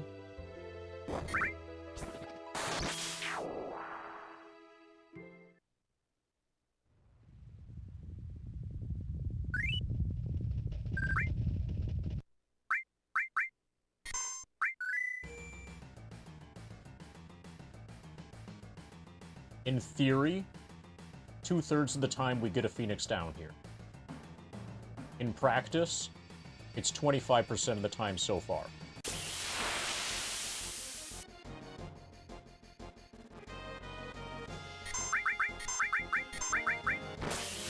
Okay, good start.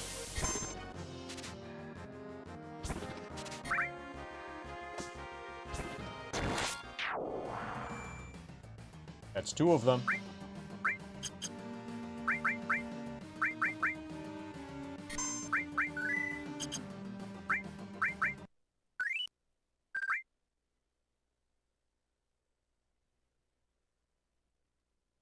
Yeah, there's no healing here.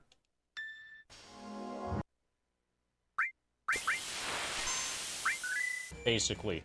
There's effectively no healing.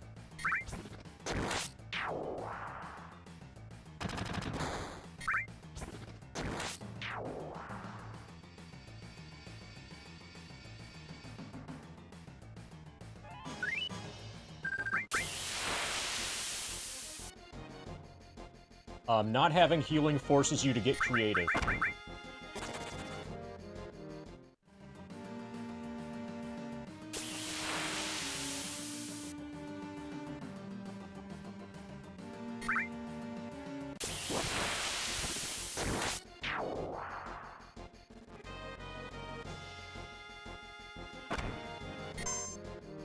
Yeah, with Necrosis you never have healing.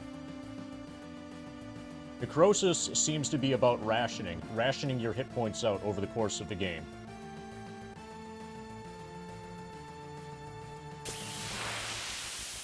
Making sure that Cloud has more than 0 HP in time for the Sephiroth fight, the shirtless Sephiroth fight.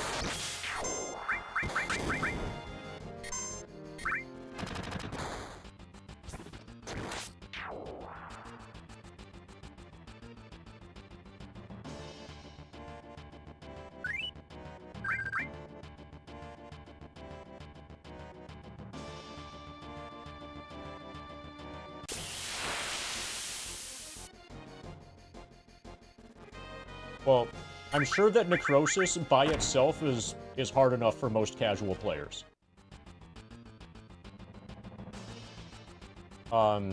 Labe was saying that Necrosis is relatively easy if you just, like, do the speedrun strats.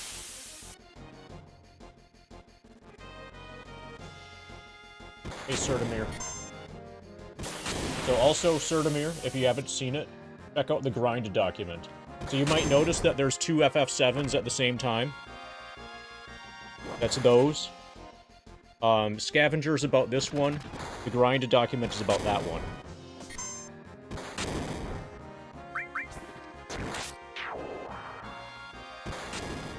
This one we're playing with our hands, this one with our feet.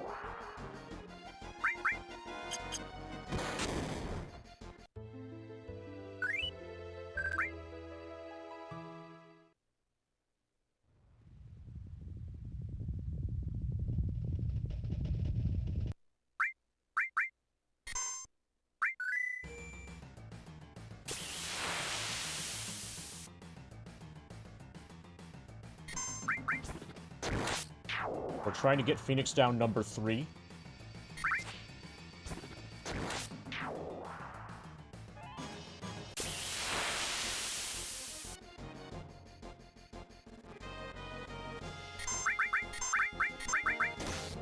So far, so good.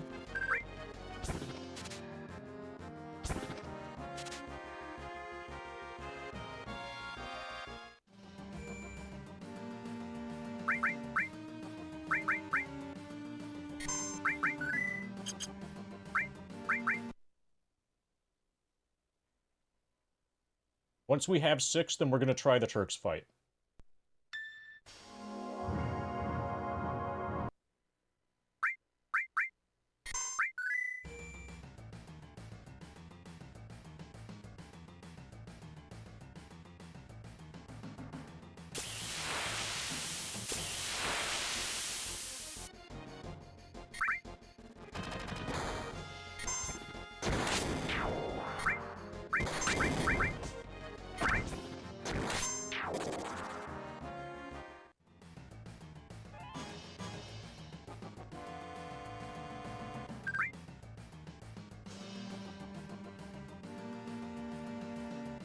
Pa-pa-pa-pa-pa.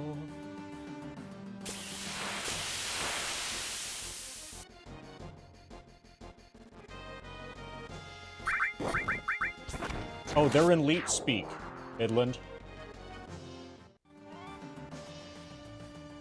That's what's different about them. They're partying like it's 1994, and they just got dial-up internet. And they told their mom that she shouldn't use the phone for a while, because they've got to look at their message boards.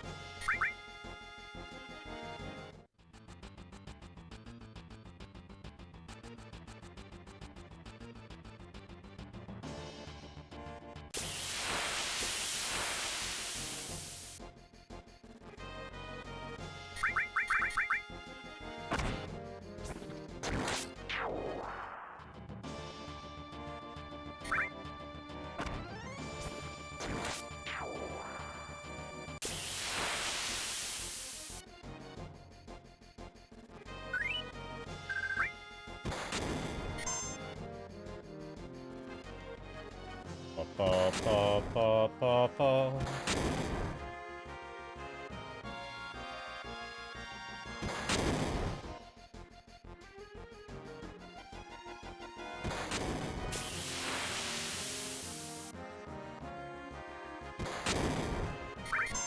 Hopefully in the Shinra building itself, there'll be another way to get healing. Or a better way to get healing. Even just ordinary potions would be fine.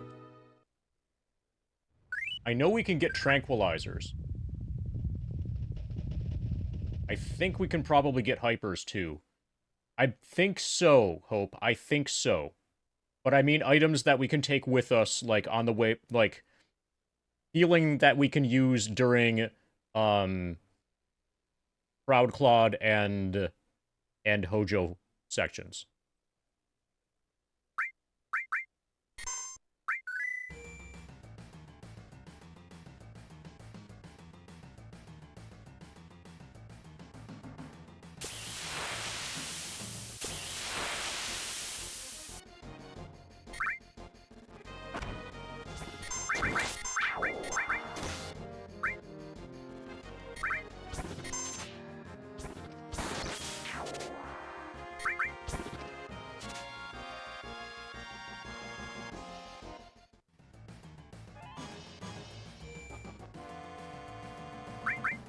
And from there, we should be able to make it back to here, if we have to.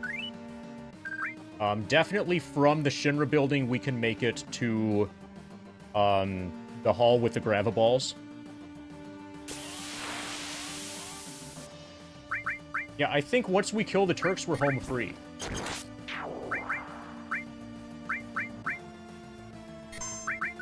Once we kill the Turks, then we win. Because we can... If we need more Phoenix Downs and we can't get any elsewhere, we can come back to here if we have to. If we need more Gravaballs, we can come back to here if we have to. The next point of no return is the start of Proudclad. Like, you know, climbing up and then jumping over, and then Proudclad shows up. From there, we will not be able to go back to the tunnels or the Shinra building.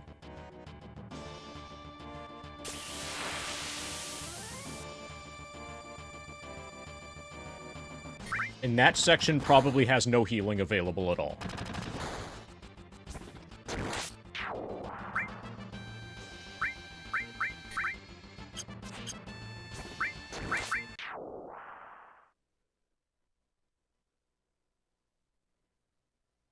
I know that section has 8-inch cannons.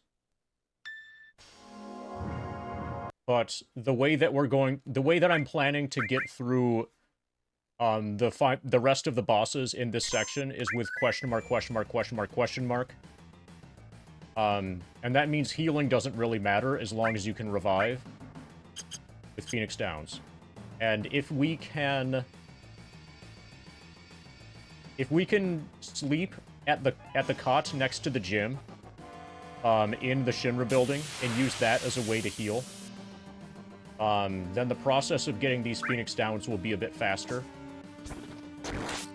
Or maybe there are other Phoenix Downs we can get elsewhere.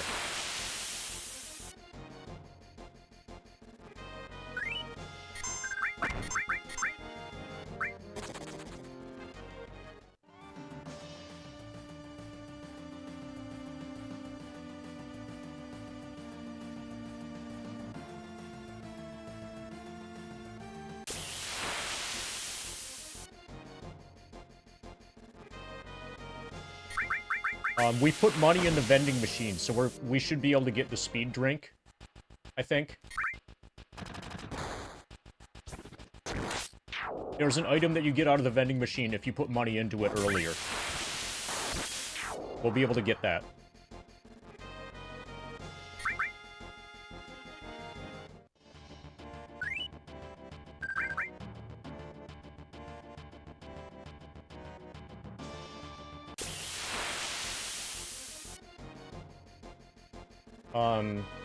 So I know we're gonna be able to get hypers. We can definitely get hypers from the sword dance enemy. And hypers and plus Yuffie with Clear Tranquil might be enough to just carry us through the rest of this section. That's probably enough to just carry us through the rest of this section. I think once we beat the Turks, this all becomes super easy.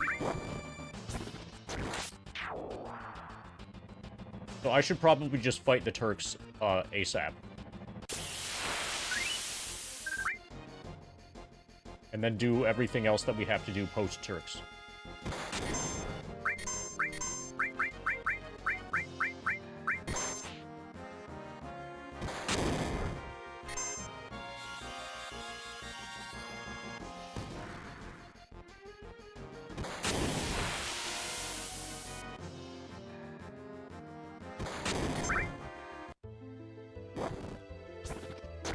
So if we get a Phoenix down here, I'm going to fight the Turks.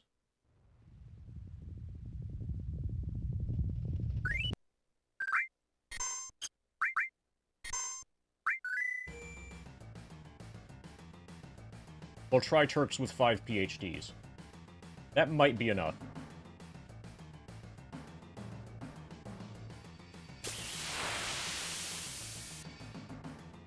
Also, the free inn, will allow us to build up limit bars going into Proudclad.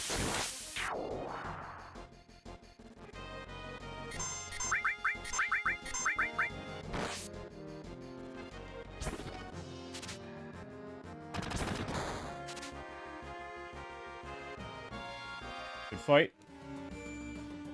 Okay, let's try the Turks.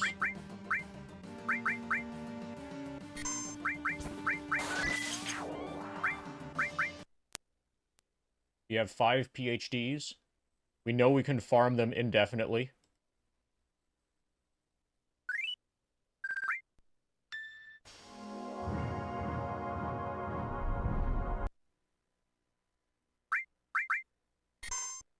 And it'll be easier to farm them once we know that we have a healing point.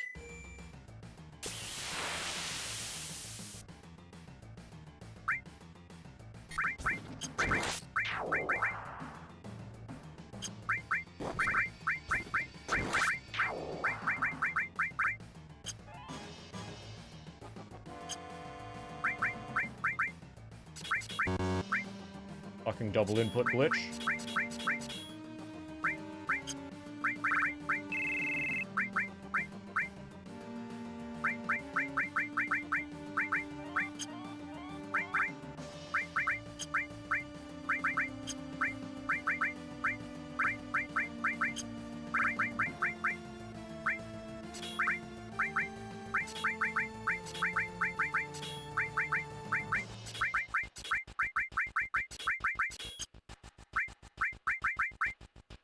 Everybody has E-skill directly to the right.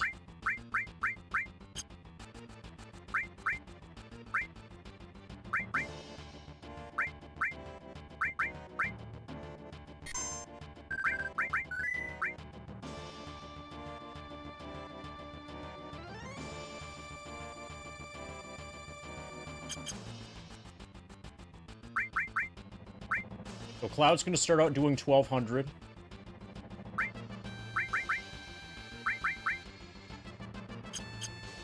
And as we take damage, our question mark thing just does more and more.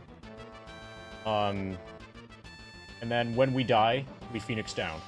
We use limits as they're available also. That's the strat.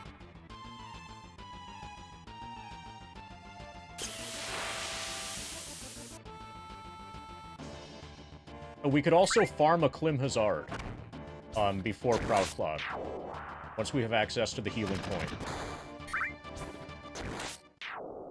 Oh, I'm also requiring that we get all 3 things here. So we need to be a little bit lucky.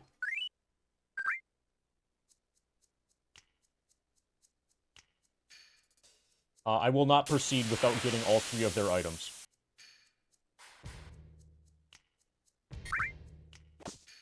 This section is too sparse to not get them.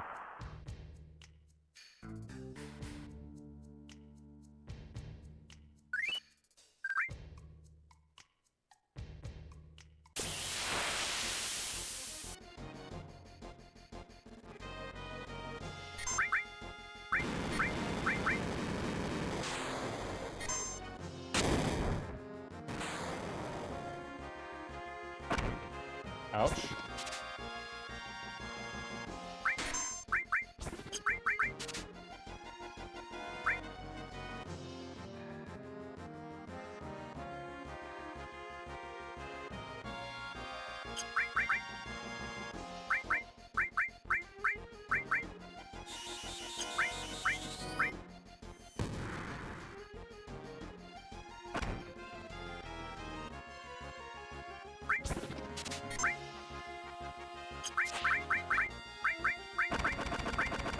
He dead? Yes. Dead? No.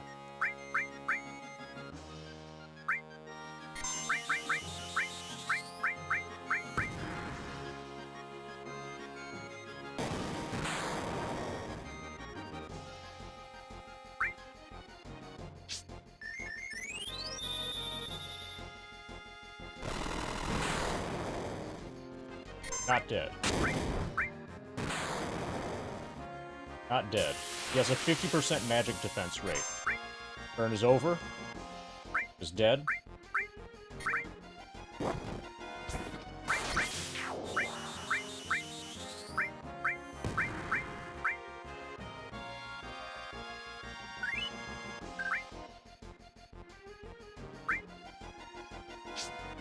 This is demonstrating that the strat works. Strat totally works.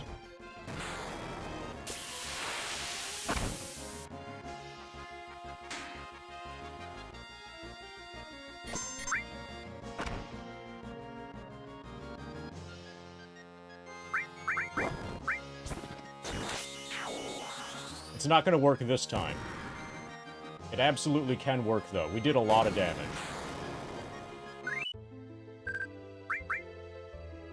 So we're not going to have a turn available for sense, so I should track the actual damage. I believe he has 25k. I'm going to try the fight one more time, this time tracking damage.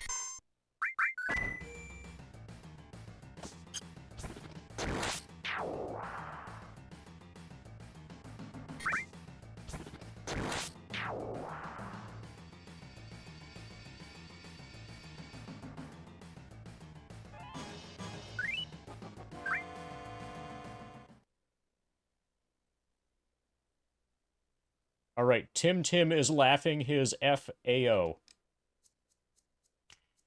Everybody. This is a weight loss technique.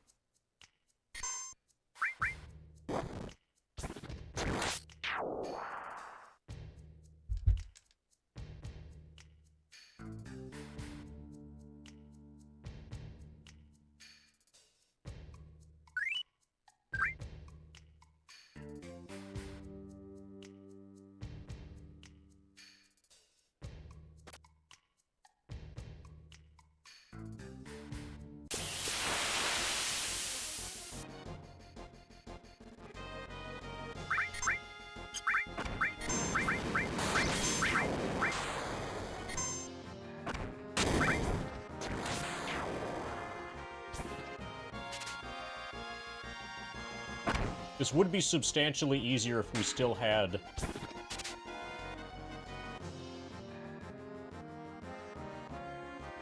if we still had the Mega Elixir. But we should be able to do this just fine without it.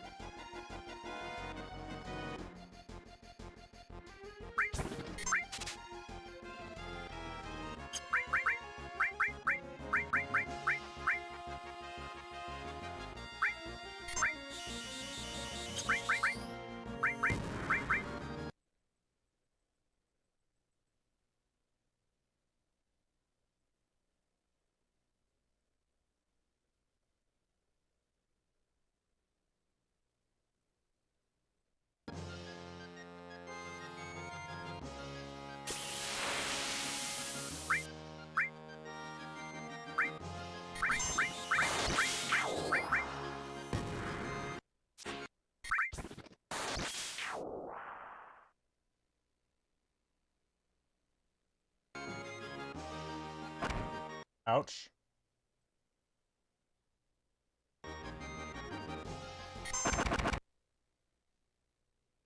$16.61.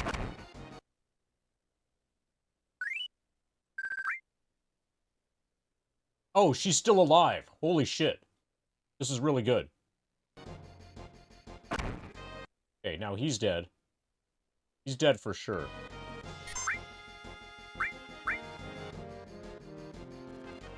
Okay, this is gonna hit real hard.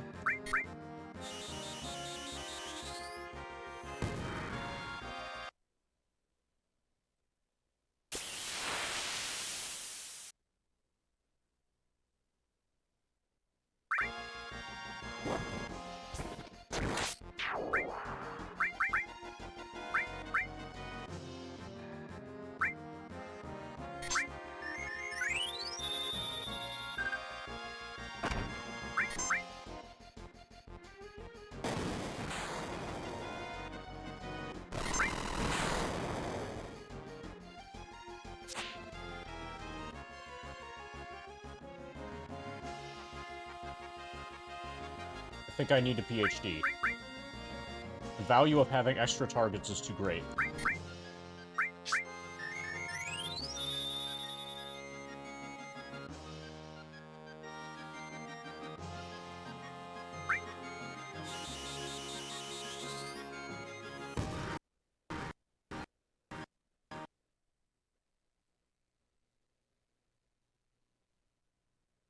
He has 15,735 left.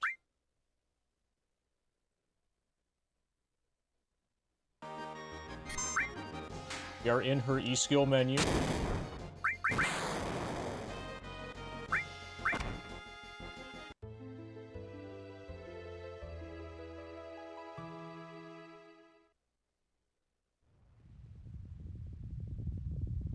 We could consider trying to actually heal during the fight.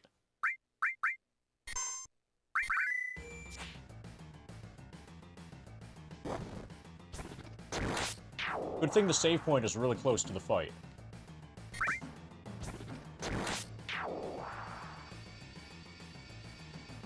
Also, we can grind indefinitely here. If we want levels, we can get them. We are underleveled. We're pretty obviously underleveled. Ideally, our level should be just high enough that we can be revived with the Phoenix down and then tank another normal hit without being dead. But, like, Rude's hits are not normal.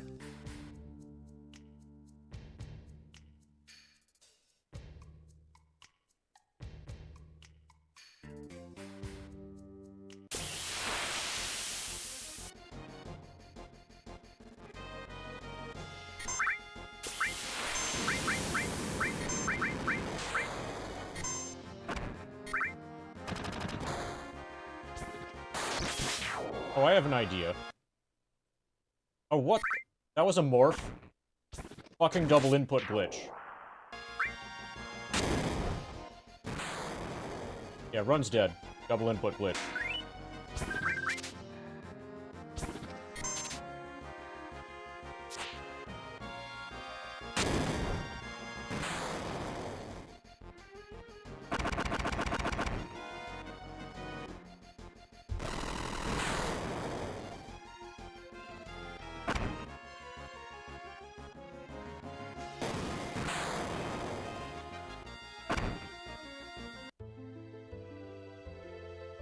It might be cute to bring Tifa.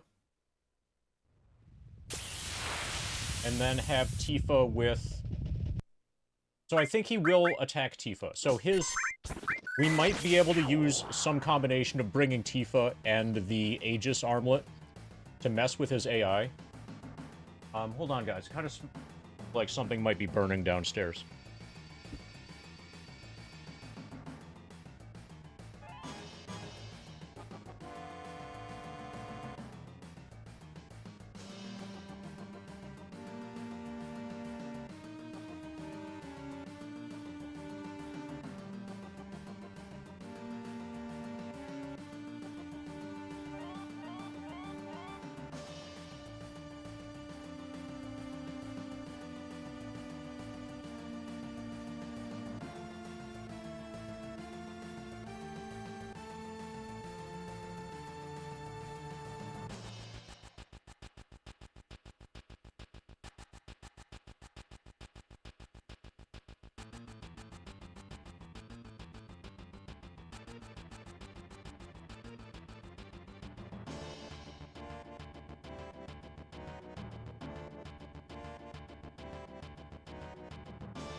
Okay, the house is currently not on fire.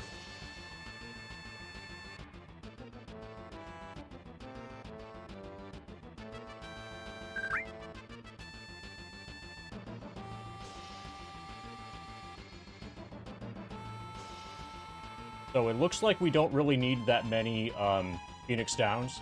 And the reason why is because we get killed before we're able to use the amount of them that we currently have.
He's probably dead.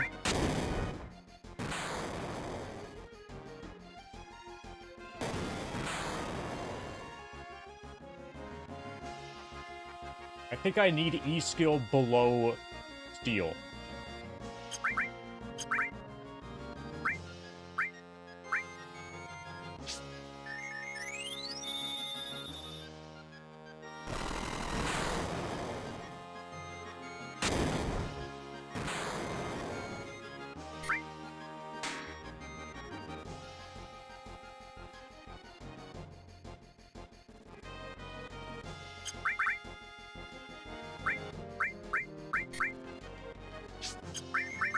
It takes too long to get between item and E skill.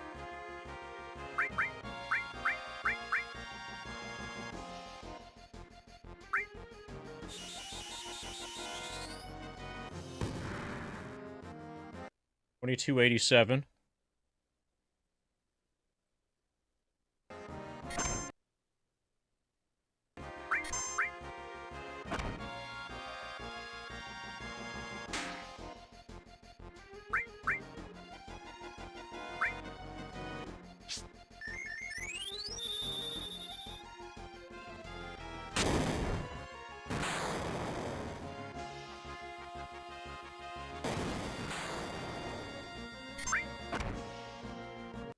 We need more misses against Cloud.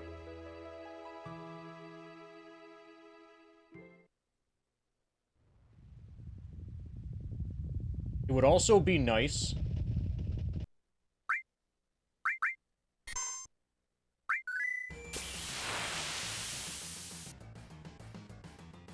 It would be nice if we could farm...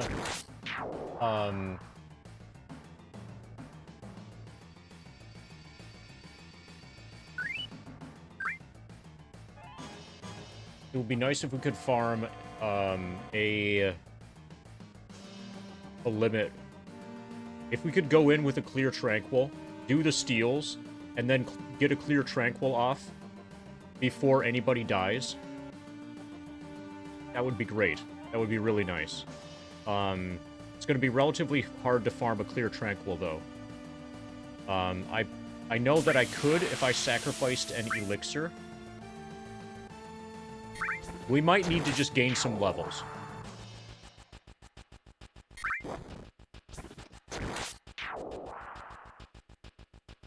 We might just need some more survivability.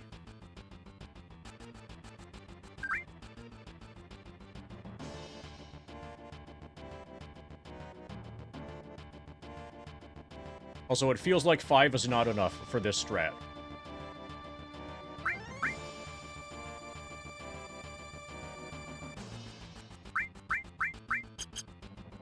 I think we need to do both of those things.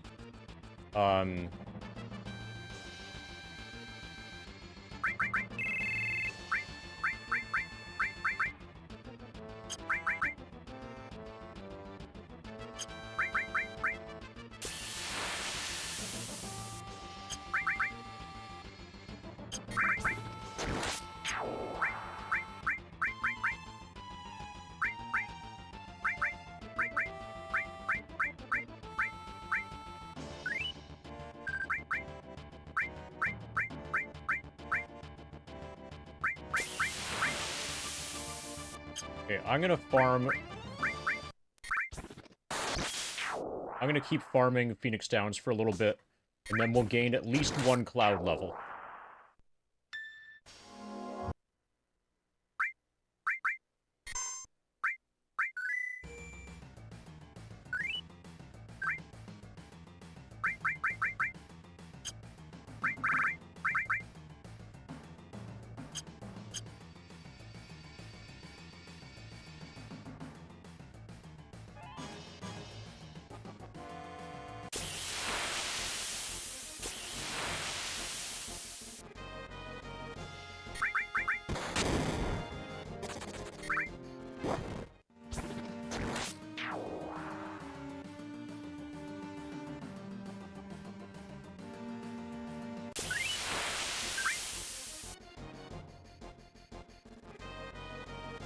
We're gonna farm Phoenix Downs until we don't have available characters to to die in place of Cloud, or take damage in place of Cloud.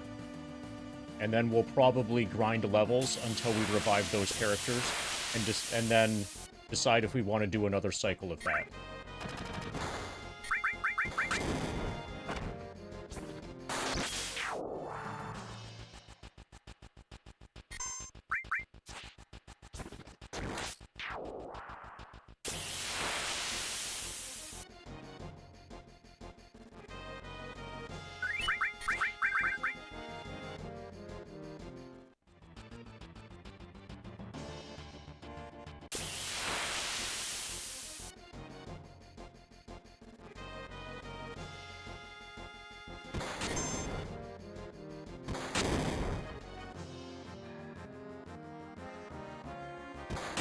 The real issue with the Turks fight is their damage output.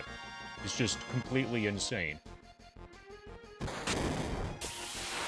Probably what I should do is open the fights by dumping all of my limit breaks. And then only stealing as necessary, as I get an opportunity, if I get an opportunity.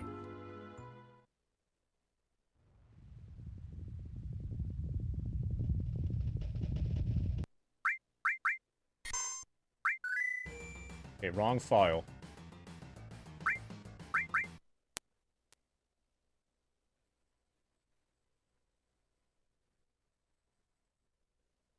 This is a PC problem.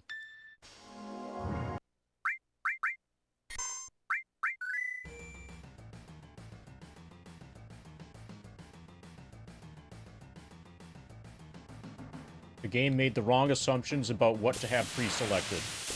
Actual FF7 does not pre-select a save file for you, so that problem can't happen.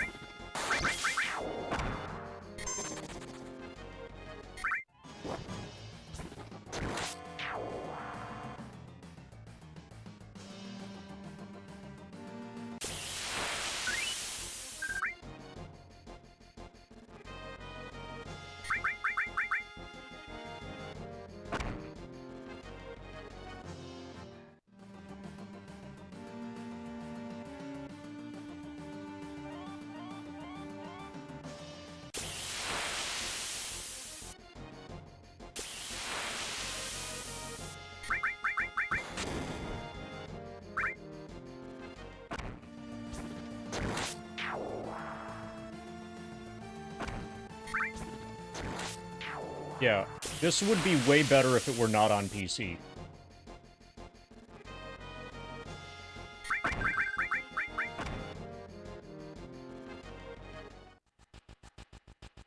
For like 69 different reasons.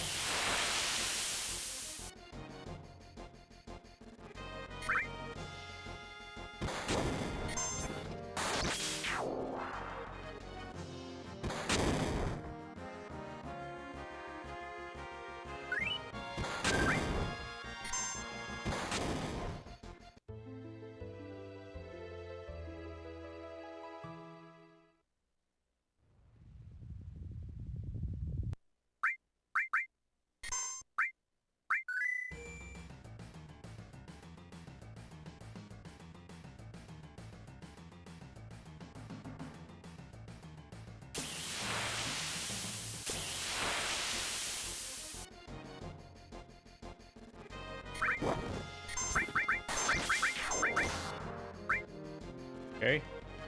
Cloud's okay. Cloud's still okay.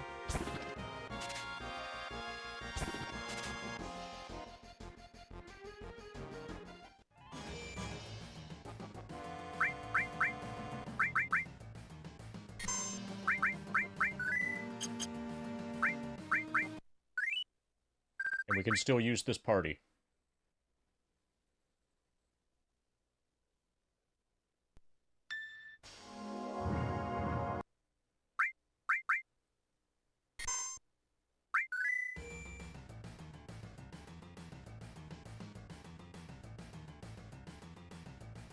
Now we're at 6, I think.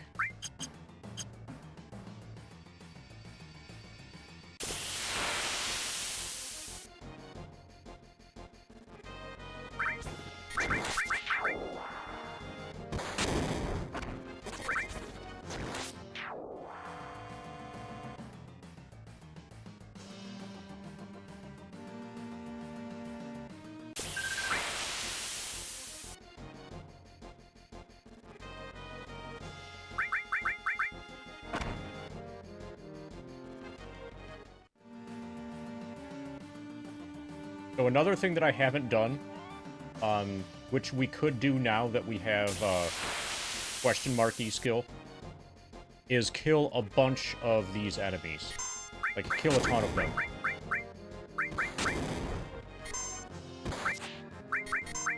To find out what their rare drop is. So none of them have a 100% drop. But there might be a rare drop available that could help us.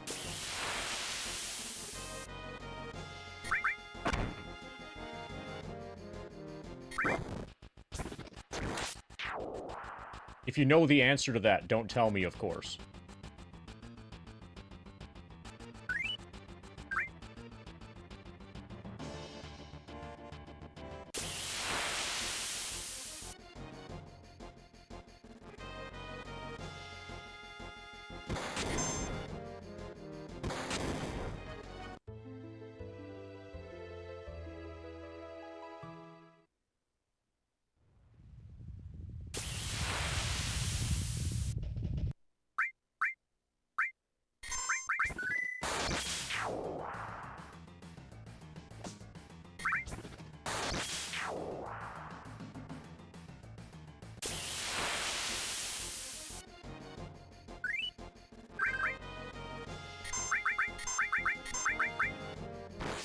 GG.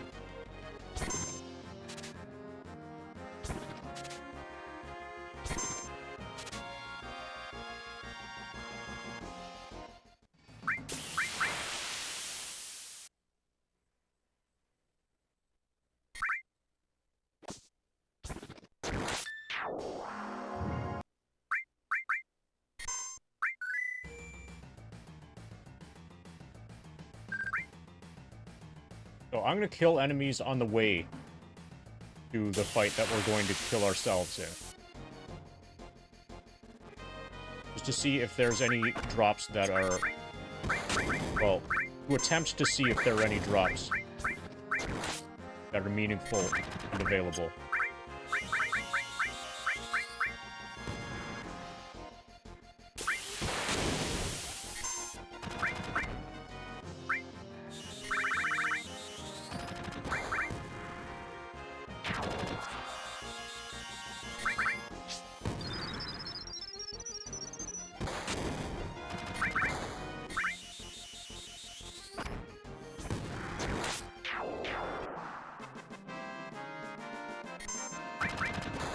We're not going to make it to the fight. Okay, so you can get a Phoenix Down drop. I'm not sure which one of them drops it. But this isn't as good as stealing them.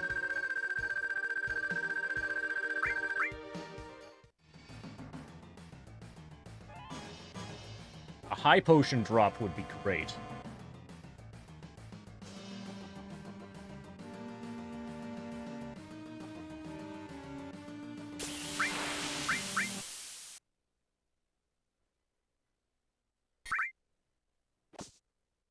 Let's try the fight.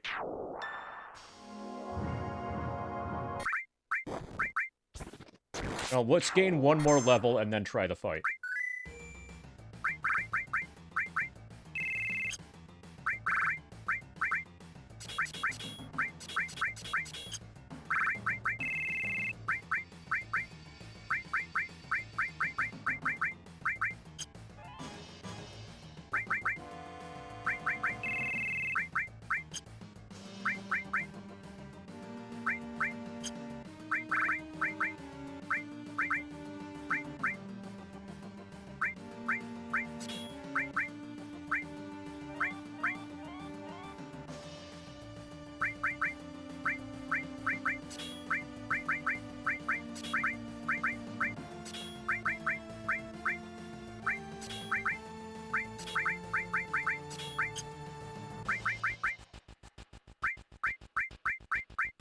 Everything that we care about is in the left column.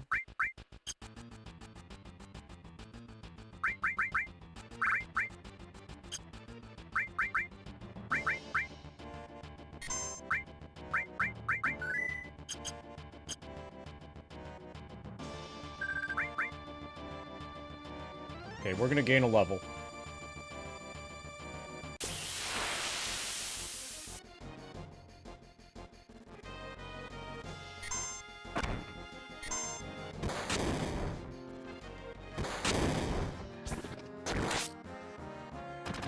This is how you do that.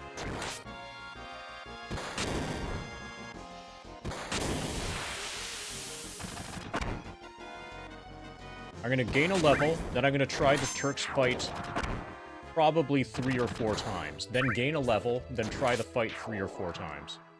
That's gonna be the loop.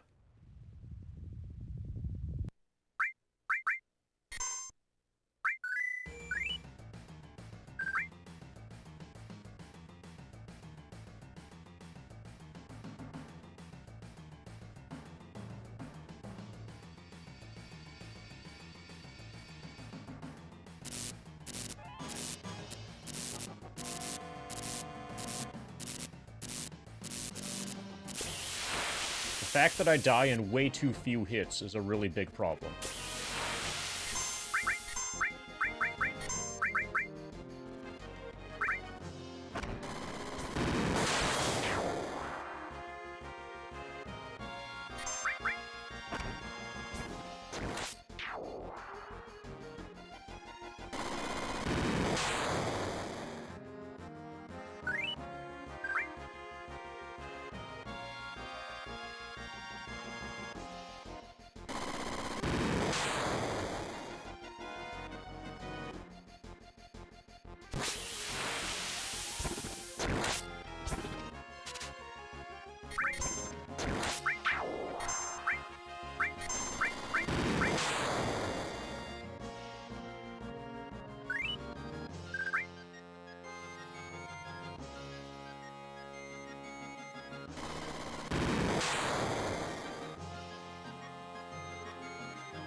He needs morph. Well, actually... No.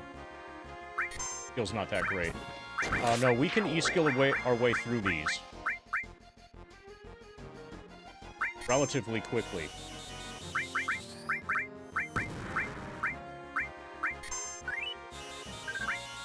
This saves time.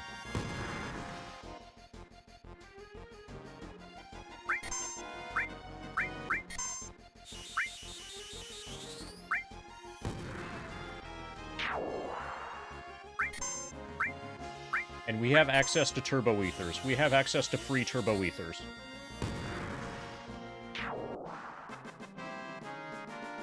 Have I played Arcanum before? No, I have not. I'm just aware of its extremely stellar reputation.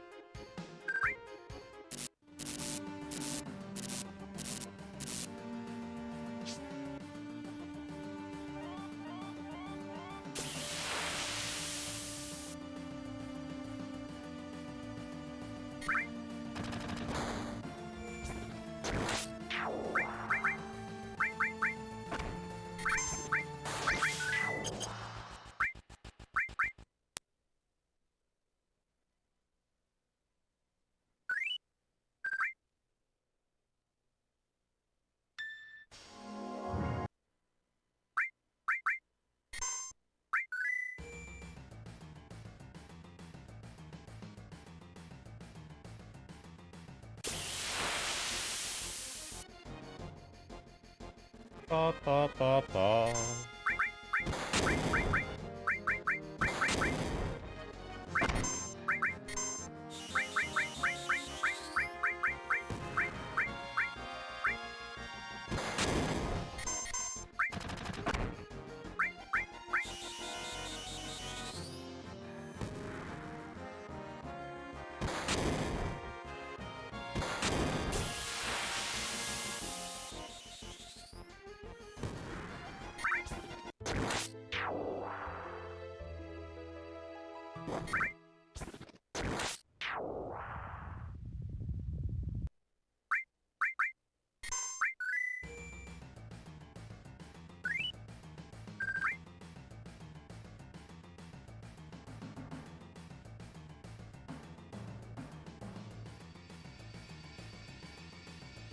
It's an intentional death, Valente.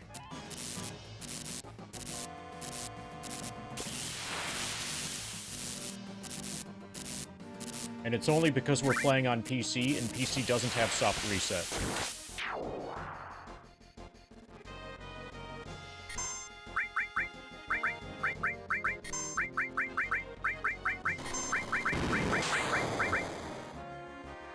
So I'm gonna stop taking Graviballs and instead, for a little while, getting Turbo Ethers.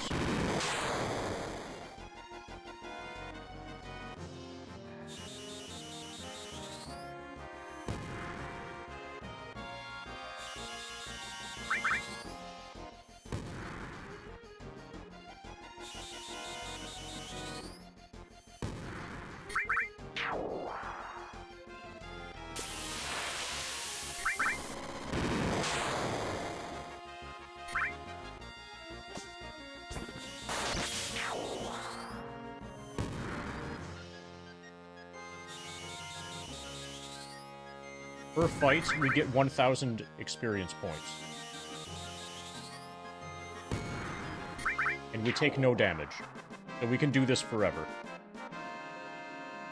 In principle, we could reach level 99 here if we wanted. I'm gonna get Cloud to level 44, and then we're gonna try the fight again. Try the Turks again.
Well, that's unfortunate.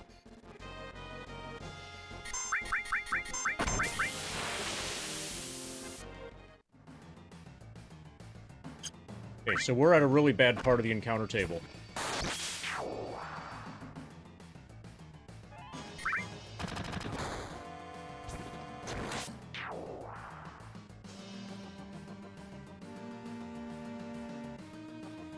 I know what we do.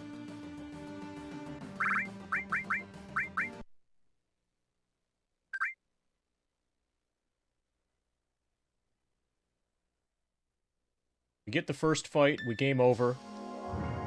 No, we walk to the first fight, we game over, then we walk to the tunnels.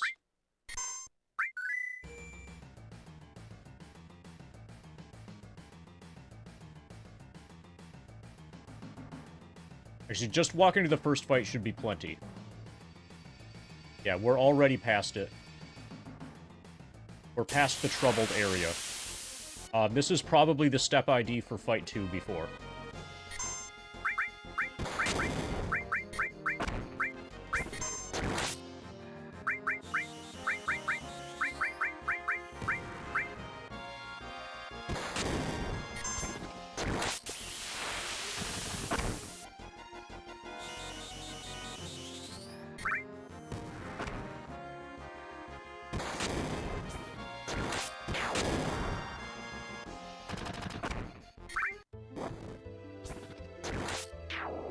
Six damage to the dog. Hail Satan.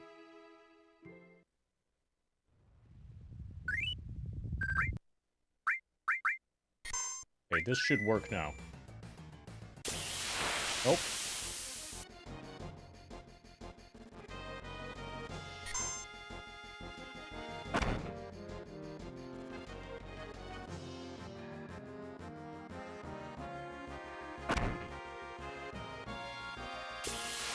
Oh, we have to walk both times. This is fine. We just have to walk both times. It's okay. Since we didn't save again, our step ID didn't get updated.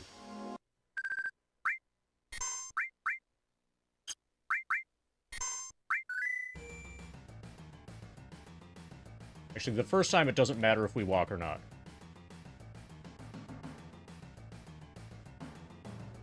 The second time we have to walk. And apparently you only need to walk a little bit.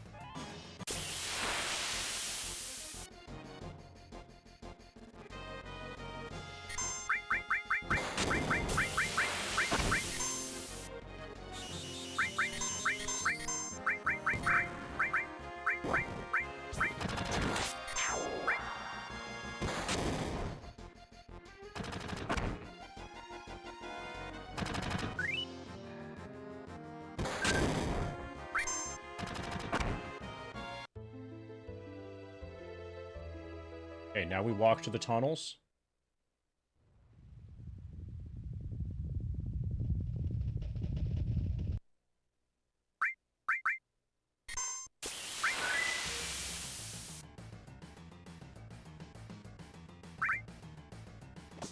Clear.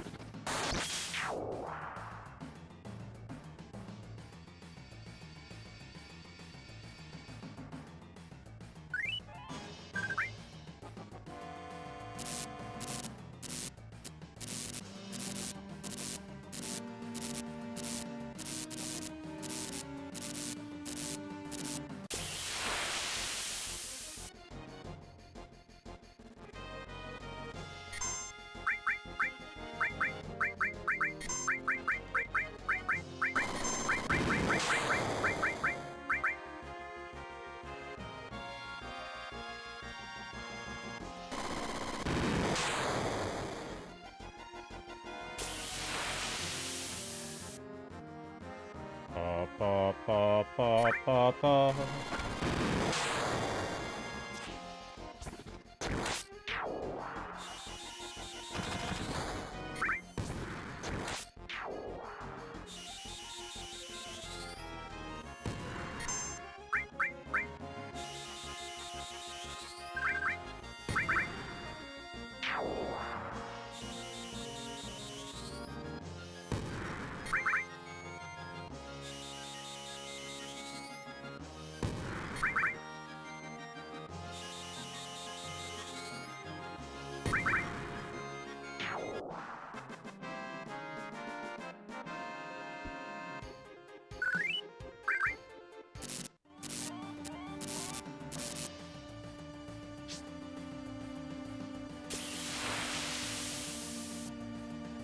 Pa, pa, pa, pa, pa, pa, pa.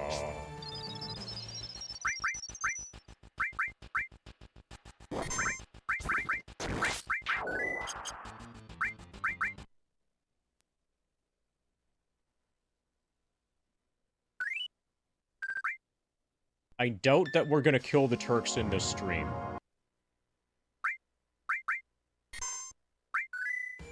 We'll gain one more level. We'll gain a level for Cloud, and then we're gonna try the Turks a few more times. And I might end up stopping there. I'm, like, thinking about this more before the next stream.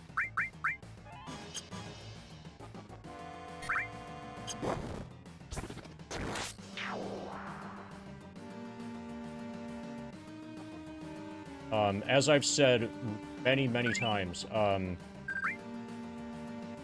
the process of playing FF7, even in ATB wait, at the same time as grinding with your feet, is way more taxing than other video games.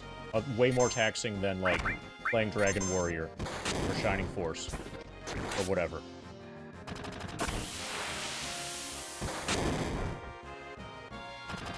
And so, we've been at this for 5 hours, and it feels like 8 or 9.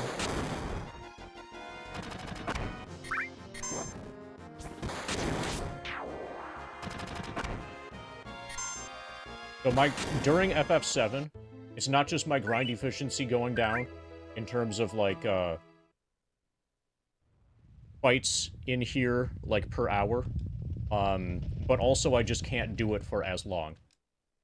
When this is the game that's trying to demand all of my attention.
Pa pa pa pa pa da pa.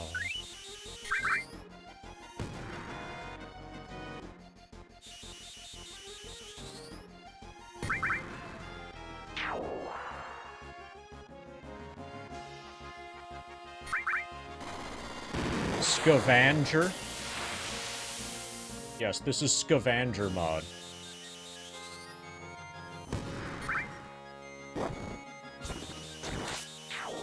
I'm Mortern.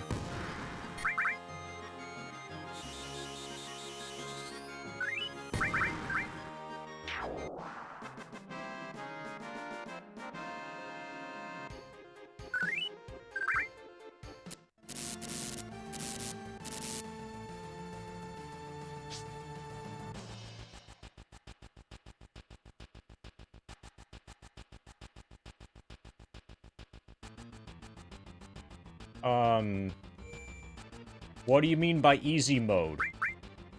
If by easy mode you mean extremely hard, then yes. But my guess is that's not what you mean by easy mode. So then the answer is no.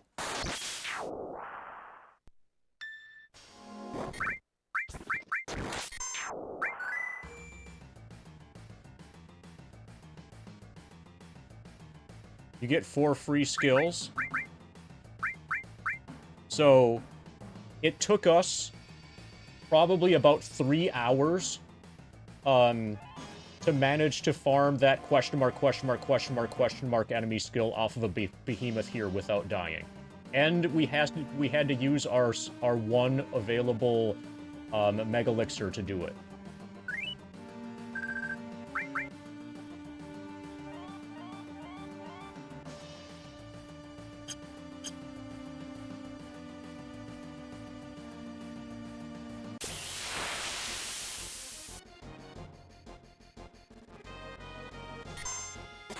Oh, fuck.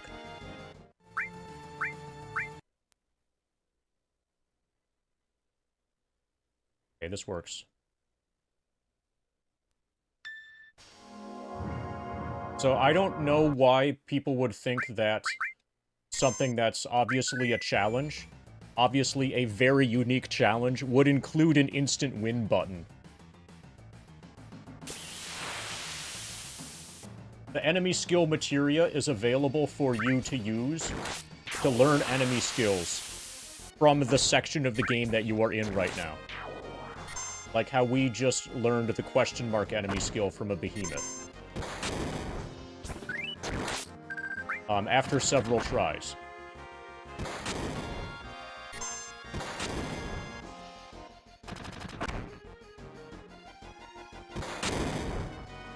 So no, it doesn't include an instant win button.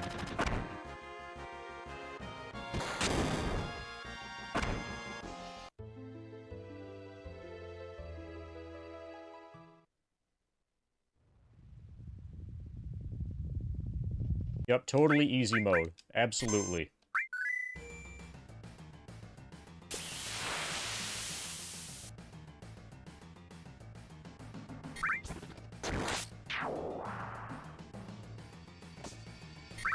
So actually, Behemoth can use question mark.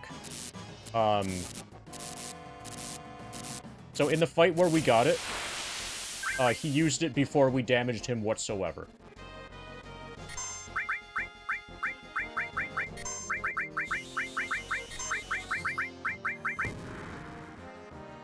So if your idea consists of backseating, I would recommend you not do it.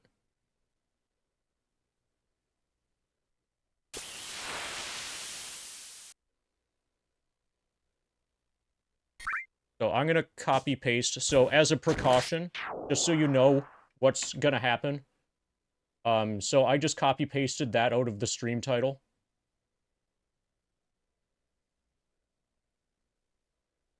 Anybody with a moderator sword, be ready to deal with Morturn's idea. If appropriate to do so.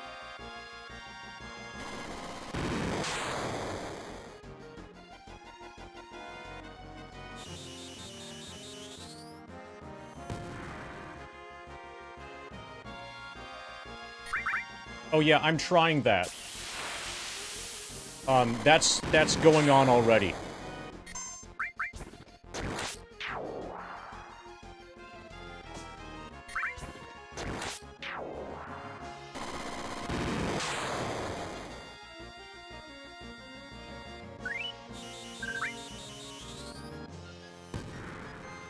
But it turns out once you get into the 70s, it takes a long time to get to the next level. Has Mazes and Monsters been scheduled yet? No. I'm having some capture card issues. With regards to capturing it. I can get the audio playing continuously. So I put some work into it. I think it's going to be possible, but I need to do some reconfiguring of my stream setup a bit. Also, I'm gonna have to actually get Discord. I've been using web-based Discord. But apparently there's like a program.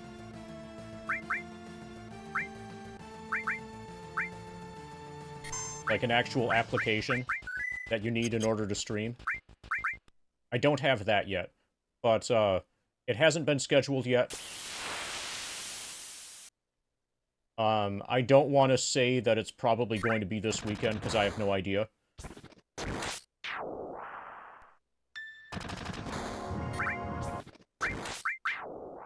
But you have not missed it.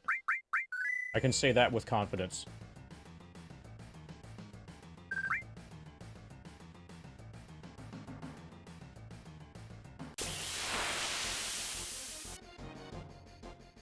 Also, I've tested the Mazes and Monsters VHS. Fucking A. Okay, so I've tested the Mazes and Monsters VHS tape, and it does work. It's not very good. The image quality is terrible, but it does work.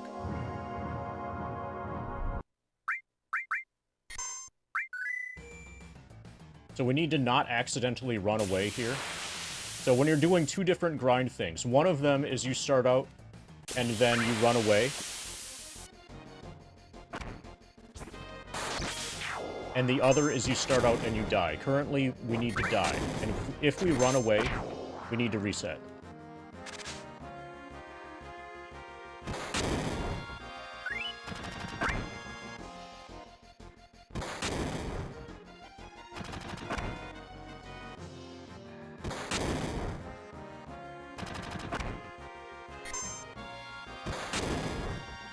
Okay, so now you guys can figure out what DVD is supposed to stand for.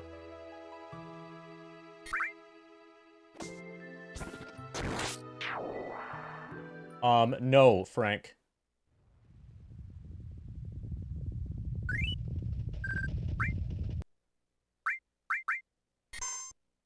Okay, so moving on. What is a section? Usually they end with a boss, but I'll try to list them. The breakpoints, or the segment point things, were... I'm gonna list them in chat.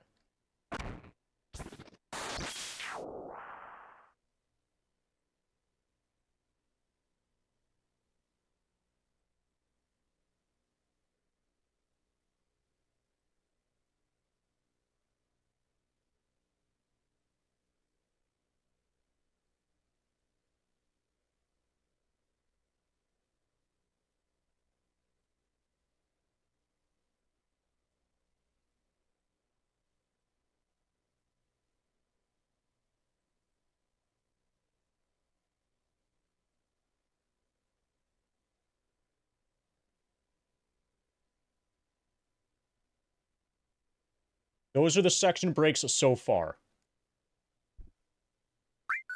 The two hard ones before this were after sample, so like the second half of the Shinra building, and start of Temple of the Ancients.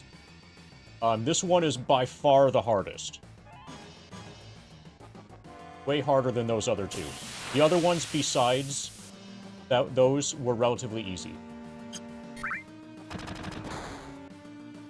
So I'm not sure what we just did. So just to make sure that I know what's going on, we'll hard reset again.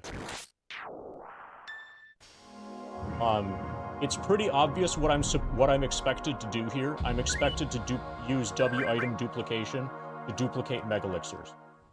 But I'm refusing to do that, and that's making this, like, 100 times harder. If I just duplicated megalixirs, this would be free.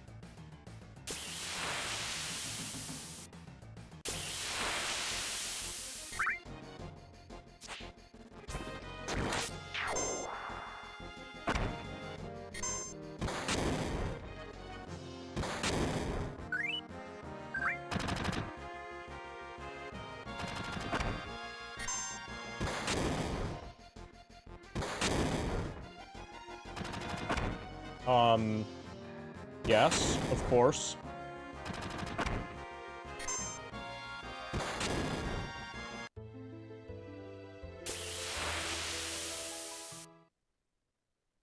You know that's normal, right, Kyrith?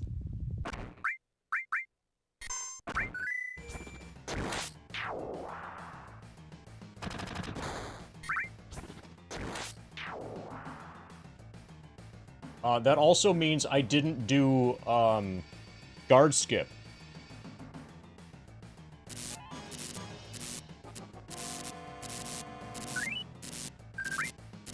And I didn't do return to Midgar skip.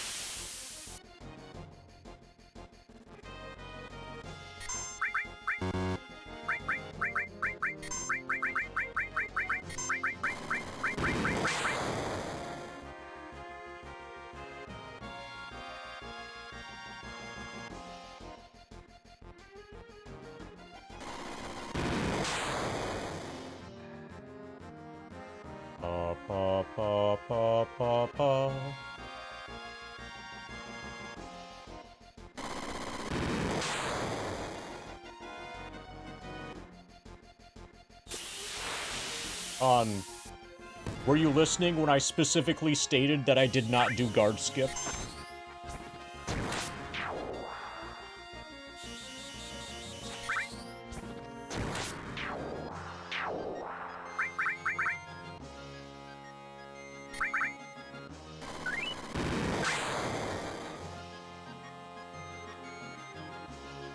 Okay. Yeah, this is a glitchless playthrough, and I'm keeping it glitchless. We did sneak past the Zalem. That's the most, like, questionable thing that we've done so far. We snuck past the Zalem. But what I've done here is consistent with, what would be the case for a glitchless hundo.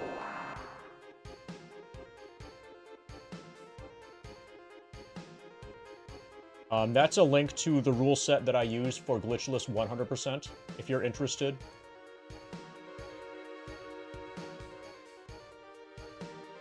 Yeah, just running past the Zalem.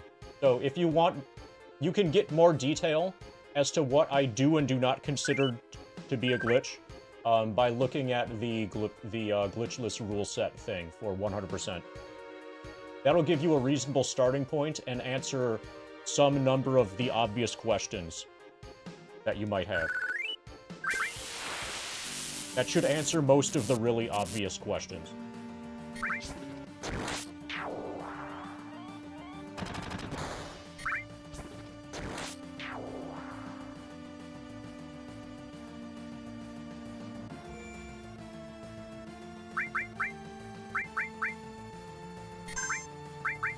That needs to be updated to deal with a couple new things that were discovered since then. Like, the poison duplication. Although the poison duplication is from a paralysis dodge, and all paralysis dodges are specifically disallowed.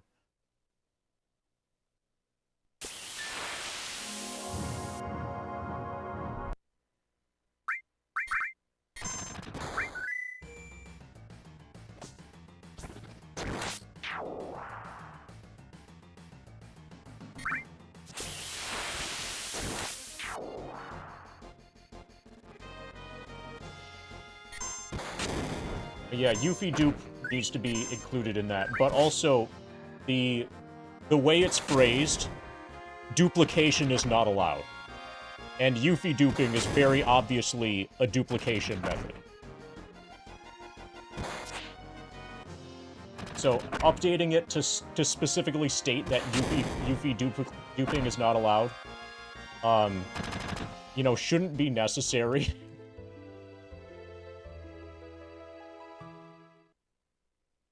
Like, the goal is not to find a loophole, the goal is to close all the loopholes.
Pa.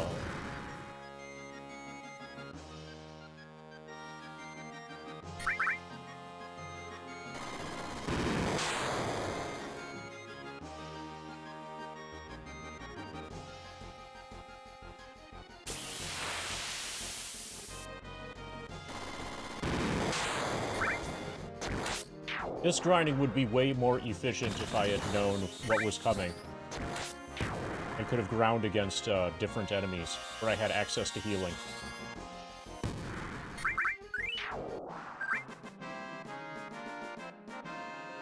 But 1,000 per fight is not terrible. There's a level for the boy. 5 more until Cloud levels up, and then I'm going to attempt the Turks again.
Pa, pa, pa, pa.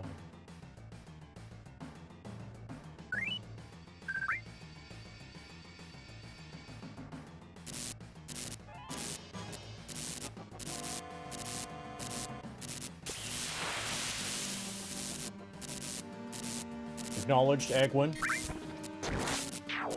Acknowledged.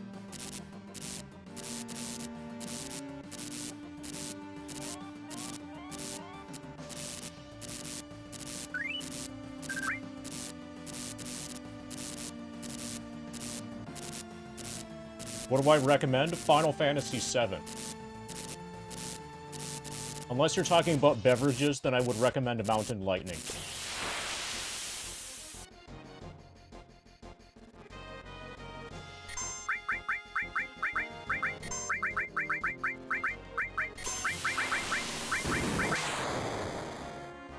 Oh. You want me to take the FF7 off of his head? Really? Agwin, you realize that he's balancing an FF7 on his head. Right? Well, now it just fell. Okay, we'll keep the FF7 back here.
Needs kaleidoscope glasses while balancing FF7, so that he can see, like, 69 different FF7s.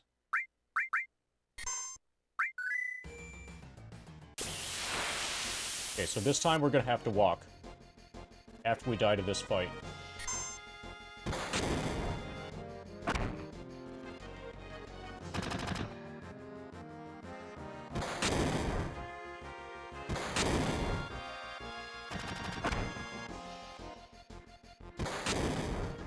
Hi, Shallant Nathaniel.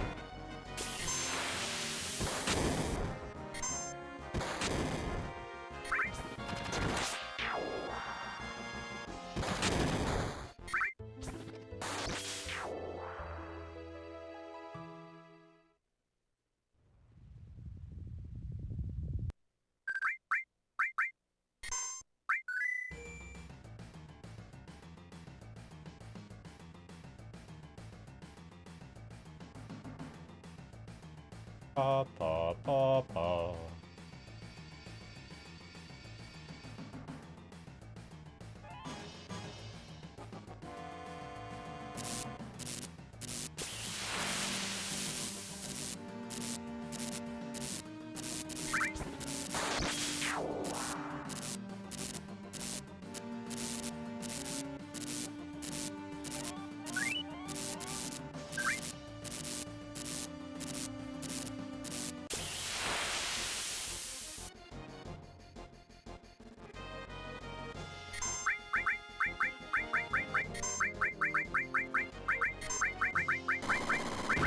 Good thing these Shadow Makers are here.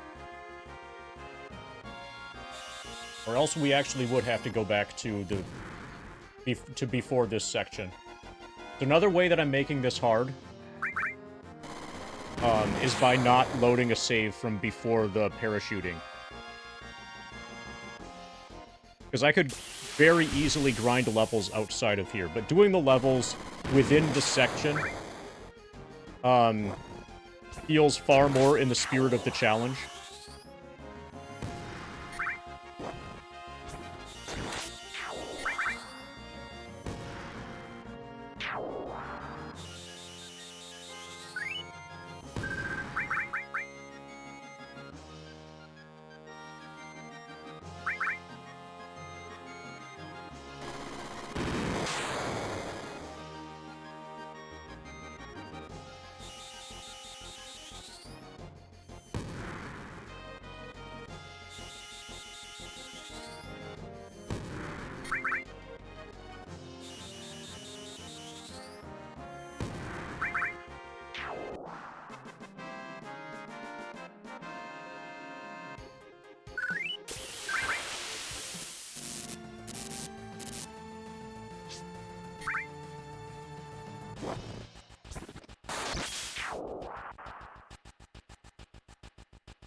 Oh, I just saw your comment, Colding. I do not have a kettlebell for Bubba's head.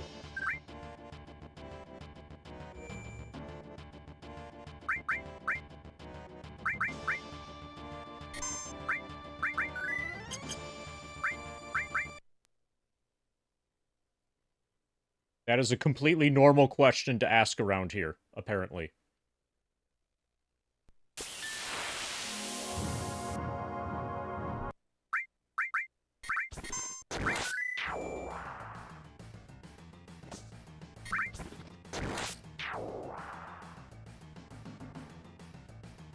Ba ba ba ba.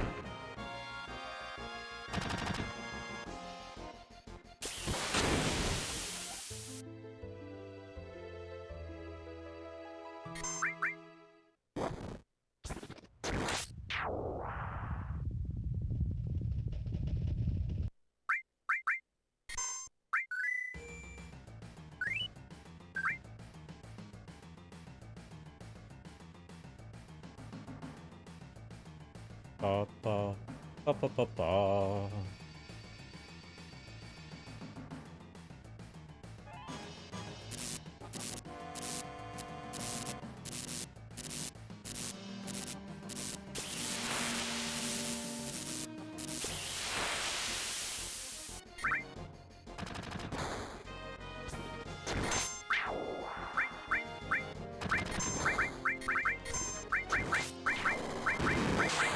We have plenty of turbo ethers.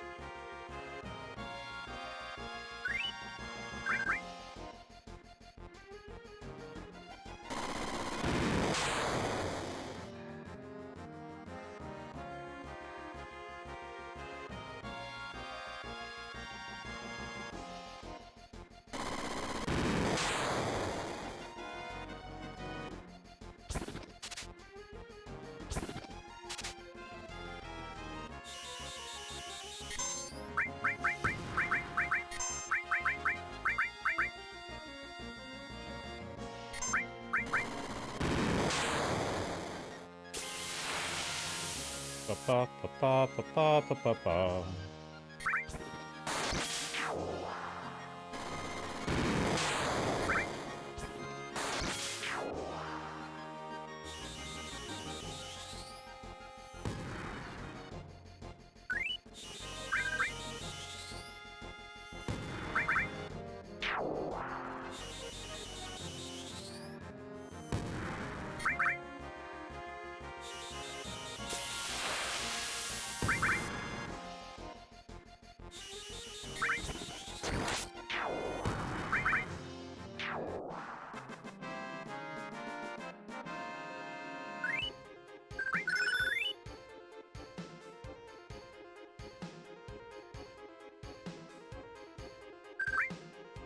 That could be useful later. It's not going to be useful now. That'll be useful once we... Also, in the future, probably we'll farm Klim Hazard, before Proud Clod. And then go into the Proud Clod fight with Klim Hazard ready.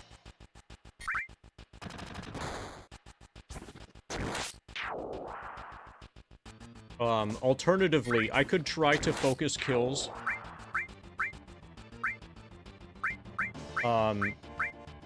onto Cloud to get Meteor Rain. And I could try to focus kills onto her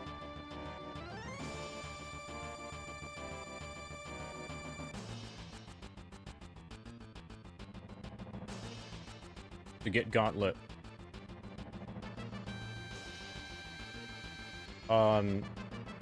Doom of the Living is not going to be particularly helpful against the Turks here because it targets... It's a multi-hit attack, but it's against random targets, and we need to focus damage against one Turk specifically.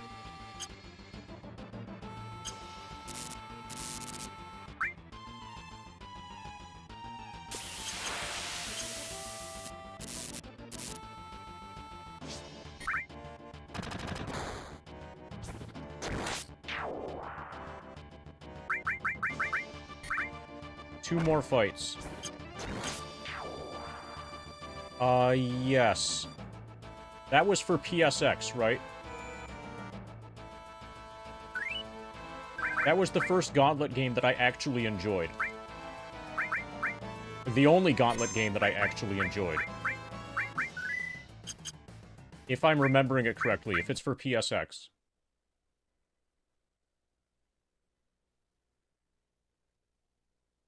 I remember... And N64, okay, I remember it taking up space on a memory card and me not feeling like it was wasting the memory card space. That's how you know a game is acceptable.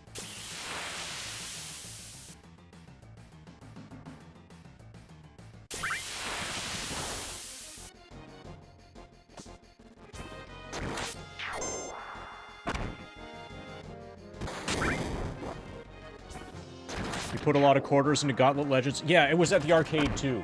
That's right.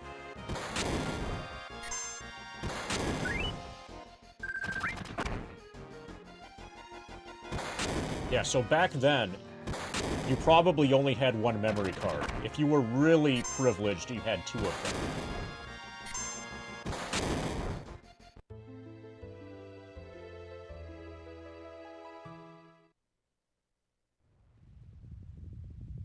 But yeah, I distinctly remember,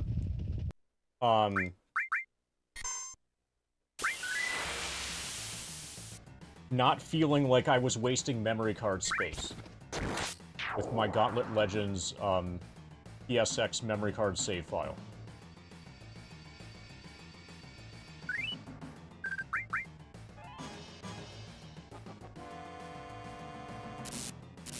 Imagine how many memory cards you could have bought with the quarters that you spent on Gauntlet Legends, DJ.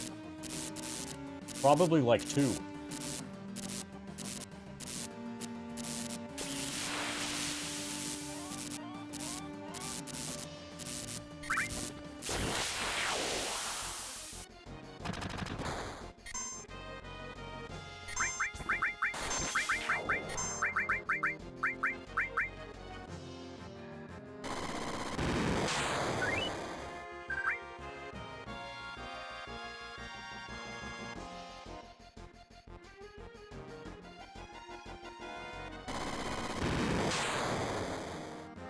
The arcade kept your level and skills, you entered a password, and got to keep going.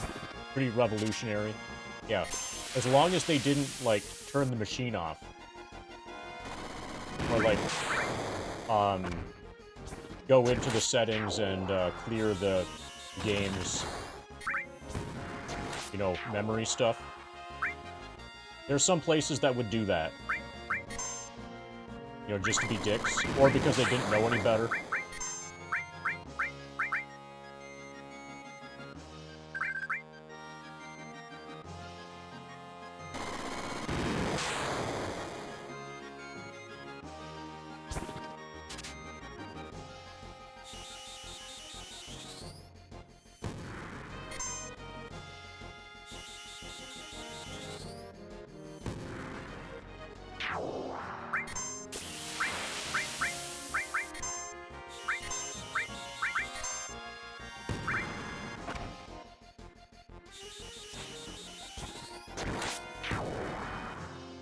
So I have fond memories of the two of us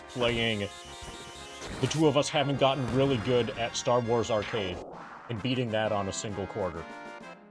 Or single token, and the tokens were free.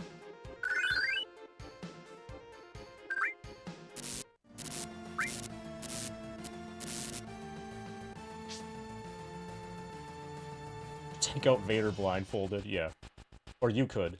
You did the lightsaber battles.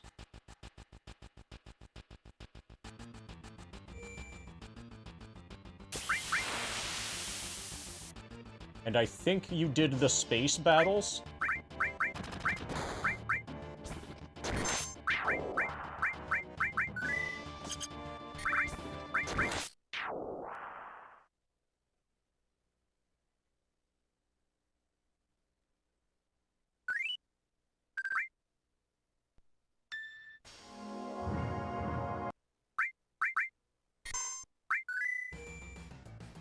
Okay, so one more fight, and Cloud levels up. And we should have a minuscule additional amount of survivability against the Turk. Not enough to make a difference. Probably not enough to even notice.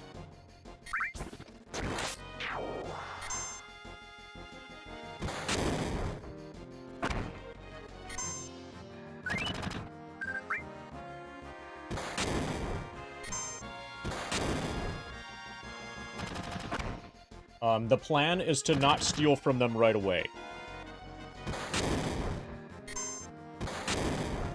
If I am going to steal, the order of operations is to steal the Zedric, then the Tough Ring, then the Minerva Band.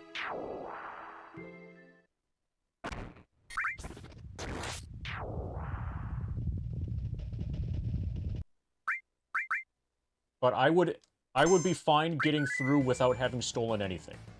I would accept that. At this point. So we're gonna basically open with dumping our limits.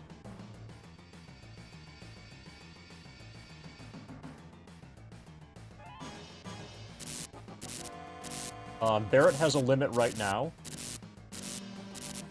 Cloud is going to have a limit after he gets hit with Elena's first attack.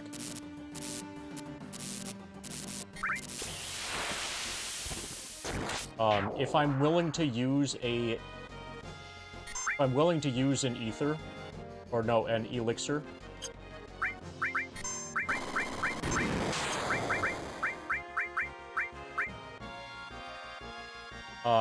then I could set up Yuffie so that Yuffie will get a limit on the first turn as well.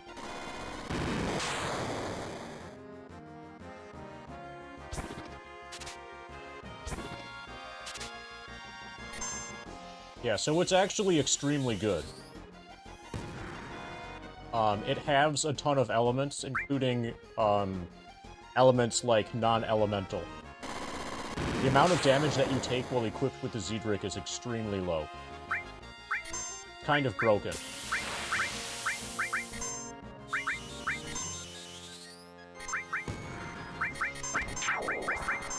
It's better than it looks.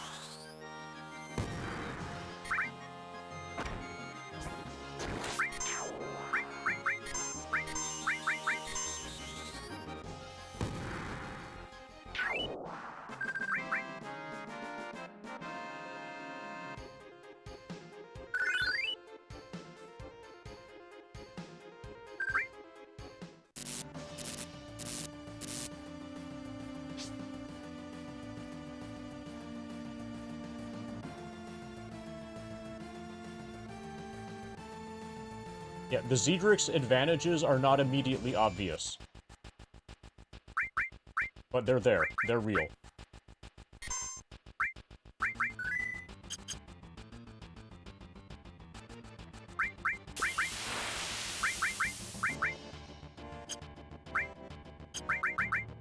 Okay, so let's see how this goes. We're not going to try to steal right away. Out of curiosity, has the dog leveled up? No. The dog will level up very soon, and then the dog will be at full health.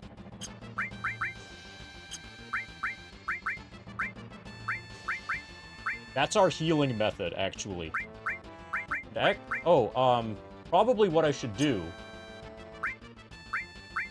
Okay, I have an idea. Okay, so Sid has 244 hit points. If we kill a couple more Shadow Makers, he'll reach level 43, and I think his HP will go to max. And if that's the case, then just before she reaches level 46, we should build her limit. Put her out of the party, let her roll over to level 46 out of the party, and have that work as a healing method. Okay, we're gonna test this.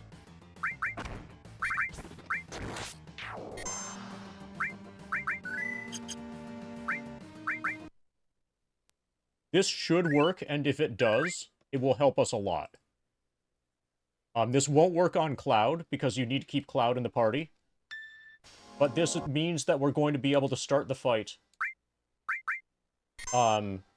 with everybody's limit. Cloud could even... No, not Cloud. Everybody except Cloud will have a limit. We could even have Barret with Grenade Bomb.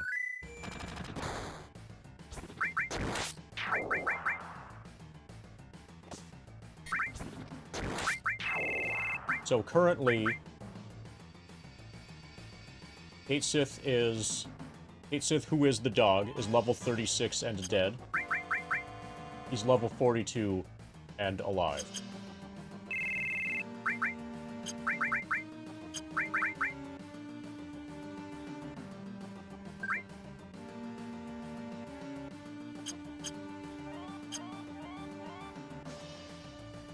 They're both going to level up.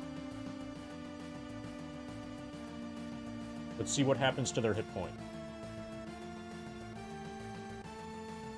First, we need to do the fight where we die.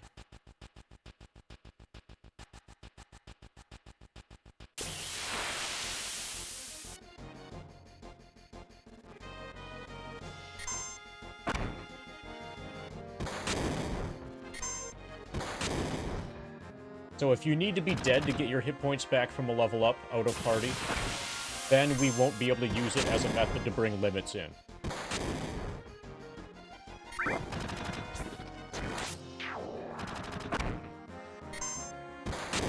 Also, as we level up, Barret's getting stronger. Barret's getting to be actually strong. He has an actual weapon for real.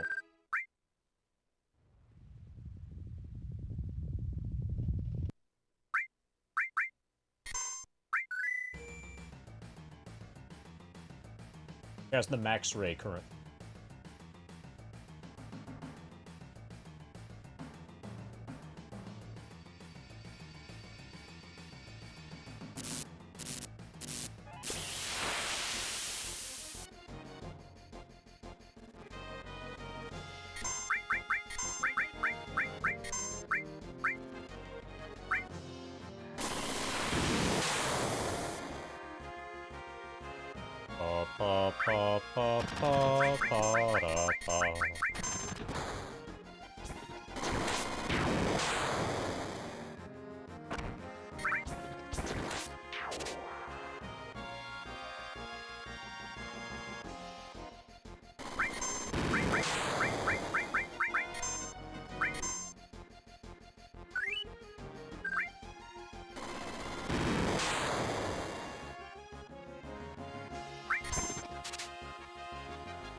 Okay, so that should revive the dog. Let's see how effectively it revived the dog.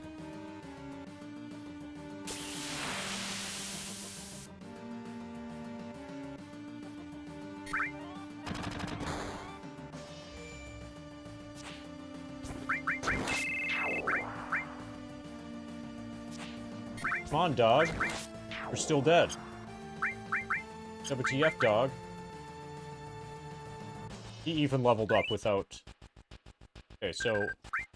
maybe this just doesn't work in PC.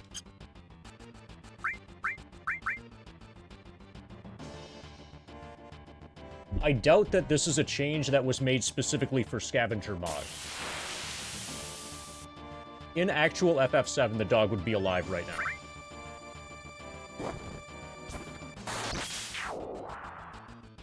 I think this is PC bullshit.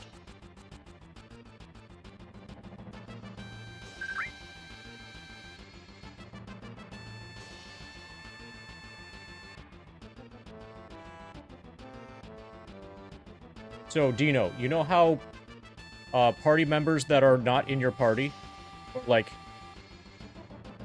playable characters that are outside of your party, gain 50% HP, no, 50% EXP, and you know that when they level up, if they are dead, they become alive. So, the dog was dead at level 36, and then just made it to level 37, and is still dead. So my guess is that this is a PC thing. I would be really surprised if this is something that was made specific for Scavenger Mod. But apparently that doesn't work on PC. Which is bullshit, because that's something that is a mechanic in Final Fantasy VII. And I was banking on being able to do that.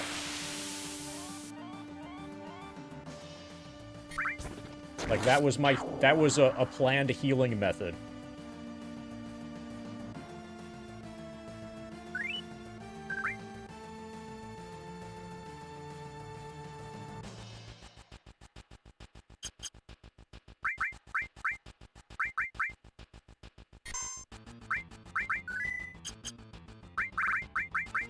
Okay.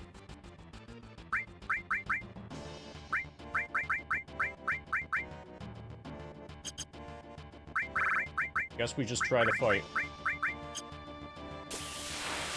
How's level 44?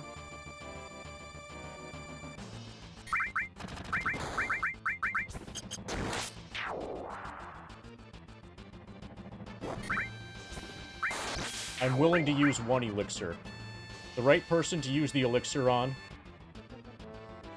is going to be the girl, in hopes that she can follow up. So, like, ideally, you use a Phoenix down, and then follow that up immediately with a Clear Tranquil, to get the person actually on their feet.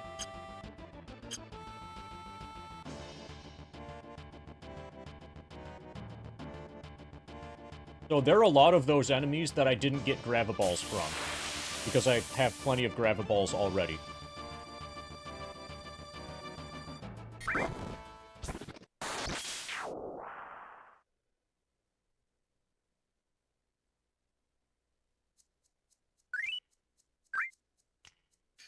So we're not going to start by stealing.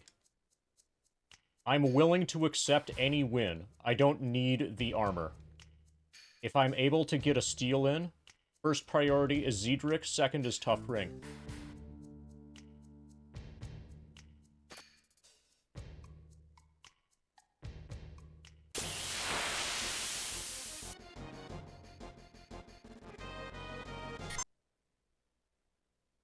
So this is nice. So she always gets the first attack even in a preempt. This right here is the main reason why we don't bother doing any kind of preempt setup in Hundo.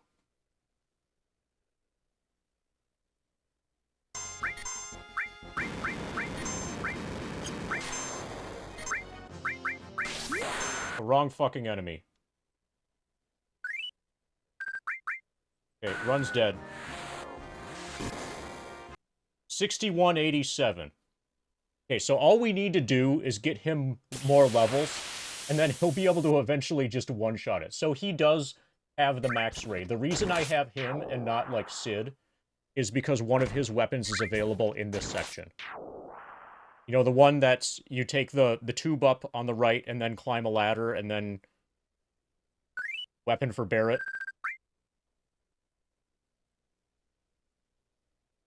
My cross slash targeted Rude because PC is bullshit.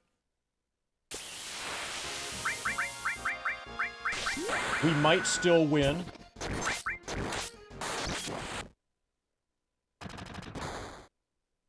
But I'm not going to track damage. This is too silly to track damage during.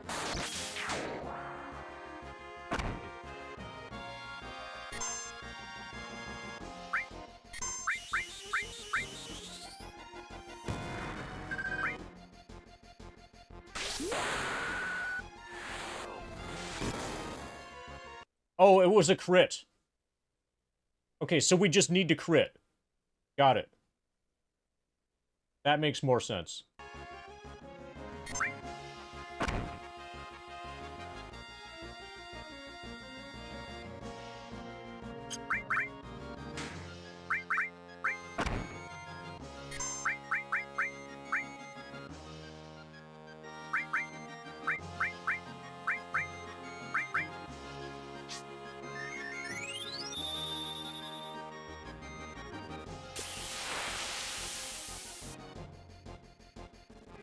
Oh, back attack. Oh, yeah, that's it. So if we crit on top, then we can hit for quad 9s.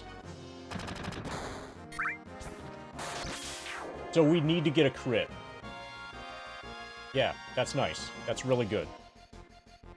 So we'll be able to repeat that.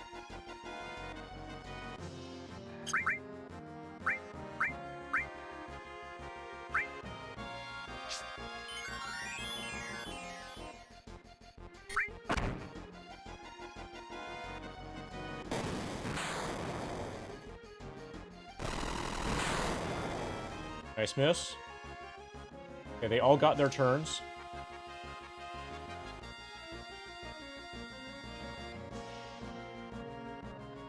I think Cloud is on item.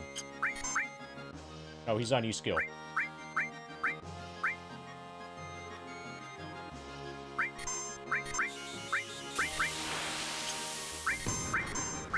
Okay, I fucked up really badly there.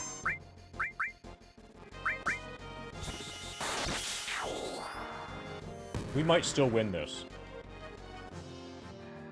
We're probably getting close.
I don't think we win.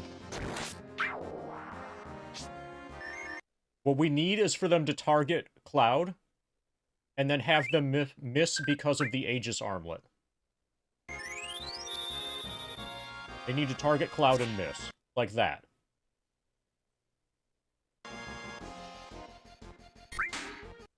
That's a hit.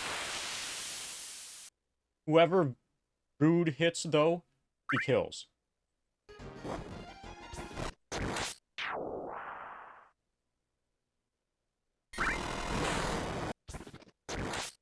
We might be okay. We're in item.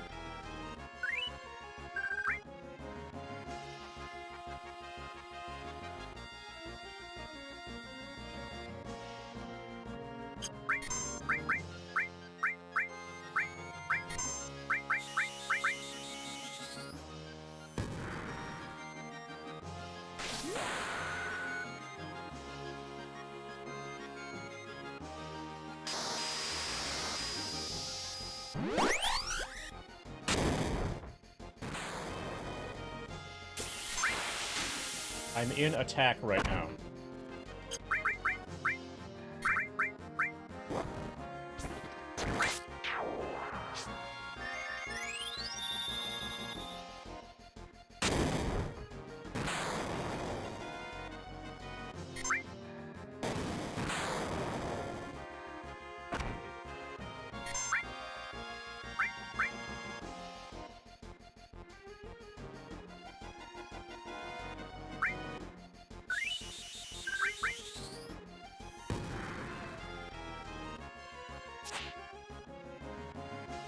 Miss, miss, miss. Miss. Oh. I wonder how close we were.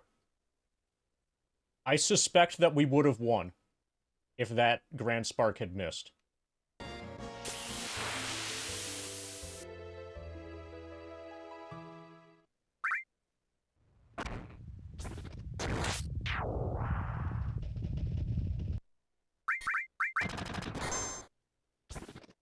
So we know we're on a good step ID. So let's make sure that we can repeat that.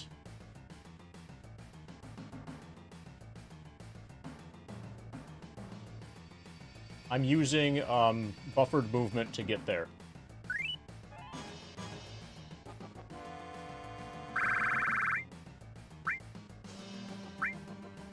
If we can get Barrett to crit on the first turn. Okay, so that was up, add L1, and then the rest is standard. If Barrett can crit, that'll be max damage.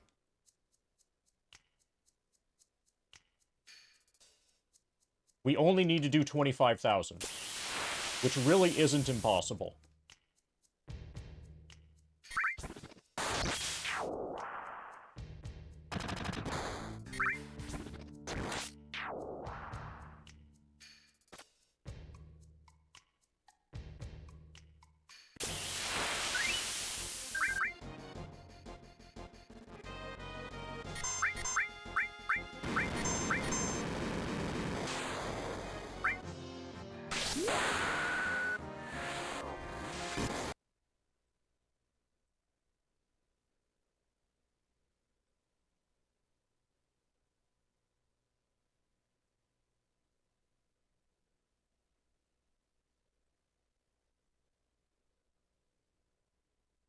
So that miss on Cloud was really bad, actually. I want to get a Cloud limit in.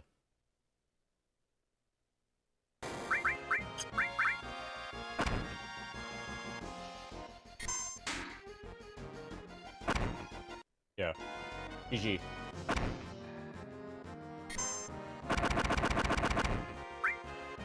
Oh, we're inactive.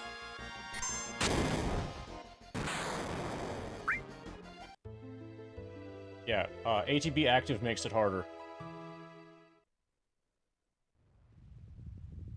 Let's make a new save file that's actually set up for the fight.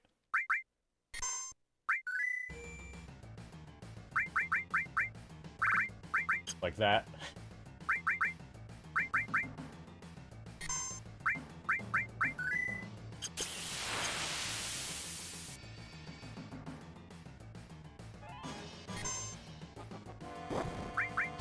So that was a bad fight anyway, because Elena's opening attack did not give Cloud a limit.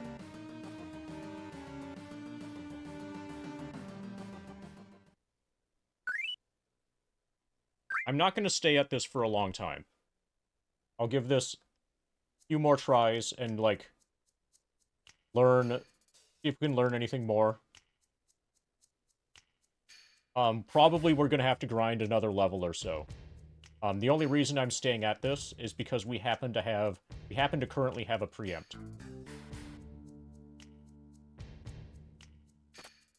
We can get a preempt again in the future, though. It's not that hard to get it.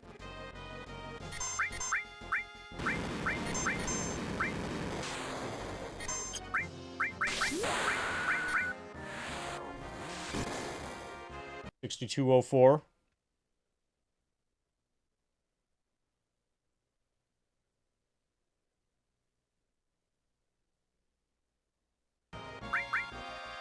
fuck. Then I input... So the controls on PC being really fucking dog shit absolutely don't help this at all.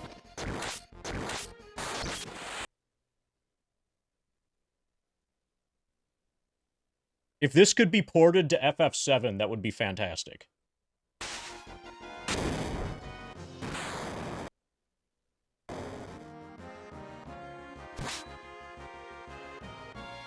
I'm on attack right now.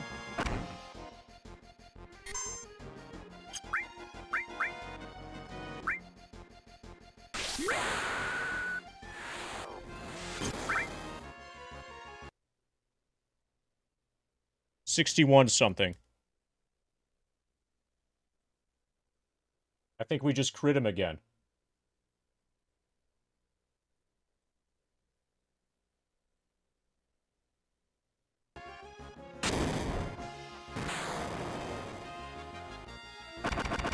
Are we dead? Yeah, we're dead.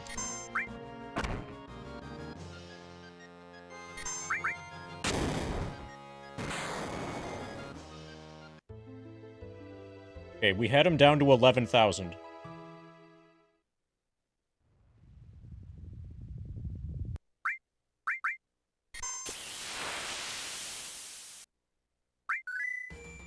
So I think stealing is going to be impossible.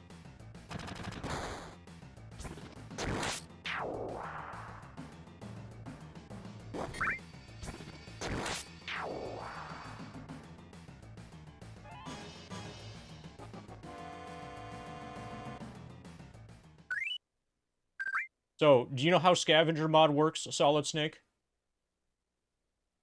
The last time that our equipment, that our inventory was wiped, was the start of Return to Midgar.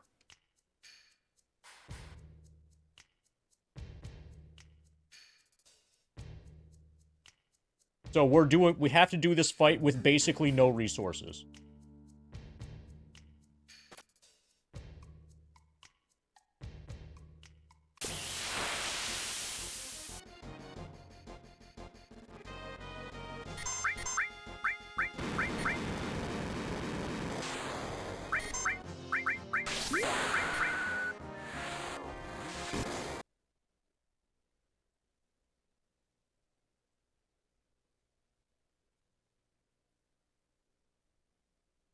I need to open with a crit. Back attack crit.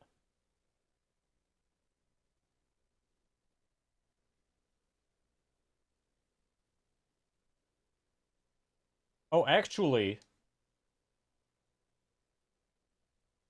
Cloud should input a question mark.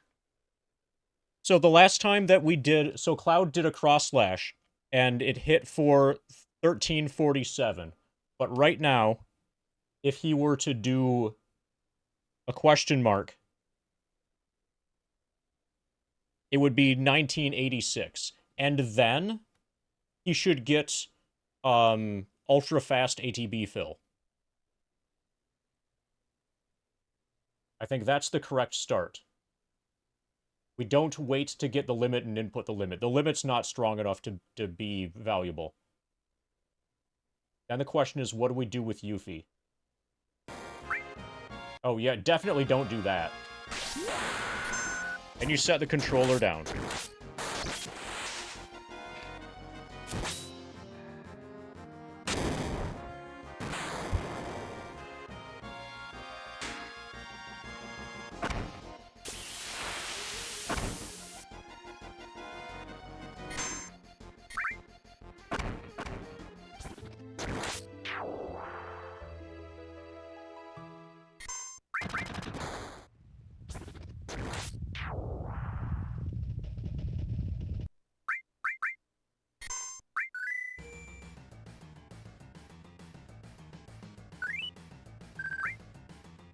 Yes.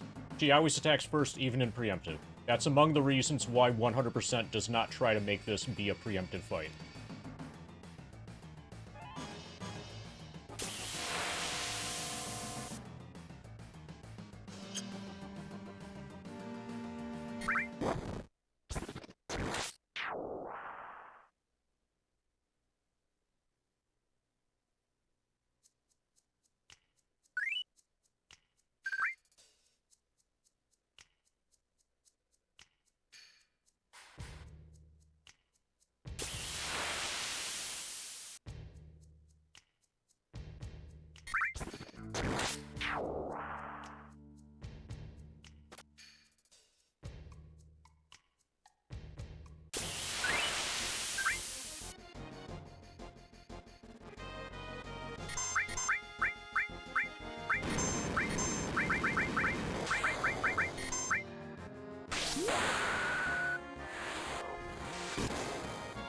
$62.72.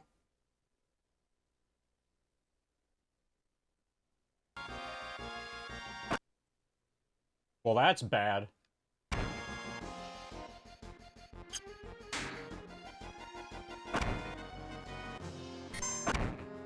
I didn't do the things that were necessary to make it optional. It probably is optional if you do the Wu-Tai side quest thing, etc.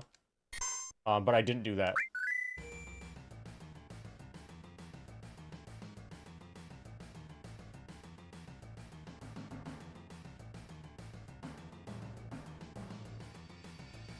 Oh, and the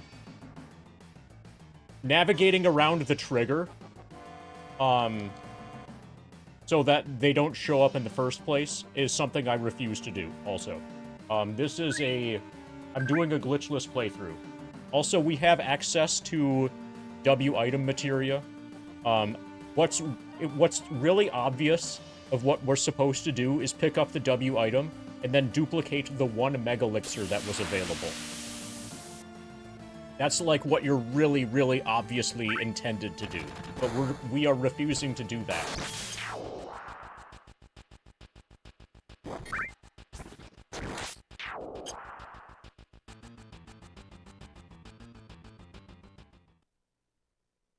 We also, Mordern, we also don't have sadness.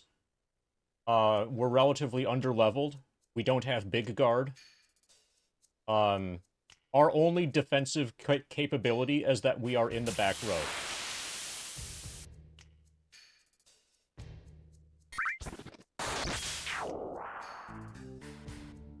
So all of the really obvious ways to cheese this, we're refusing to do.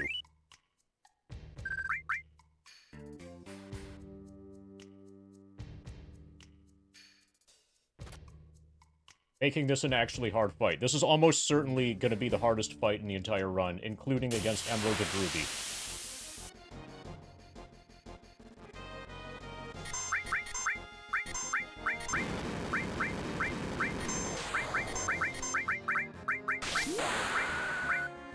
Okay, that was horrible. So I needed to get Cloud's question mark input and, like, queued prior to him taking the damage, and I wasn't able to do that, because also it's PC, and the battle FPS is 15 instead of 60, and you're dealing with double input glitch. Because fuck you.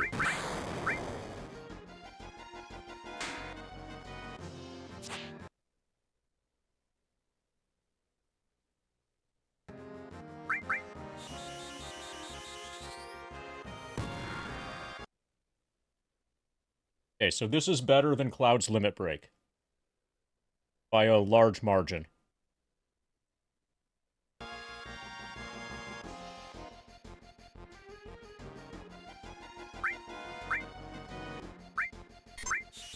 Okay, we got it in time.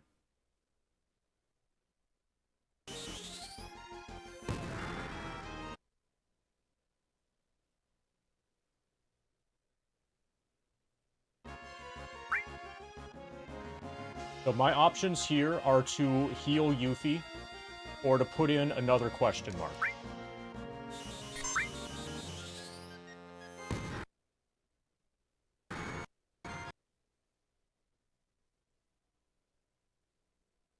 He has 12,660 left. Barrett is currently at attack. It is possible for him to get another limit.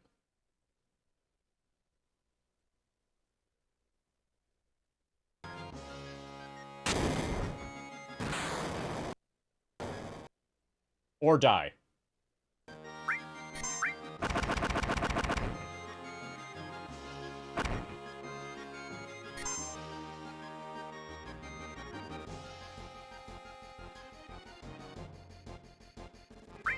Yeah, If anything goes their way at all, you're completely fucked.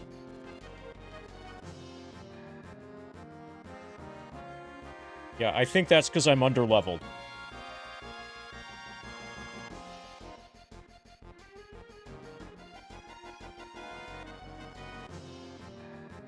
If I hit him with this, he'll have just under 10,000.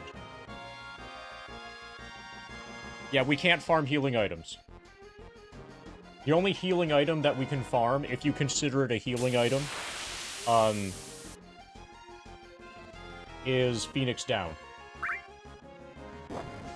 There are no summon materia here. The only materia here is W item. And I'm not going to pick it up. It's not useful in the fight, and I'm not going to cheat with it.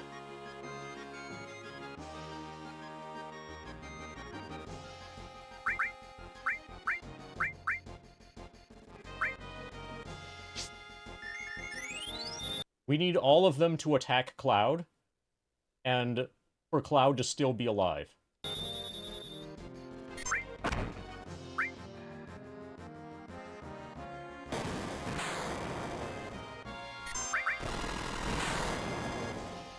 That's not Cloud still being alive. So Cloud's evasion rate is relatively good. What about using it as intended? Still doesn't help. Still doesn't help.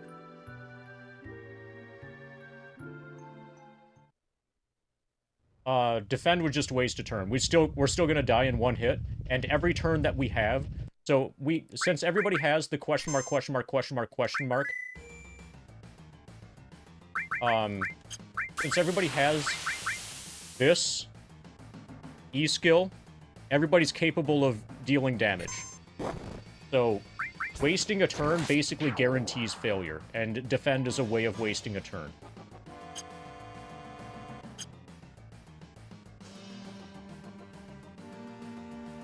I think my current setup probably can win, it just needs to get really lucky. It's a little bit sad, because if I can keep grinding.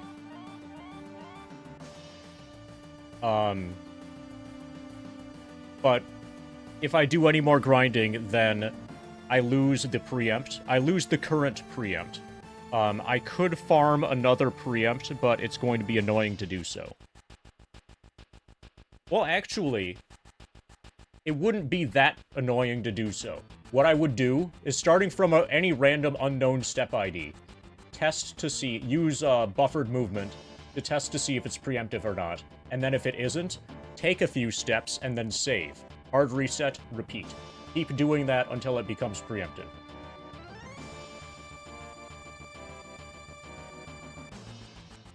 So, yeah. We definitely can regain the preempt. It probably would only take like a half hour or so. Maybe less than a half hour to get it.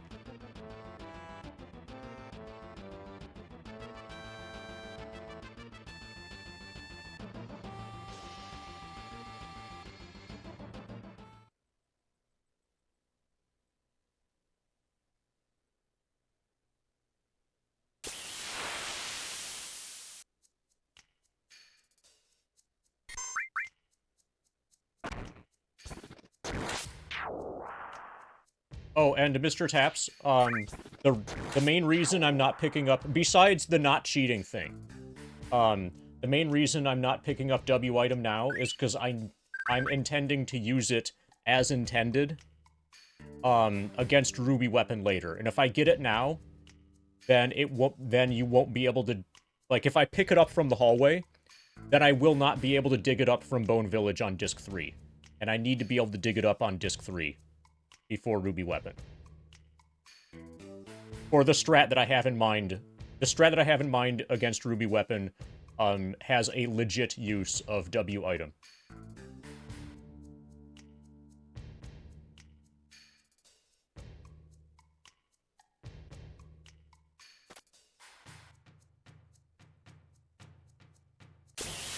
That's correct, Mr. Taps.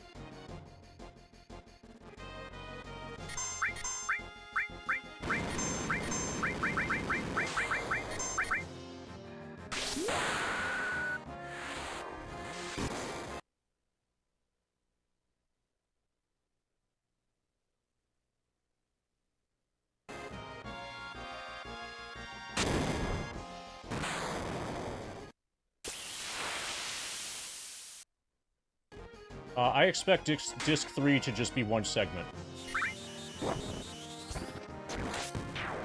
Wrong fucking target. So, we can blame that on PC.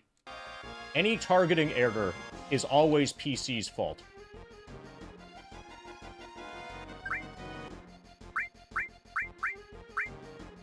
%100 of the time. Because you were playing the bullshit PC port of FF7 and not actual FF7.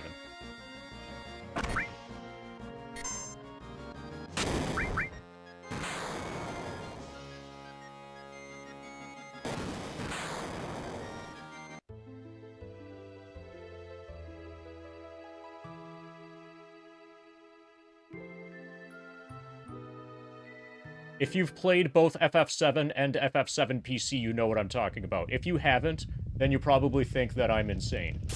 But play both games, and you'll immediately understand. The targeting is different here, and it's way the fuck worse.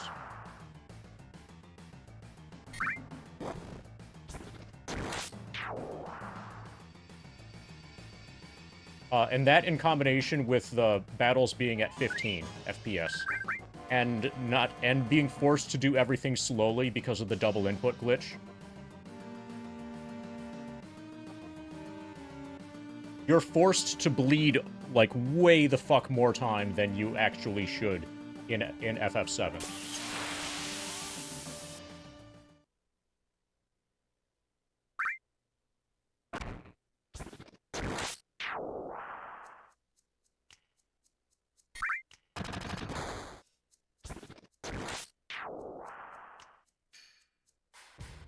So, one thing we could do. We could transfer this save file. We could convert this save file to be a Final Fantasy VII save file, and then play through this on console. And then convert it back to PC after we beat the fight. And then proceed. We could temporarily turn this into FF7. That way we could put in inputs correctly and quickly.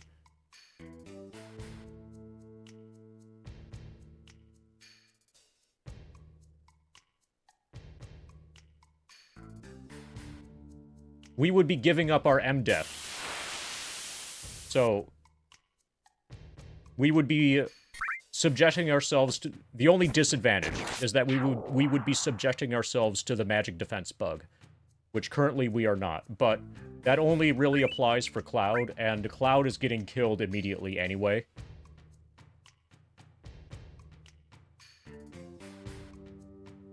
My other two party members have, like, no MDEF anyway because they have bronze bagels.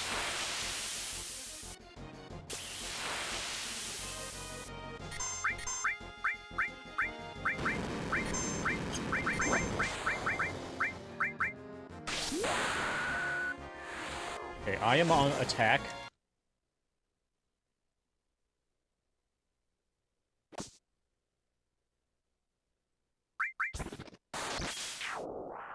That was a low roll.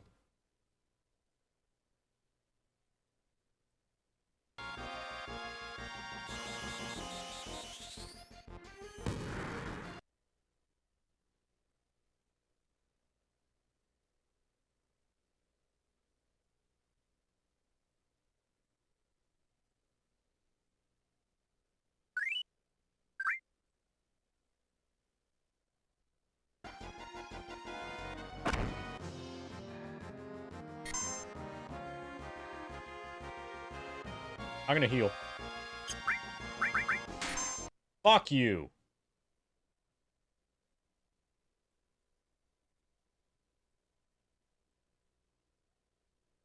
That was bullshit. Either of the other characters would have been able to tank it.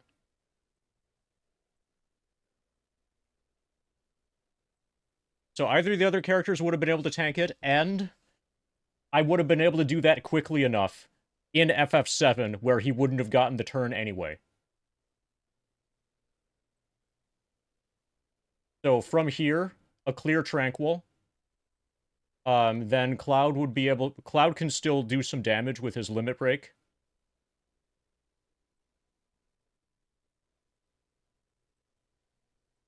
Yeah, that was a good fight. Until then.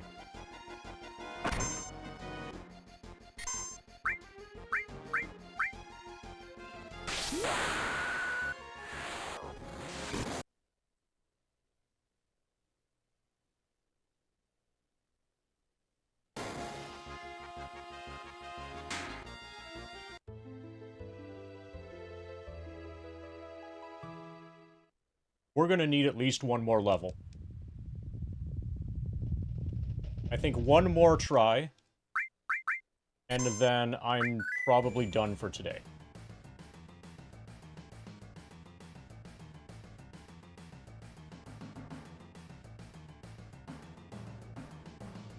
At least it's possible to gain levels for free here.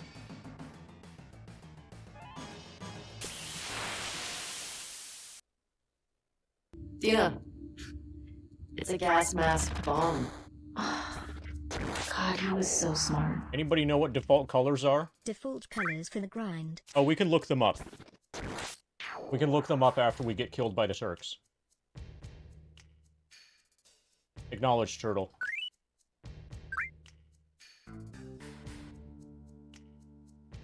Let's just get killed first. Then we can load a save file in this that has the default colors and see what the numbers are for them.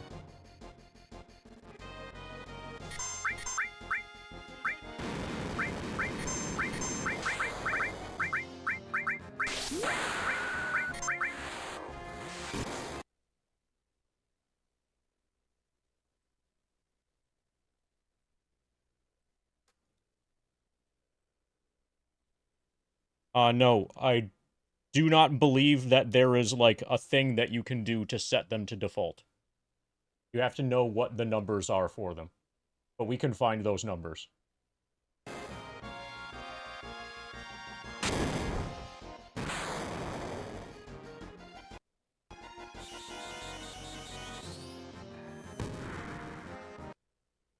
Oh, and even if there is, I would refuse to do that. Thank you, Shadow Swift. I would refuse to do that for, like, if you count each hour as a reason, for about 539 reasons.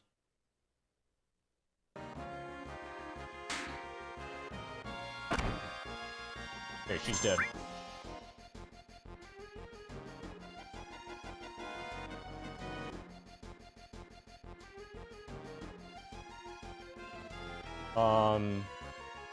Yeah, so we needed to survive that. We need her to take just enough damage to get her limit break.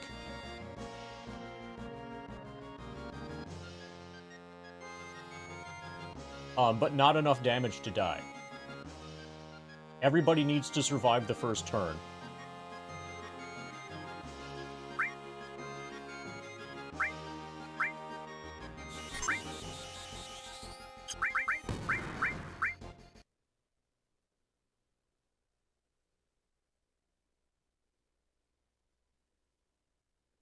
So which corner is that, Shadow Swift? And are you working on the other corners?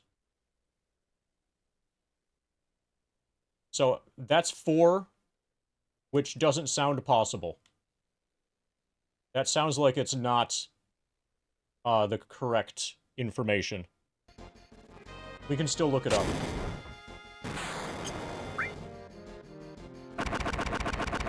Okay, now Rude kills us.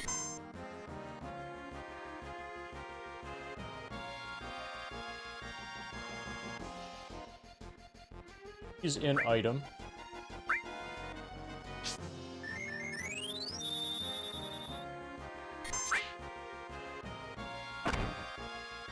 There's more than just blue, right? I'm reasonably certain that there's more than just blue in the default.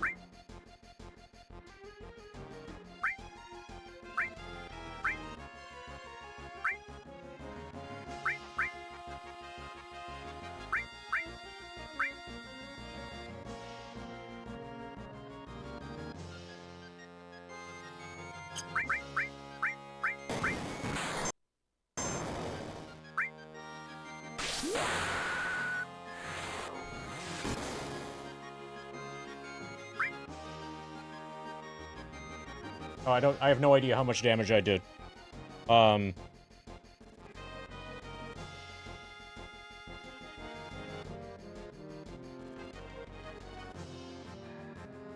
gonna assume 3250.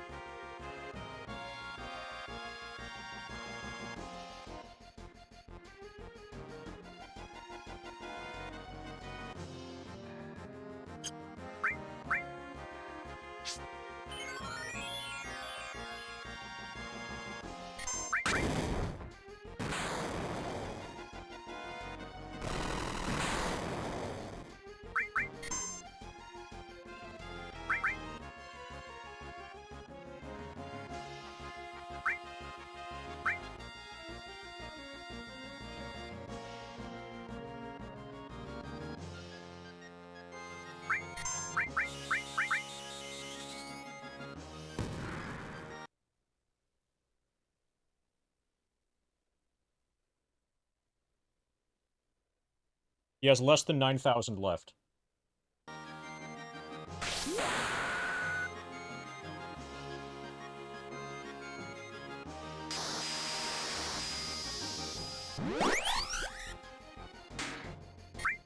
I'm in attack.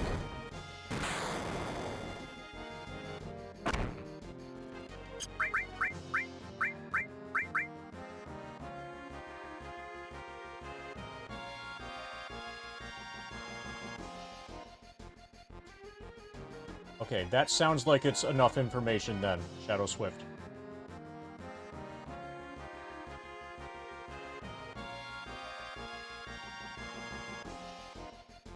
Rude deals by far the most damage. Reno has the lowest HP. The fight ends when any of their HP reaches 0. That's why we're targeting Reno.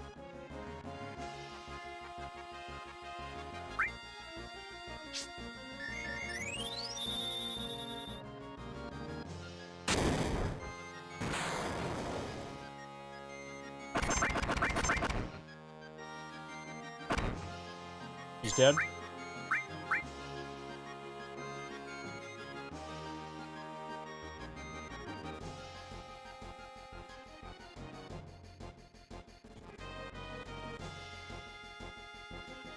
I think the fight's over. I need them to all miss me. Like, I need them to miss me like 6 times in a row, 9 times in a row.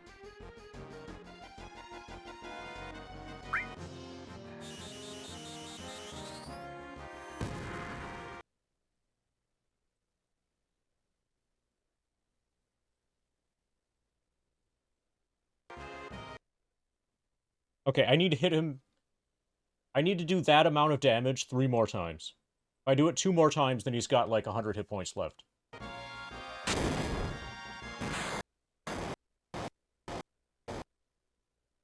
That didn't look like a miss.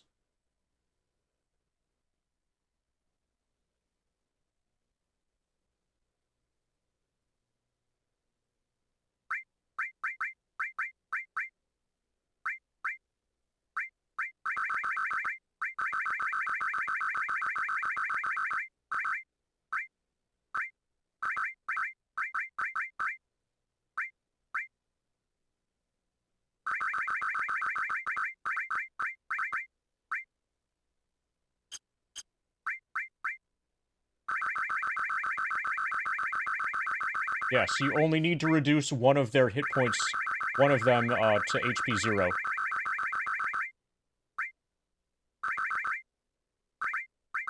And we're targeting Rude. No, we're targeting, Reno, because Reno has the lowest HP. The lowest starting.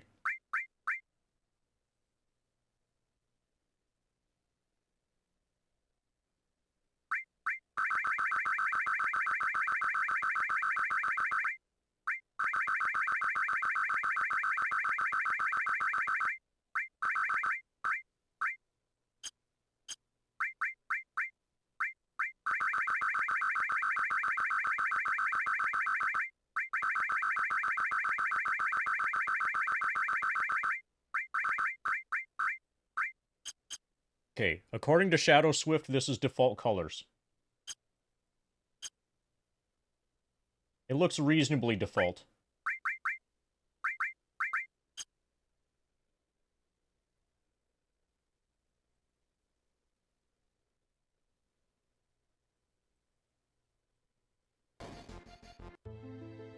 I think we end here.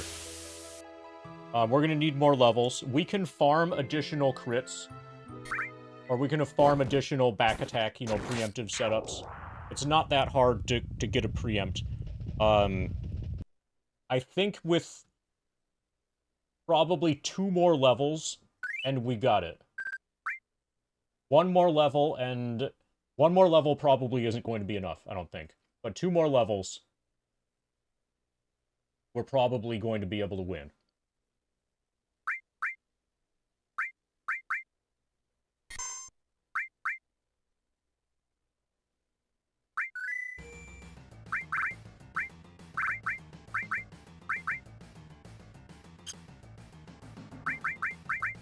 Each fight. So 13 fights to get to level 45. Each fight is 1,000 experience points.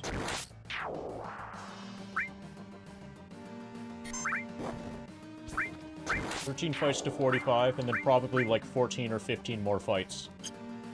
To level 46. We'll try at level 45, but I'm ending here for today.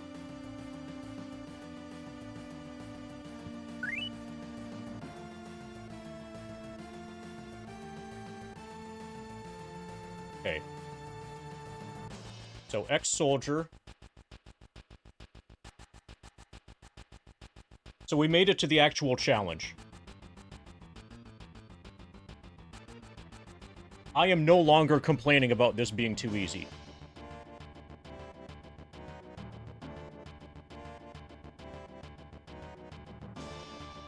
So one thing that we learned from those fights is that we don't need to farm any more Phoenix Downs.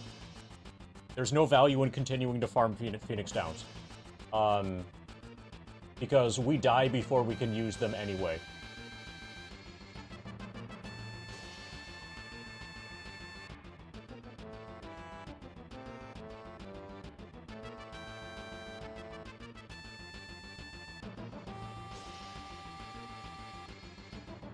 September 25, this is stream 53.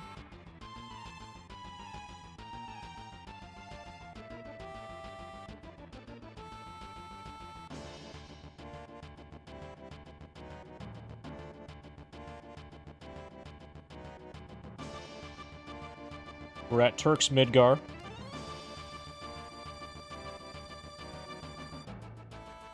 We're level 75.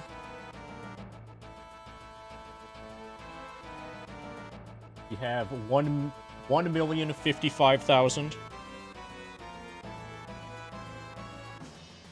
170 experience points.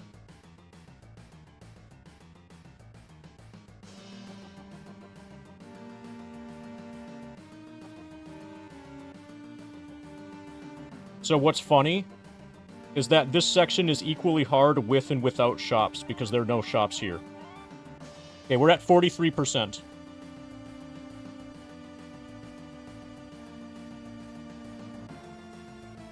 .02% complete. Live split is at 539.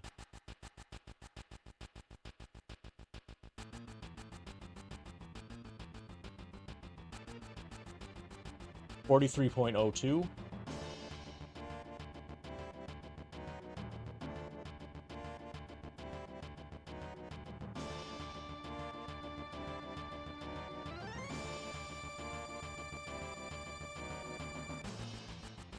Okay.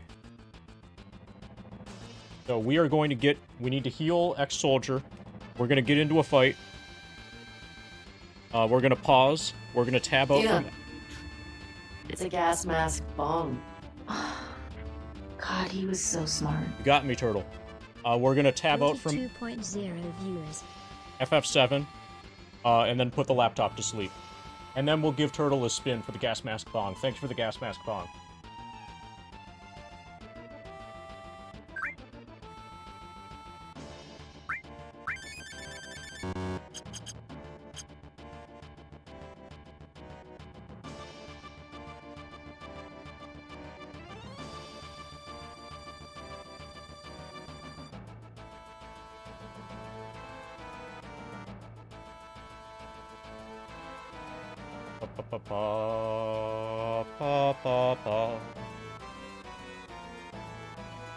Are there any decent raid targets?